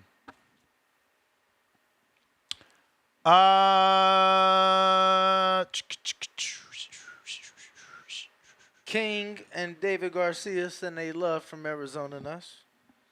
Salute. Pro debut coming. Really? Next month. Who they signed with? You can't break it? What the fuck? Well, I just want to make sure it's official. Can we get some new Garcia shirts? Because I only got that one. Yeah, I only got that one. I don't even fit that shit no more. Epic Sleep, $2. Floyd Sr., hilarious. I loved it. Nah, but it's looking like Dev. So. Oh, yeah? Yeah. Slick Nick, $2. Cambosis versus Loma predictions tomorrow morning. It's just so much news keeps taking over. Right. Soup Max, and today or tomorrow fight week starts, so we'll have more to talk about for that. You know, that fight ain't a big fight. They got like the powers that be have to understand that. Like Top Rank needs to see like, damn, you know, Boxing Voice ain't even talk about the Loma fight yet. They got to do a better job at matchmaking. It can't always be everything in house. Like, look, Foster fighting Consacal again. Like, is it a good fight? Yeah, it's a good fight, but like, damn, bro, it's another recycled dude. Like, and I'm not saying don't give these dudes that lose a chance, but like, let Consacal go fight somewhere else. In his last 6 fights, you know what his record is? I don't know, bro. Take a guess. 2-4. In his last 6 fights, he's 2-2, 1 draw, 1 no contest. Soup Max, $2. Get your Border Wars info in. June 15th is the deadline. Put up or shut up for anybody that wants to join our amateur boxing event, you do need a USA boxing book in order to compete. And a physical And that a are both physical. due June 15th. So Yes, you guys sir. have a little over a month, about 5 weeks, to get those in to Supermax or Adrian Rowan. Yep. We got Tip Bellis. Actually, it looks like Toledo with a counter.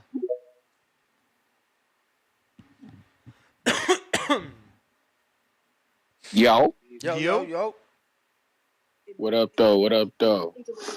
Hey, man. Say, man. Floyd Schofield Jr., man. I like him. I do like him. I don't know about him jumping in with Shakur right away, though. That shit there is, I don't know about that. But y'all know, y'all heard me say, man, I'm the Eddie Hearns of this post-boxing shit, man. So I'm saying, Floyd Schofield, if you're looking for a fight, we got Thomas Matisse around here, man. I feel like that'd be a Damn, good what name for happened you. to him, bro? Like, my man didn't he sign to Eddie? Hey, man. Hey, he ain't He fucking got with your that boy. He needed one to fucking fight with. and it was over. Damn, because He didn't he needed lose to Rocky? He the one put Rocky on, right? Yeah, and he lost to Eastside. He lost to Eastside Cruz too back in the day too. No. But he lost to Rocky on Matchroom, which got Rocky the Oh Foster fight. yeah. That got Foster. Yeah, that got him the Foster fight. Yeah. That's what happened. But yeah. Damn, but that's crazy. After that, they shelved him. And then he just had a fight like last year. He was on the Albert Bill undercard and shit. He was in the city. But Thomas Matisse. I feel like that's a good name for you. Like I say, he been in there with Eastside Cruz. He a good fighter. You feel me? You know, wily vet for you. You know, decent now. You know.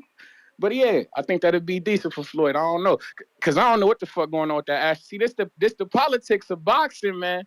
This why we need guys like Turkey Al Sheik and just to throw the money down and get the shit done. Shit, No bullshit. I don't know. I don't know. You ain't here, Floyd? They got 3 offers from Al Sheik, bro. One offer was $50,000 for 1 round. That's wild. That's wild. The fact that they ain't go pick that. The fact that they ain't go pick up that free car, cause that was a free vacation and a free car. You came back $50,000. You just go buy yourself a Camaro. You know what I'm saying? You fancy? You wanted the motherfucking ZL1? Cool. You financing 15. You dropping 50 on it. Like, I don't know, bro. God damn it! Why I ain't never been put in them situations? Hey man, I don't know, but Floyd Schofield and his pop. Hey, I like his pops too, though. He an animated character. He funny. That Nair Albright, though, I do think that's a good fight for him too, man. That's a good name. If you keep saying that you want the Keyshawn Davis fight, you feel me? What most people fight common opponents of the motherfucker they want to fight. You feel me? That's just what makes sense to me. And then especially since he gave Keyshawn a good fight, it's just something I would like to see. But you know, and by the way, man. Some of us are like I'm picking Cambosis against Loma this weekend, man. I don't know what the fuck everybody keeps sleeping on Cam. His only losses is the Devin Haney, man. The man can really box. I know niggas like you was talking about, Maxie Hughes got robbed and all that shit. No, he didn't, man. But Cambosis can fight, man. He's a good boxer. Bro, man. He can Fury move. got shadow banned. I don't know what you mean. I don't know what that is. What you talking about? His hashtag is unavailable on YouTube. Oh man, it's pretty strange. You may feel like it's your turn. Hey, that is strange. Shout out Toledo, Ohio. Thomas Matisse, man. Let's get back in the ring. Let's get that Floyd Schofield fight. Bro, his shit is legit shadow banned. It's the second time today I tried to find Tyson Fury and it don't. And Usyk come up. You type in OL and it come right up. We got Tip with a counter. Shout out to Dwayne Lopez, sent his 15 for the virtual raffle ticket to get into the black set of Kenichi beers. Do you want a set of Kenichi beers? You want to win? You want to win? $15 makes you a winner if your virtual raffle ticket gets picked. Tip. Epic Sleep, $2. And these joints right here. Oh, those the Kenichis? Those ain't scanning either. Oh, one second. Oh, damn, he talking to somebody else. Does champion level give you access to the betting show? Absolutely. Which we're on a 3-week hot streak. Yeah, dog. Hey, Ness, man, I'm out here getting cooked, man. I seen the real James Nita sent me the real last night. The Riggando. Bro, they murdering you on Twitter. And you know what's the worst part? I'm getting cooked on IG. They cooking you and me because they like, the boxing voice always with the wild takes. And it's like, bro, that's a caller, man. Yeah, they are cooking my ass, man. They like, damn, Riggando, 40 years old. Somebody's like, And he got hit with the pressure cooker. I Nah, was like, damn. hey, that's why when I posted it as a short, I said, I'm gonna read you my caption. I said, hold on. I said some crazy shit because I'm like, yo, this dude wildin'. Damn, where is oh right here. Rigondeaux at 43, Cooks Naoya Inoue. I said, what the fuck is this caller on? Do you even want to see it? That's what I titled that short when I posted it. Well, it's not even out yet. But It's scheduled for this afternoon. but look, I'm gonna put it like this, Danny. People out here saying, yeah, Rigondeaux washed up and all this blah blah blah because he fought Lomachenko. I think people are forgetting this, right? Lomachenko was bigger than Rigondeaux, right? Inoue is coming up from a lower weight class, way lower than where Lomachenko even started at, bruh. That is a good fight to make, and I think people are overlooking that, bruh. Like Rigondeaux and Inoue would probably be the same size in the ring. So you about to go for a double reel on this shit, huh? Hey, fuck it, man. Look, I'm doubling down. We need to see this fight, bro. I'm telling you, this is a fight that's match made in heaven, bro. Rigondeaux versus Match made Inoue, in man. He said heaven. match made in heaven. Man, Bro, listen, we talking about two dudes with oh! punching What? power, athleticism, speed. Like it's He ain't all even. there. It's a That's combination of a wild. He great ain't even fight, give bro. me. He ain't even give me a heads up, bro. I've been on that dude forever. So breaking news. Looks like Kenneth Sims finally signed the Golden Boy. Remember I told y'all he had Oh, a big you see that? announcement. He You signed see the that? Golden Boy. 140 looking good over there. Let's see if who they gonna put him in with though. He ain't getting Ryan. So what they gonna do? Basurro rematch? Oh, he ain't never fight Barroso, right? Nah, he's supposed to be the mandatory. He's supposed to be in a mandatory Maybe position. that's what it is. They hoping he could beat Barroso. Yes, sir. But yeah, man. Hey, look, man. What you think? Him and Bob maybe they Arum. cash out Barboza? Him and Barboza? I mean, I don't know if that'd That's a be a cash possibility. out. I mean, Barboza looked bad. People thought he lost. Instead of giving him Nah, a for big sure. fight, they make him fight Kenneth Sims and cut him after the loss. For sure. But you don't think Barboza will have like a 3-fight deal? I think he has like a 3-fight deal. Again, if you look bad this fight, then I give you Kenny and you lose. I mean, I'm sure I could cut you. Fuck, Top Rank do it all the time. Nah, I don't think they're gonna do that, You bro. know I that think they're Top gonna Rank, invest a little bit. according to Rick Glazier, Top Rank re-signed Elvis. I forgot to text his manager see if it's true.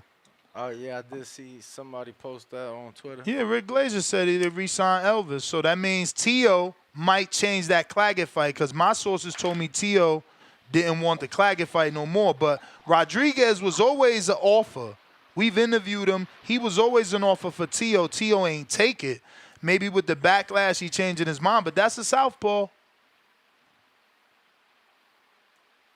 You done, Tip? I guess so.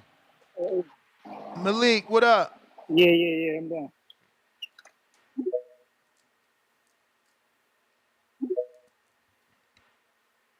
What's the word, champ? Got on mute. If you're watching this on YouTube, show me some love. Hit that thumbs up. I'm trying to get to a milli. Oh, Yo. What up, what's champ? good, man? What's good, man? Hey, I'm just catching up, man. I heard Floyd on that, man. Man, we got to get him some good fights, man. Got to get him some good fights. I want to see him fight Tank, man. That's what I want to see, man. I think that's gonna be the fight everybody need to watch, man. I think that's gonna be the one, man. I've been saying that, but with this Dev situation, man. So the drug test came back because people texting me saying basically, Ryan was clean. So we know what's going on.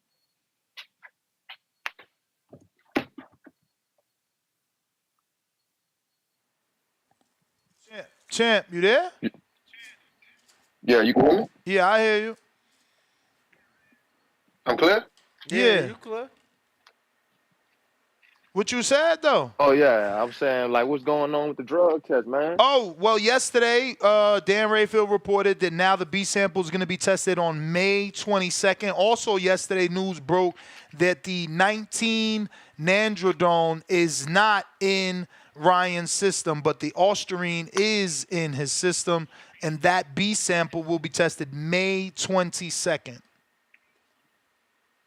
So basically, we don't know yet. Still, Yeah, nah, we don't know we yet. But basically. he had 10 days to activate whether or not he wanted that B sample tested, and now he did that. Now there's a certain amount of days, to get it tested and all that. Everything's a All right. The process. You know people how it texting me, go. big. Yeah, they texting me talking about, man. I told you he wasn't. I told you it Nah, wasn't that's going. because Ryan is very popular. Ryan posted, "Oh, see, I'm cleared, yada yada." But Dan Rayfield quote tweeted that, and let me just pull that up. Dan Rayfield right away was like, "Nah," you know what I'm saying? But again, Ryan is so popular, my dude, that he's able to Man, overshadow that's this shit. crazy. That shit crazy, man. Because I mean, it's always something, man. Like it's always something. Not everybody love him. Like this guy's texting me who for the fight. Nobody even text me, bro. Here you But go. now Look. everybody's saying, "Oh shit, I told you, Ryan this, Ryan that." But it's like, bro, if y'all Look, love this Ryan dude got so much, 4 million views on him saying, "So y'all realize I didn't fail a test now." But Dan comes and quote tweets that and says, "A, cleared of 19 noradrenaline yeah, per." we got to get clear to both. Yeah. We got to B, get clear to both of them. nothing imaginary about the PD Austrian faces hearing likely punishment for 2 failed tests. C, Austrian amount doesn't matter. Some things you can have up to a threshold. Austrian is not allowed at any level. So the Gvons of this show and So it all the don't matter if all the it's a little people of bit. this You show They still. keep talking they about the keep macro no and and the. keep sending us videos about this bodybuilder and that. It don't matter about See, your I heard that too. picograms. I It heard the don't matter same about thing. how much. It don't matter about small traces. It ain't allowed in the system at all. It don't matter if you got it from All right. contamination. None of that matters. All right, cool. See, I didn't know that either because I heard the same thing. I was hearing basically if you got a little bit in your system, like not too much that it's going to affect the fight, then No, they might actually no, still give Nope, them the that's win. not a lot. That's not true. Ah, shit. What about the gas? What about weed, man? What about the gas? Because So I mean, we they got to took get Keyshawn's. clarification because that's on the state to state thing. So we got to get clarification what New York's rules are um, with the Man, athletic motherfucker be on commission. anything then, man. You could be on anything the way they doing it, bro. Dude could come in there off anything Well, and VADA test for wind up kicking your ass. performance enhancing, the actual like drugs. You feel me? That's on the state commission. Like weed is legal in Nevada. It's not legal. Yeah, I know it was weed. I know it was legal out there, but I didn't know it was legal in New York and in all Well, these and other when I states say too. I didn't know. legal, I mean legal with the athletic commission. So just because it's legal in the state, don't mean it's legal by the Hmm. athletic commission. It took years in Nevada for the athletic commission to allow marijuana. It was allowed in the state, but it wasn't allowed in competition. It took years for them to allow it. So we got to Man, they gotta find come out. together as one, man. We got to They gotta find come out. together as one and do something with that, bro. Because I mean, it's like if you can't Well, you let can't one come fighter fight together. off of gas. You can't come together as one when it's not legal on a federal level. You But I, can't but it's like, you can't say, oh, I allow it in competition in the state of Texas when it's not even allowed in the state of Texas. but you could look at that in football, bro. Football, they changed the rule on that shit too. Yeah, but again, And it's they like not. I mean, it's not federal, but at the same time, you're not gonna fail a drug test for that. Yeah, again, but what 'Cause is it? What is the NFL? Is that not a company? yeah, Oh, all right, brother. This ain't no company here. This state athletic commission, government appointed individuals. So it goes state by state. Everybody has their own rules. New York require a certain amount of money per fighter for the fighters insurance. Nevada require a significantly amount less. Texas even less than that. So every state is different. For Reebok, whatever, he's trying to help pair up the RFID with the zebra going like. What zebras, man? We ain't the zoo. but nah, man. Hold on, I was at work, man. Hold Fucking up. with you. I'm fucking with you. Nah, champ, that's the bell anyway. We Yeah, do I'm cutting up. appreciate All right. you. Quan, you up? You may feel like it's your time, but it's not your time. Yo, what up, yes? What up, Danny? What up? Chilling. Um, shit, I was just listening in and heard my boy Thomas Matisse get mentions. Treese, that'd be a good name for sure. But Thomas Matisse got something coming up. He got a good fight coming up. I think it's a fight everybody alike. Ness, I know you would fuck with it. It's I on can't say the DAZN? name because nah. I can't. But I want to break it, but shit ain't official yet, so I can't even. You feel me? Maybe if I get some more clarification, I'll get back to you on it. But it's a good name. But as far as that the Ryan shit, I just want to say he got a great PR team I mean, because they he's the showed this. PR team. Yeah, but it's like then now they got these names running around and it sounded like he basically cleared now, and I'm like, man, this some bullshit. It no matter how much was in there, it was in there. I don't believe it was from contamination. I think he just smart with it and however it go, he can use his like status because like the Canelo and even like in other sports, UFC, John Jones, a lot of these dudes popped and like they know it happened, but the fans don't give a fuck.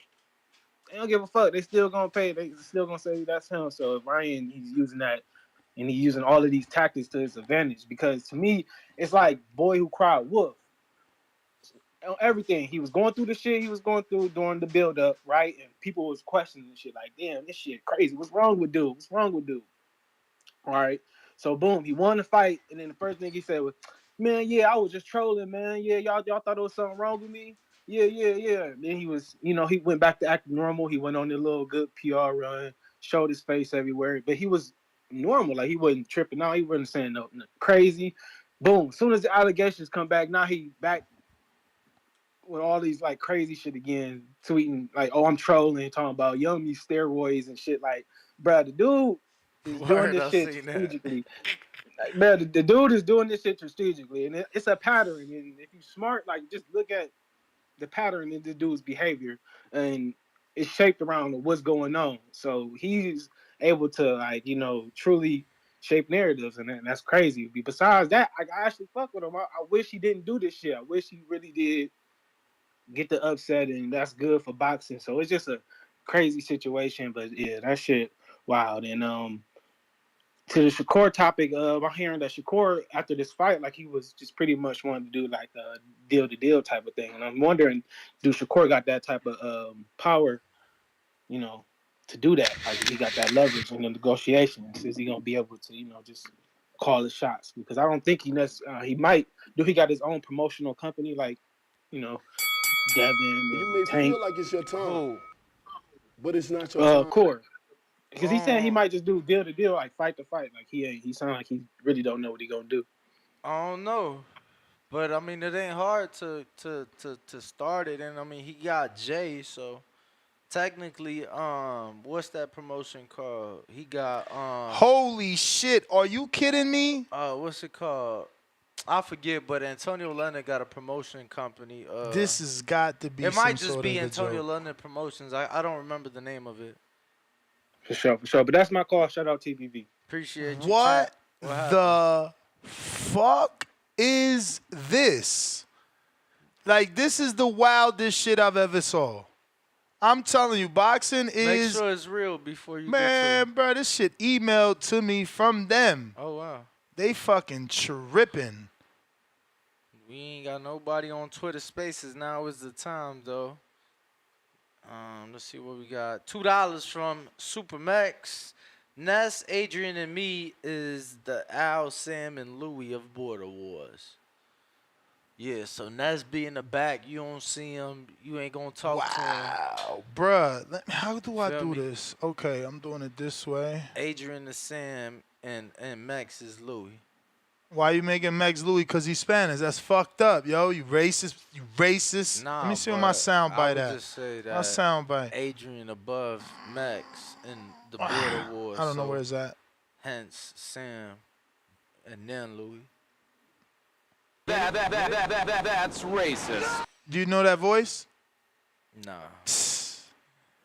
First person to tell me this voice or this sound bite gets a free IBO shirt. You pay the shipping. That's racist. Where's this sound bite come from? That's racist. Now this is also what I wanted to show you. This is very wild. This is why this sport is crazy. I know that's not supposed to be sharing, but that's all right. Luckily, it's nothing too bad. Nuz dunking. Where is that? Oh, it's this one. This one. Here we go. This is what we're supposed to be sharing you. And let me minimize it a bit so it could fit in screen. Broner versus Cobbs is not the main event, which is wild. As an American pay-per-view, Rozecki from Nova Scotia is fighting a German. Okay, cool, but look at what it says there. If Broner shows up, man, how the fuck is the promoter promoting like this? I mean, boxing is a fucking joke, man. Nah, you gotta zoom out so the people can see. No, they're gonna see it. They're gonna see it. I mentioned you on delay over there. If Broner shows up, it's hilarious. No, that's not hilarious. That's a goddamn travesty. I mean, why? I gotta go. Yo, interview I need Blair to, yo, today about this shit. Brandon, send me the soundbite from Tank. Pack these motherfuckers up. Get them the fuck out of boxing, man. How you promoting like this? You showing that you too old. You showing you you see now. Like, if Broner shows up, motherfucker, at least lie to us. We was gonna buy it for Broner Cobbs. Nah, man. Straight up. See me when you see me. I'm fire sticking your shit now. Fuck that. This what they want. They want me to be real on them now.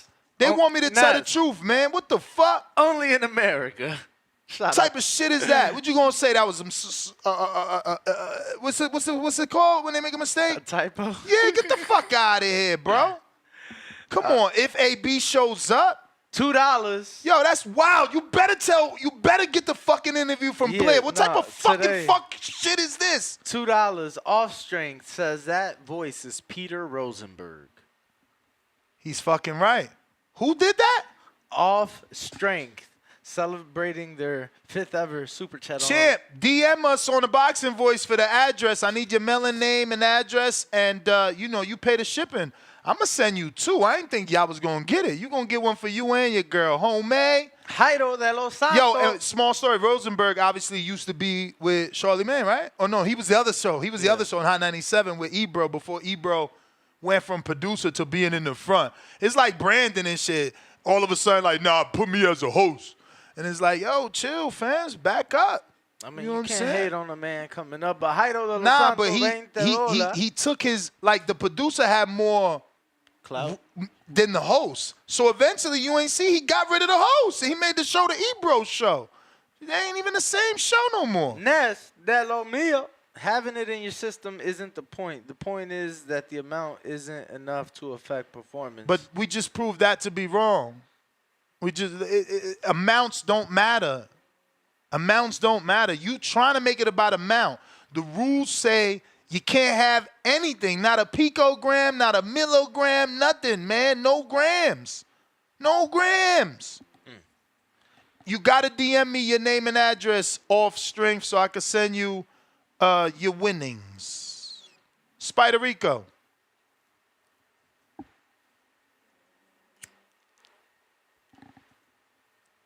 Yer.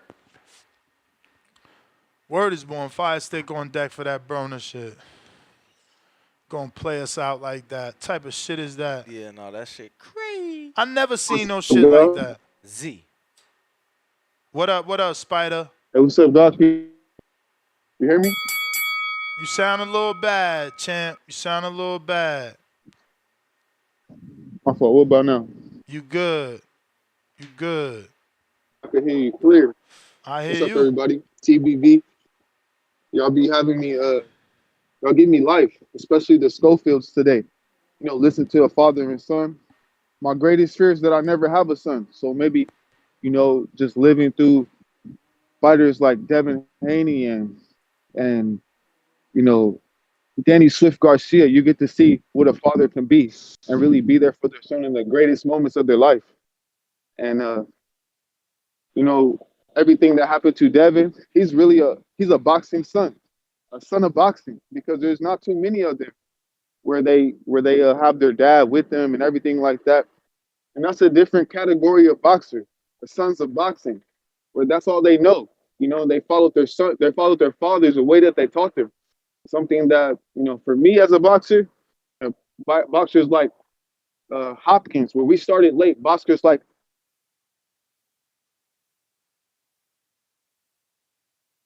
but just see Schofield and Floyd Jr. It's really special. And I think they got everything to light it up. Going against Keyshawn Davis, that's one. That would be one to remember. A legendary fight where I think both of those fighters would have beat Devin. They would have beat Garcia, Ryan, both of them, because they really got that melanin to win. And y'all know I'm speaking the truth. That's why they trying to put everything where they want the man to come in 20 pounds heavier than Schofield Jr. That's how they try to do you when you got the melanin to win. And how You his do father's know talking all that. Ashton is also black, right? Who's he promoted by? This guy Jake Paul doing drugs. So That's now why because when you're Ryan promoted Garcia, by a white man, you're not black? Because don't he got the we melanin can't to we win? can't we can't trust Jake Paul, and you know that, But and I know that, and everybody does know that. Ashton That's Slive, why when my brother, I'm asking you a question. Ryan Does Garcia, Ashton Slive not have the go ahead. melanin to win?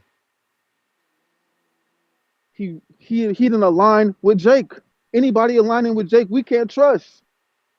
So now you saying Ashton can't be trusted because he's dealing with Jake? For one, y'all seen when Ryan Garcia was acting crazy, right? When did he act regular? When he was talking to Jake. We all said that before the fight. He started acting regular because Jake know what's up. Ryan knew what's up. They know what's up. You're trying to act like I'm crazy? Go ahead. And when Schofield Jr. was talking all his, when Schofield Sr. was talking all his shit, they don't like to hear that because they don't like when niggas talk shit. Yeah, it could be any other race. They don't like when niggas talk shit. It's Esteban from Oregon with love. I'm gone.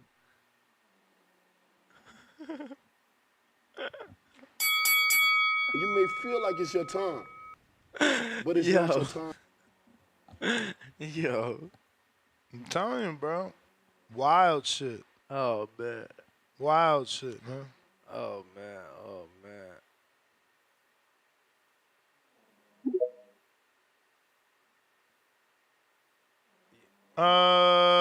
Ran show. Unmute. Unmute. Hey, hello. Hello. Hello. Hey, did you guys see the Victor Conte interview with Mario Lopez? No. You need to see that interview. He explains everything really good. He says that Ryan, the test he popped positive when he drains, when he cut weights. All the shit comes off when he cuts weight. And yeah, there's a video of Ryan and hanging out in a gym. I'm gonna try to send it to you.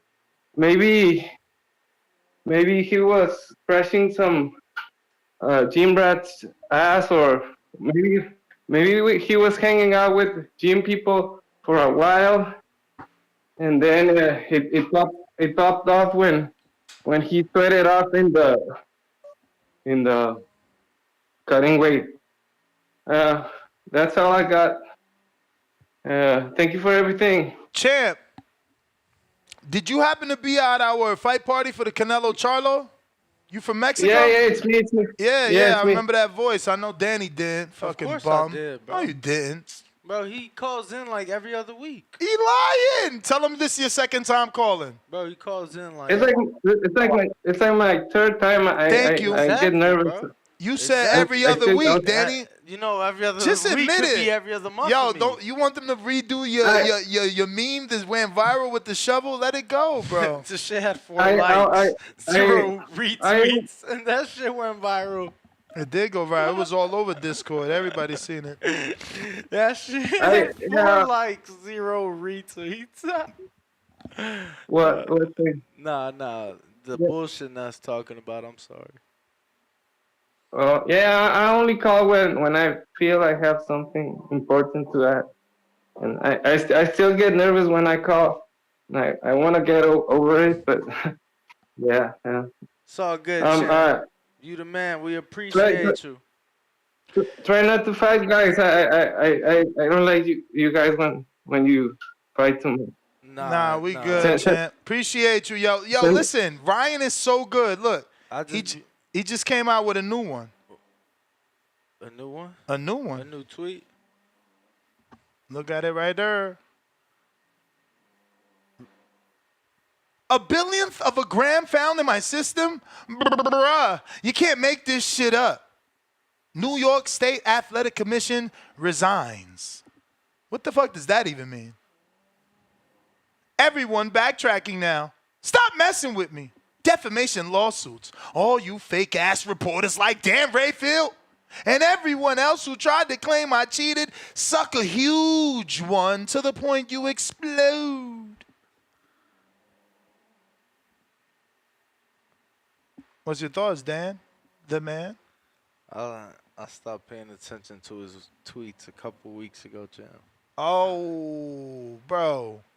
You gotta stop, man. I'm saying, why didn't you show the tweet last night? Which that one? Somebody posted. He said yummy steroids. I showed it last night on last night's show where we talked about his B sample being checked. 702 boxer member for 4 months on a prospect level. No one can take Danny's spot. 100 TBV the gang. Shout out to you. Shout out to 702. We was actually in the gym together yesterday working out. Jairo de los Santos, $2. How y'all going to not read my entire super chat? Damn. That was Danny's fault.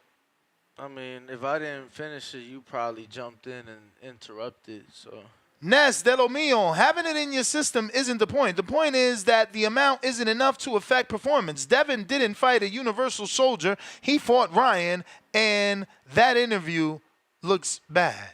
Which interview? And, yeah, Jairo, even though you are de lo mío, yeah, that ain't how I rock. It's in your system, it's in your system. You know what I'm saying? Like when Danny was trying to say, no, she's cleared, I was the one saying, well, she took a suspension, right? It was in her system, right? This before the Ryan shit, so it's like, I just keep the same energy, bruv. I'm not trying to be anybody's enemy. Just keep the same energy. and again, there's shit that you can have in your system. And this is one of them drugs that are not allowed to be in your system. Don't matter the trace amounts. Don't matter the picograms or the billionths of the gram. It don't matter, my man. It just don't matter. So, Danny, if Word. Shakur signs the PBC, how many fights before he gets the Tank fight? 1 or 2? I mean, if he signed after this 2 to 4? Yeah, 1 or 2. 5 to 6? Nah, 1 or 2. 4 to 6 was the other option. And then we got What you got? Oh, he said delete C. Never. Tank can't do what he do. Ha! The producer's too funny. Y'all hating. He don't even sound like that no more. Nah, because you ain't supposed to sound like that. It's Calvin to sound like that. He's the one that said Tank can't do what he do. Hater. Hater. Poll is out. New poll is out. We got Timboski. What you saying, fam? What up, fam? Fam. 50 fam. I'm about to Ain't it a song that start like that? Yo. Yeah, ain't that Yo. I think it's Drake. We hear you, fam. We just need you to talk. Bruh, put that down the hole. Oh, yeah. Ooh. No grams. And El Soro, man, don't worry, man. We salute you as a real boxing fan. There's no need for you to be nervous on this hair, man. This is public speaking platform, the real HBO, the real ESPN. We'll get down to the real boxing, man.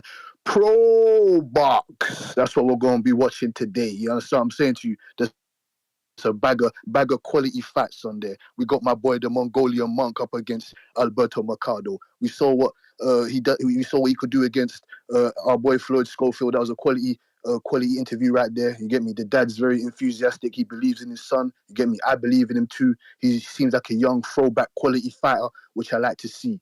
We got Robert Mayweather on there. You know what I'm saying to you? I want to see what he does against this big ass Mexican dude, man. This guy's about 6'1", 6'2". We'll see what Robert Mayweather can do if he can break him down to the breadbasket. He's a very agile, quality speed fighter. I like Robert Mayweather the third. You get me? We also got the heavyweight on there. What's it? Felice Jr. I like that guy. You know, I like that guy. He's worked on his conditioning. He's put himself back in better shape. He used to weigh around. I think in the last couple of fights ago, he weighed around 230, if I'm not mistaken. Now he's down to like 210. You know what I'm saying? 205, if I'm not mistaken. He's put himself in quality shape against Cesar Navarro. He should knock that guy out, by the way. That Cesar Navarro guy is kind of intriguing. He started at 147. Now he's a heavyweight. So that's I'm kind of confused right there. He was a 147 pounder moving up all the way to heavyweight now. So Felice should knock him out if I'm not mistaken. And then we have Sergey Lipinets against my boy Robbie Davis Jr. You know what I'm saying? That's a quality main event right there. We're going to stamp out Lipinets, stamp him out. You know what I'm saying to you? Give good quality fights to the fans. You hear me? This is what it's about. Real quality boxing. You understand me? Ryan Garcia is still in a court of eye, still innocent till proven guilty. You know what I'm saying to you? Shakur Stevenson needs to go where the fights are quality for him. You know what I'm saying? What's best for him and his career. You understand? He wants to unify. He wants to make all this money. Go and fight the best guys, which we want you to do. None of this pity pat bull crap. You understand? And as for the Adrian Broner Blair Cobbs, that's some horse shit. That's some horse shit. We need an explanation. None of this dilly-dally no more. We want to see them two motherfuckers get in the ring and fight. You understand? I'm tired of this bullshit. Time to get the real shit out of the way and a good shit in for the quality fans. I told you, this is HBO, ESPN, and boxing You right may here. feel like it's your Salute, time, man. And don't let your past but haunt it's you, man. not your time. Thank you. We got Gvon. Damian $2. Yep. Loma by stoppage completes my Canelo parlay. What up, Gvon? Going on, man. Shout out TBV. Beautiful day in boxing. Shout out to Spider Rico's racism. I love it. I fucking love it. Um, you know, I wasn't even gonna call in because I was just listening to shit, but he said a little shit that triggered me, Ness. But I'm gonna get to that in a second. Shout out to Floyd, you know what I mean, Schofield and shit, cause I feel like he's one of those up and comers and shit. If he could just fix the way he comes in with his head, cause I mean, his face is starting to look already all cut up, bruised and shit. And it ain't even from the fights. Well, I mean, technically it's from the fights, but you get what I'm saying. It's not from no punches, no nothing like that. Self-inflicted. You know what I mean? Some of those scars, like they don't age well. Keep going down the line, end up just getting cut open with jabs and shit. But he's one of those guys that I've been telling people that I feel like he could damn near beat everybody in and around his weight division right now. Shout out to him and his dad, man. I feel like they just, taking the patient route, but they definitely gonna be one of those guys that can't nobody fuck with, man. Shout out to Floyd Schofield. But outside of that, Ness, you said guys like G Vaughn talking about, the milligrams and all that shit and bodybuilders. I never once called in with none of that shit. My thing is, right now he's currently dirty. I feel like the B sample probably gonna be dirty too. But it is what it is. At the end of the day, that don't mean that he cheated. You know what I mean? I feel like it came from a supplement, but that's just me. It makes no sense to be positive. I mean, to be negative. Couple, every time you test it before the fight, and then a week and a half before, now all of a sudden you're gonna get superpowers from some shit. Now it only makes sense that it came from like a dietary supplement, maybe to cut weight, because everybody knows he only went into camp about 6 weeks ahead of time. I think that's when he flew out to Dallas. So, he was just unmotivated. But either way, he beat fucking Devin Haney easy. Like he said, high, drunk, all that shit. Exposed Devin Haney for having low IQ and, on or off anything. He just beat the dog shit out of fucking Devin Haney. I know it's hard for you guys to get it out of your mind. Shout out to you, Ness. Shout out to Danny. Danny really traumatized, talking about I stopped paying attention to his tweets. It's crazy that you're supposed to be a host of a show that's all about boxing, but you refuse to look at a boxer's tweets. You know what I mean? That's crazy. You know what I mean? It just shows the bias, but I guess loyalty over royalty. I mean, I kind of respect it in a way. But at the same time, man, innocent till proven guilty. Winners continue to win, losers continue to lose.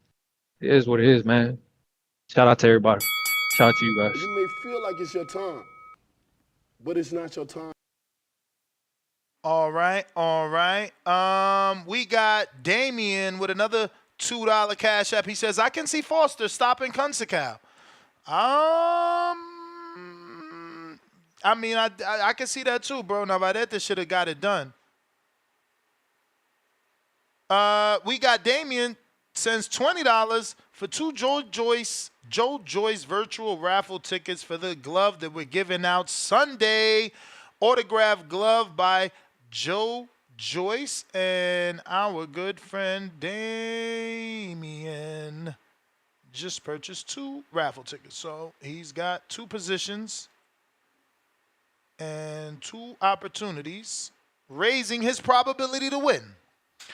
What else we got?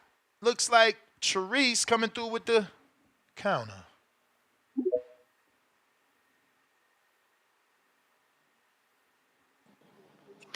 Yo. Yep. What up, though? What up, though?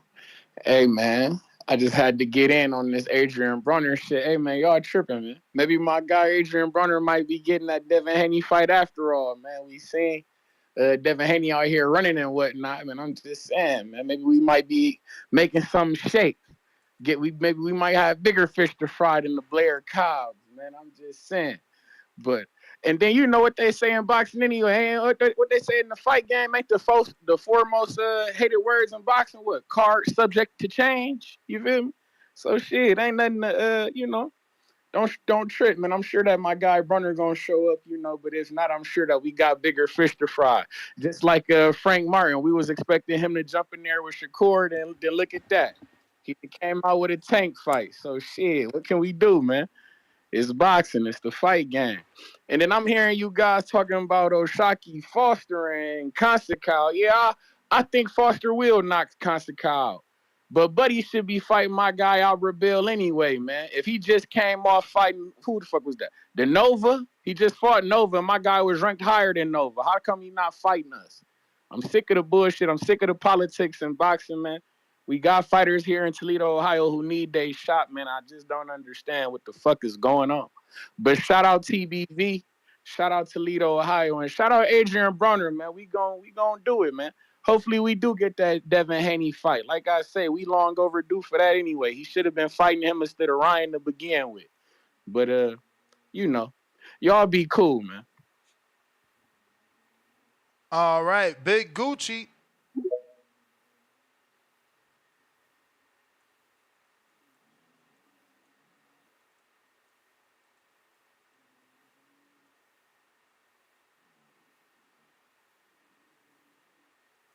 Big Gucci.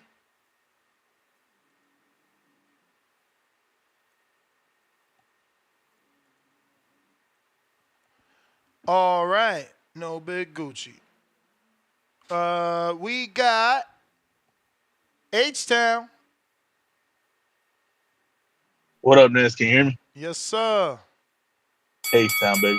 Hey, right now, Ryan, look in the mirror. You can hate me now, but I won't stop now. You can hate me now.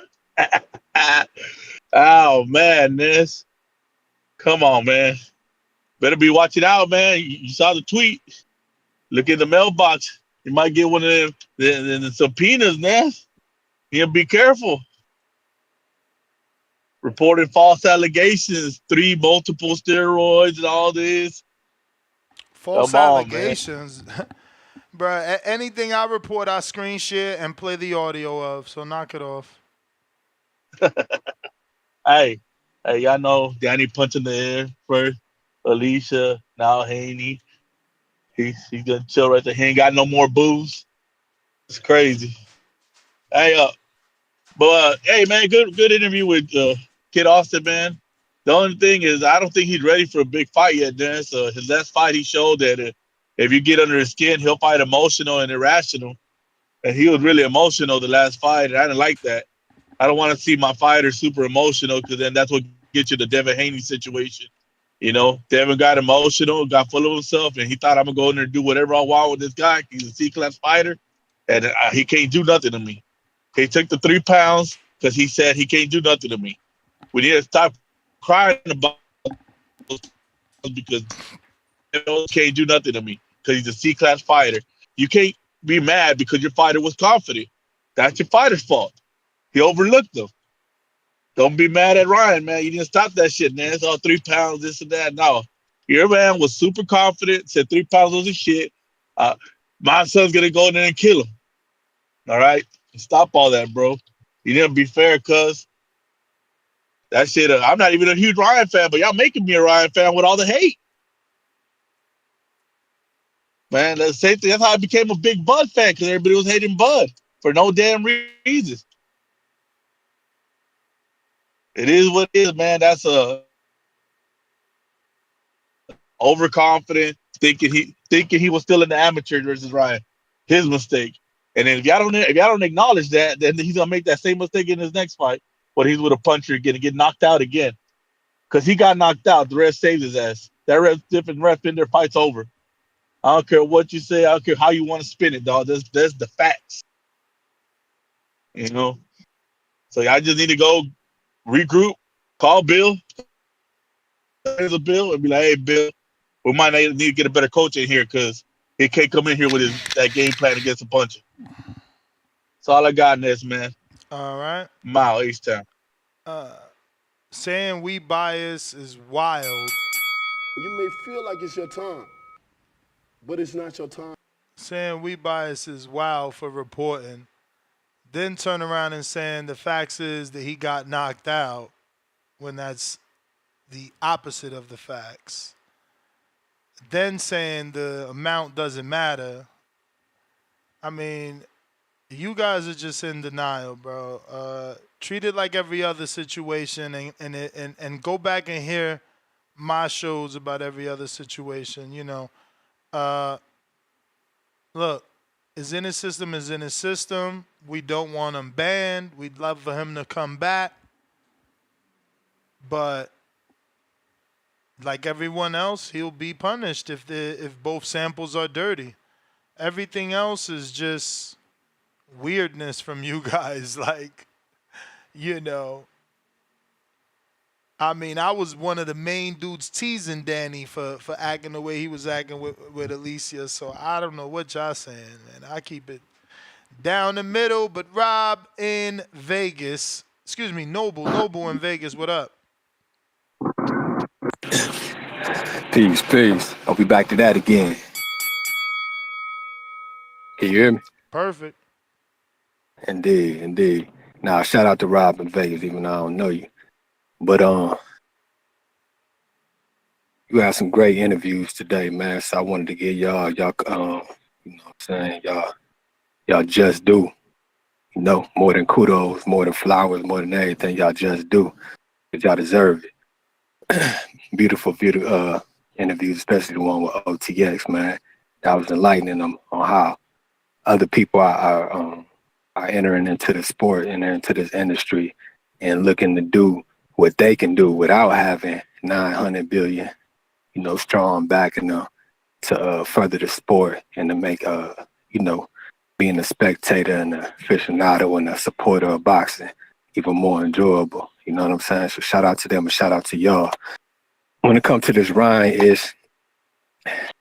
it ain't even about Ryan, but when you get tested and they find a small amount in your system, yeah, let's just forget about it. Forget it. It don't mean nothing because it's definitely not relating, no corresponding to the fact that you probably had a large amount in your system before, right?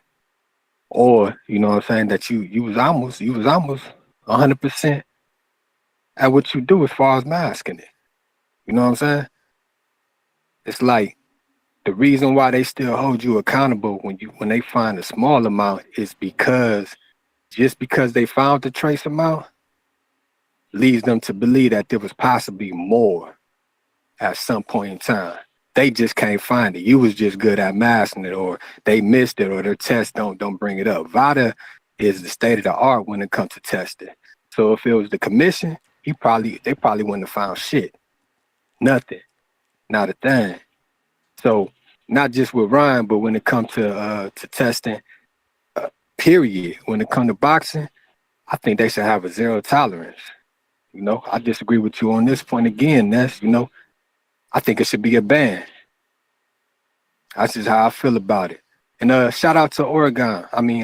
Esteban from Oregon with love, man. If I can, I want to nominate him for Caller of the Year. I don't always agree with you, but I feel your energy, man. Keep that shit up. Shout out to the breast cancer Man, that warriors, shit ain't breast make cancer no sense survivors. today. Both those men is black. How you gonna say only one of them got the medal in the win Yeah. and the other one Man, you don't? ain't. Yeah, but Ness, you ain't hear what I said. I said I don't always agree with you, but I feel his energy. I feel his young spirit.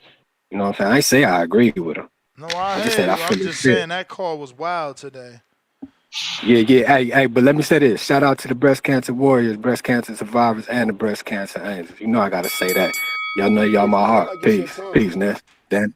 but it's not your time. Appreciate you, man. Danny already dipped out on me, man. Y'all know only the strong survive.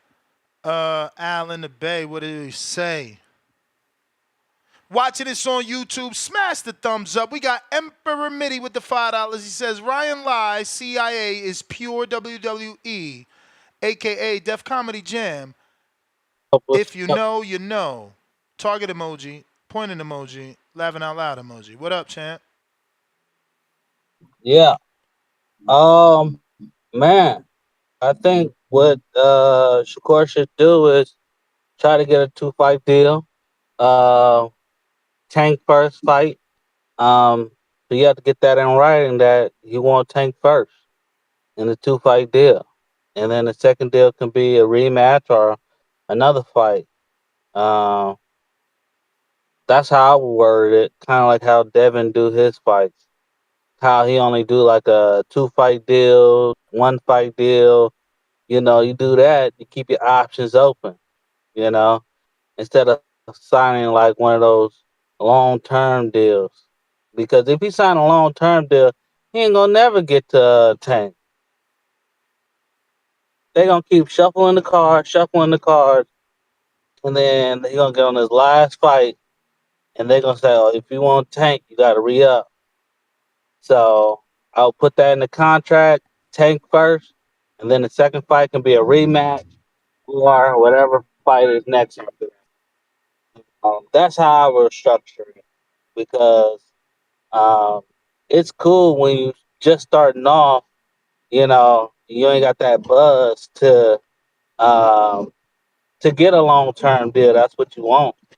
But once you get that status where Shakur is and Devin is and Tank is, now you can kind of have your options open and say, okay, I'm only gonna want these fights or this and this fight. So that's how I was structured for him if I was in the squad.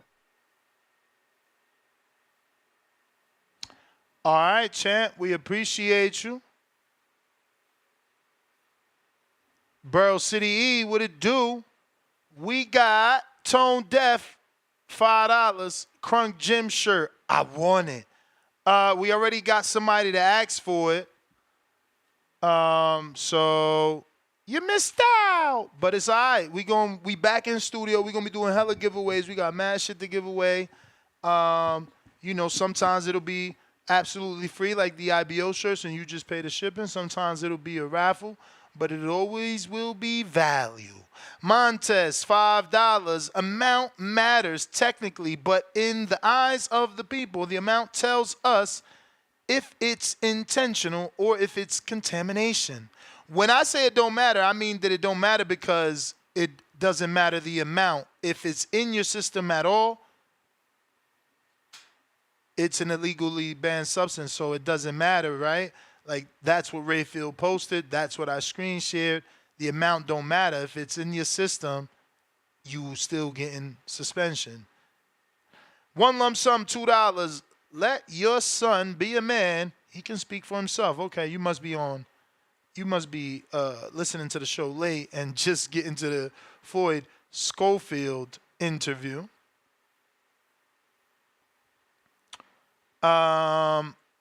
Looks like Borough City E. Yo. Yes. Yeah, I had to jump out and jump back in. But I was calling for that caller a few calls back, bro. Bro was wild, bro. Like it's the niggas like him that disgust me.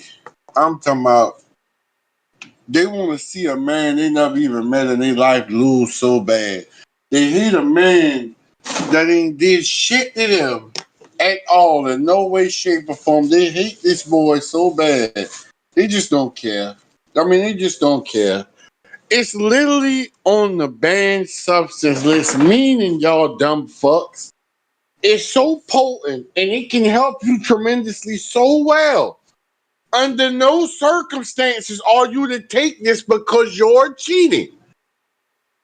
You're cheating. It does not matter the amount. It is in your system helping you. It is giving you an advantage the next man don't have. And then my thing is they about these conspiracy theories for this man. They believe in every conspiracy.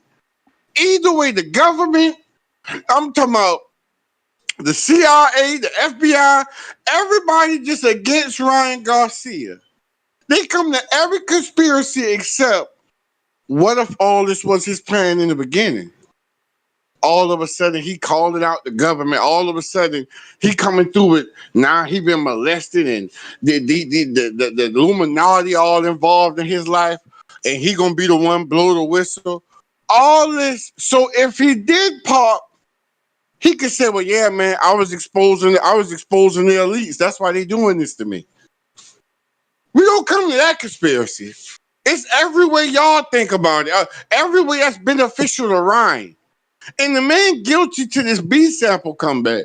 He's not guilty. He innocent. My bad. He innocent until proven guilty by this B sample. If it comes back positive, I'm the one that went ham for Ryan, saying Ryan could beat Tank. I'm the one lost 3,500, believing in this man's abilities while y'all thought he was a YouTuber. Nobody called into the show picking Ryan. I stood out there on that island alone. So don't come out here and tell me I'm just in support of Devin when I've been thinking Ryan was special. I believe without the Austrian, without the Melderone, whatever the fuck they all the extra shit, without any of that shit, if Dev came out there to fight Ryan, he was getting knocked the fuck out regardless. It was a bad game plan. Two things can be true. Ryan cheated. Devin had a bad game plan. Like y'all just gotta let that shit go, bro. The glazing y'all do for this man is crazy, and it's nasty work. Imagine, basically, this is Tank and Ryan with Ryan and Devin all over again. The only thing is, Tank didn't pop for anything. Now imagine if Tank pop with anything while putting them in his rehydration clause and draining them down to 36. But it's not your time. That's my call, man. Emperor Mitty, what up?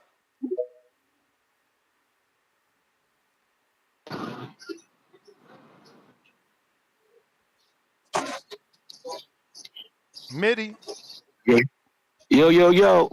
What up? Salute to the boxing. What's good? What's good, Ness? What's good? Chilling. What's up, Danny?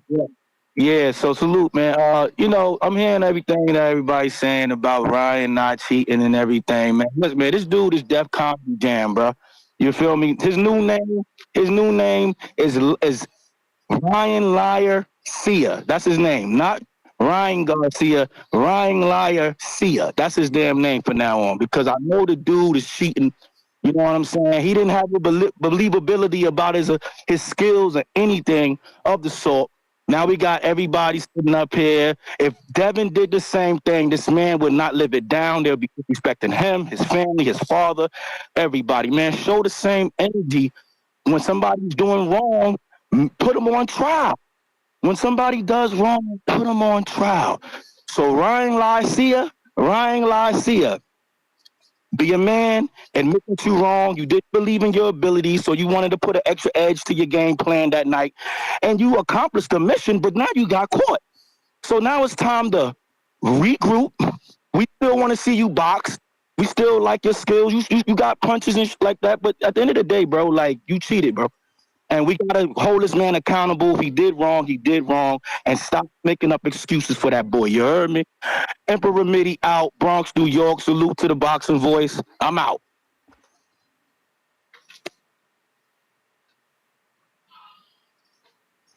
All right.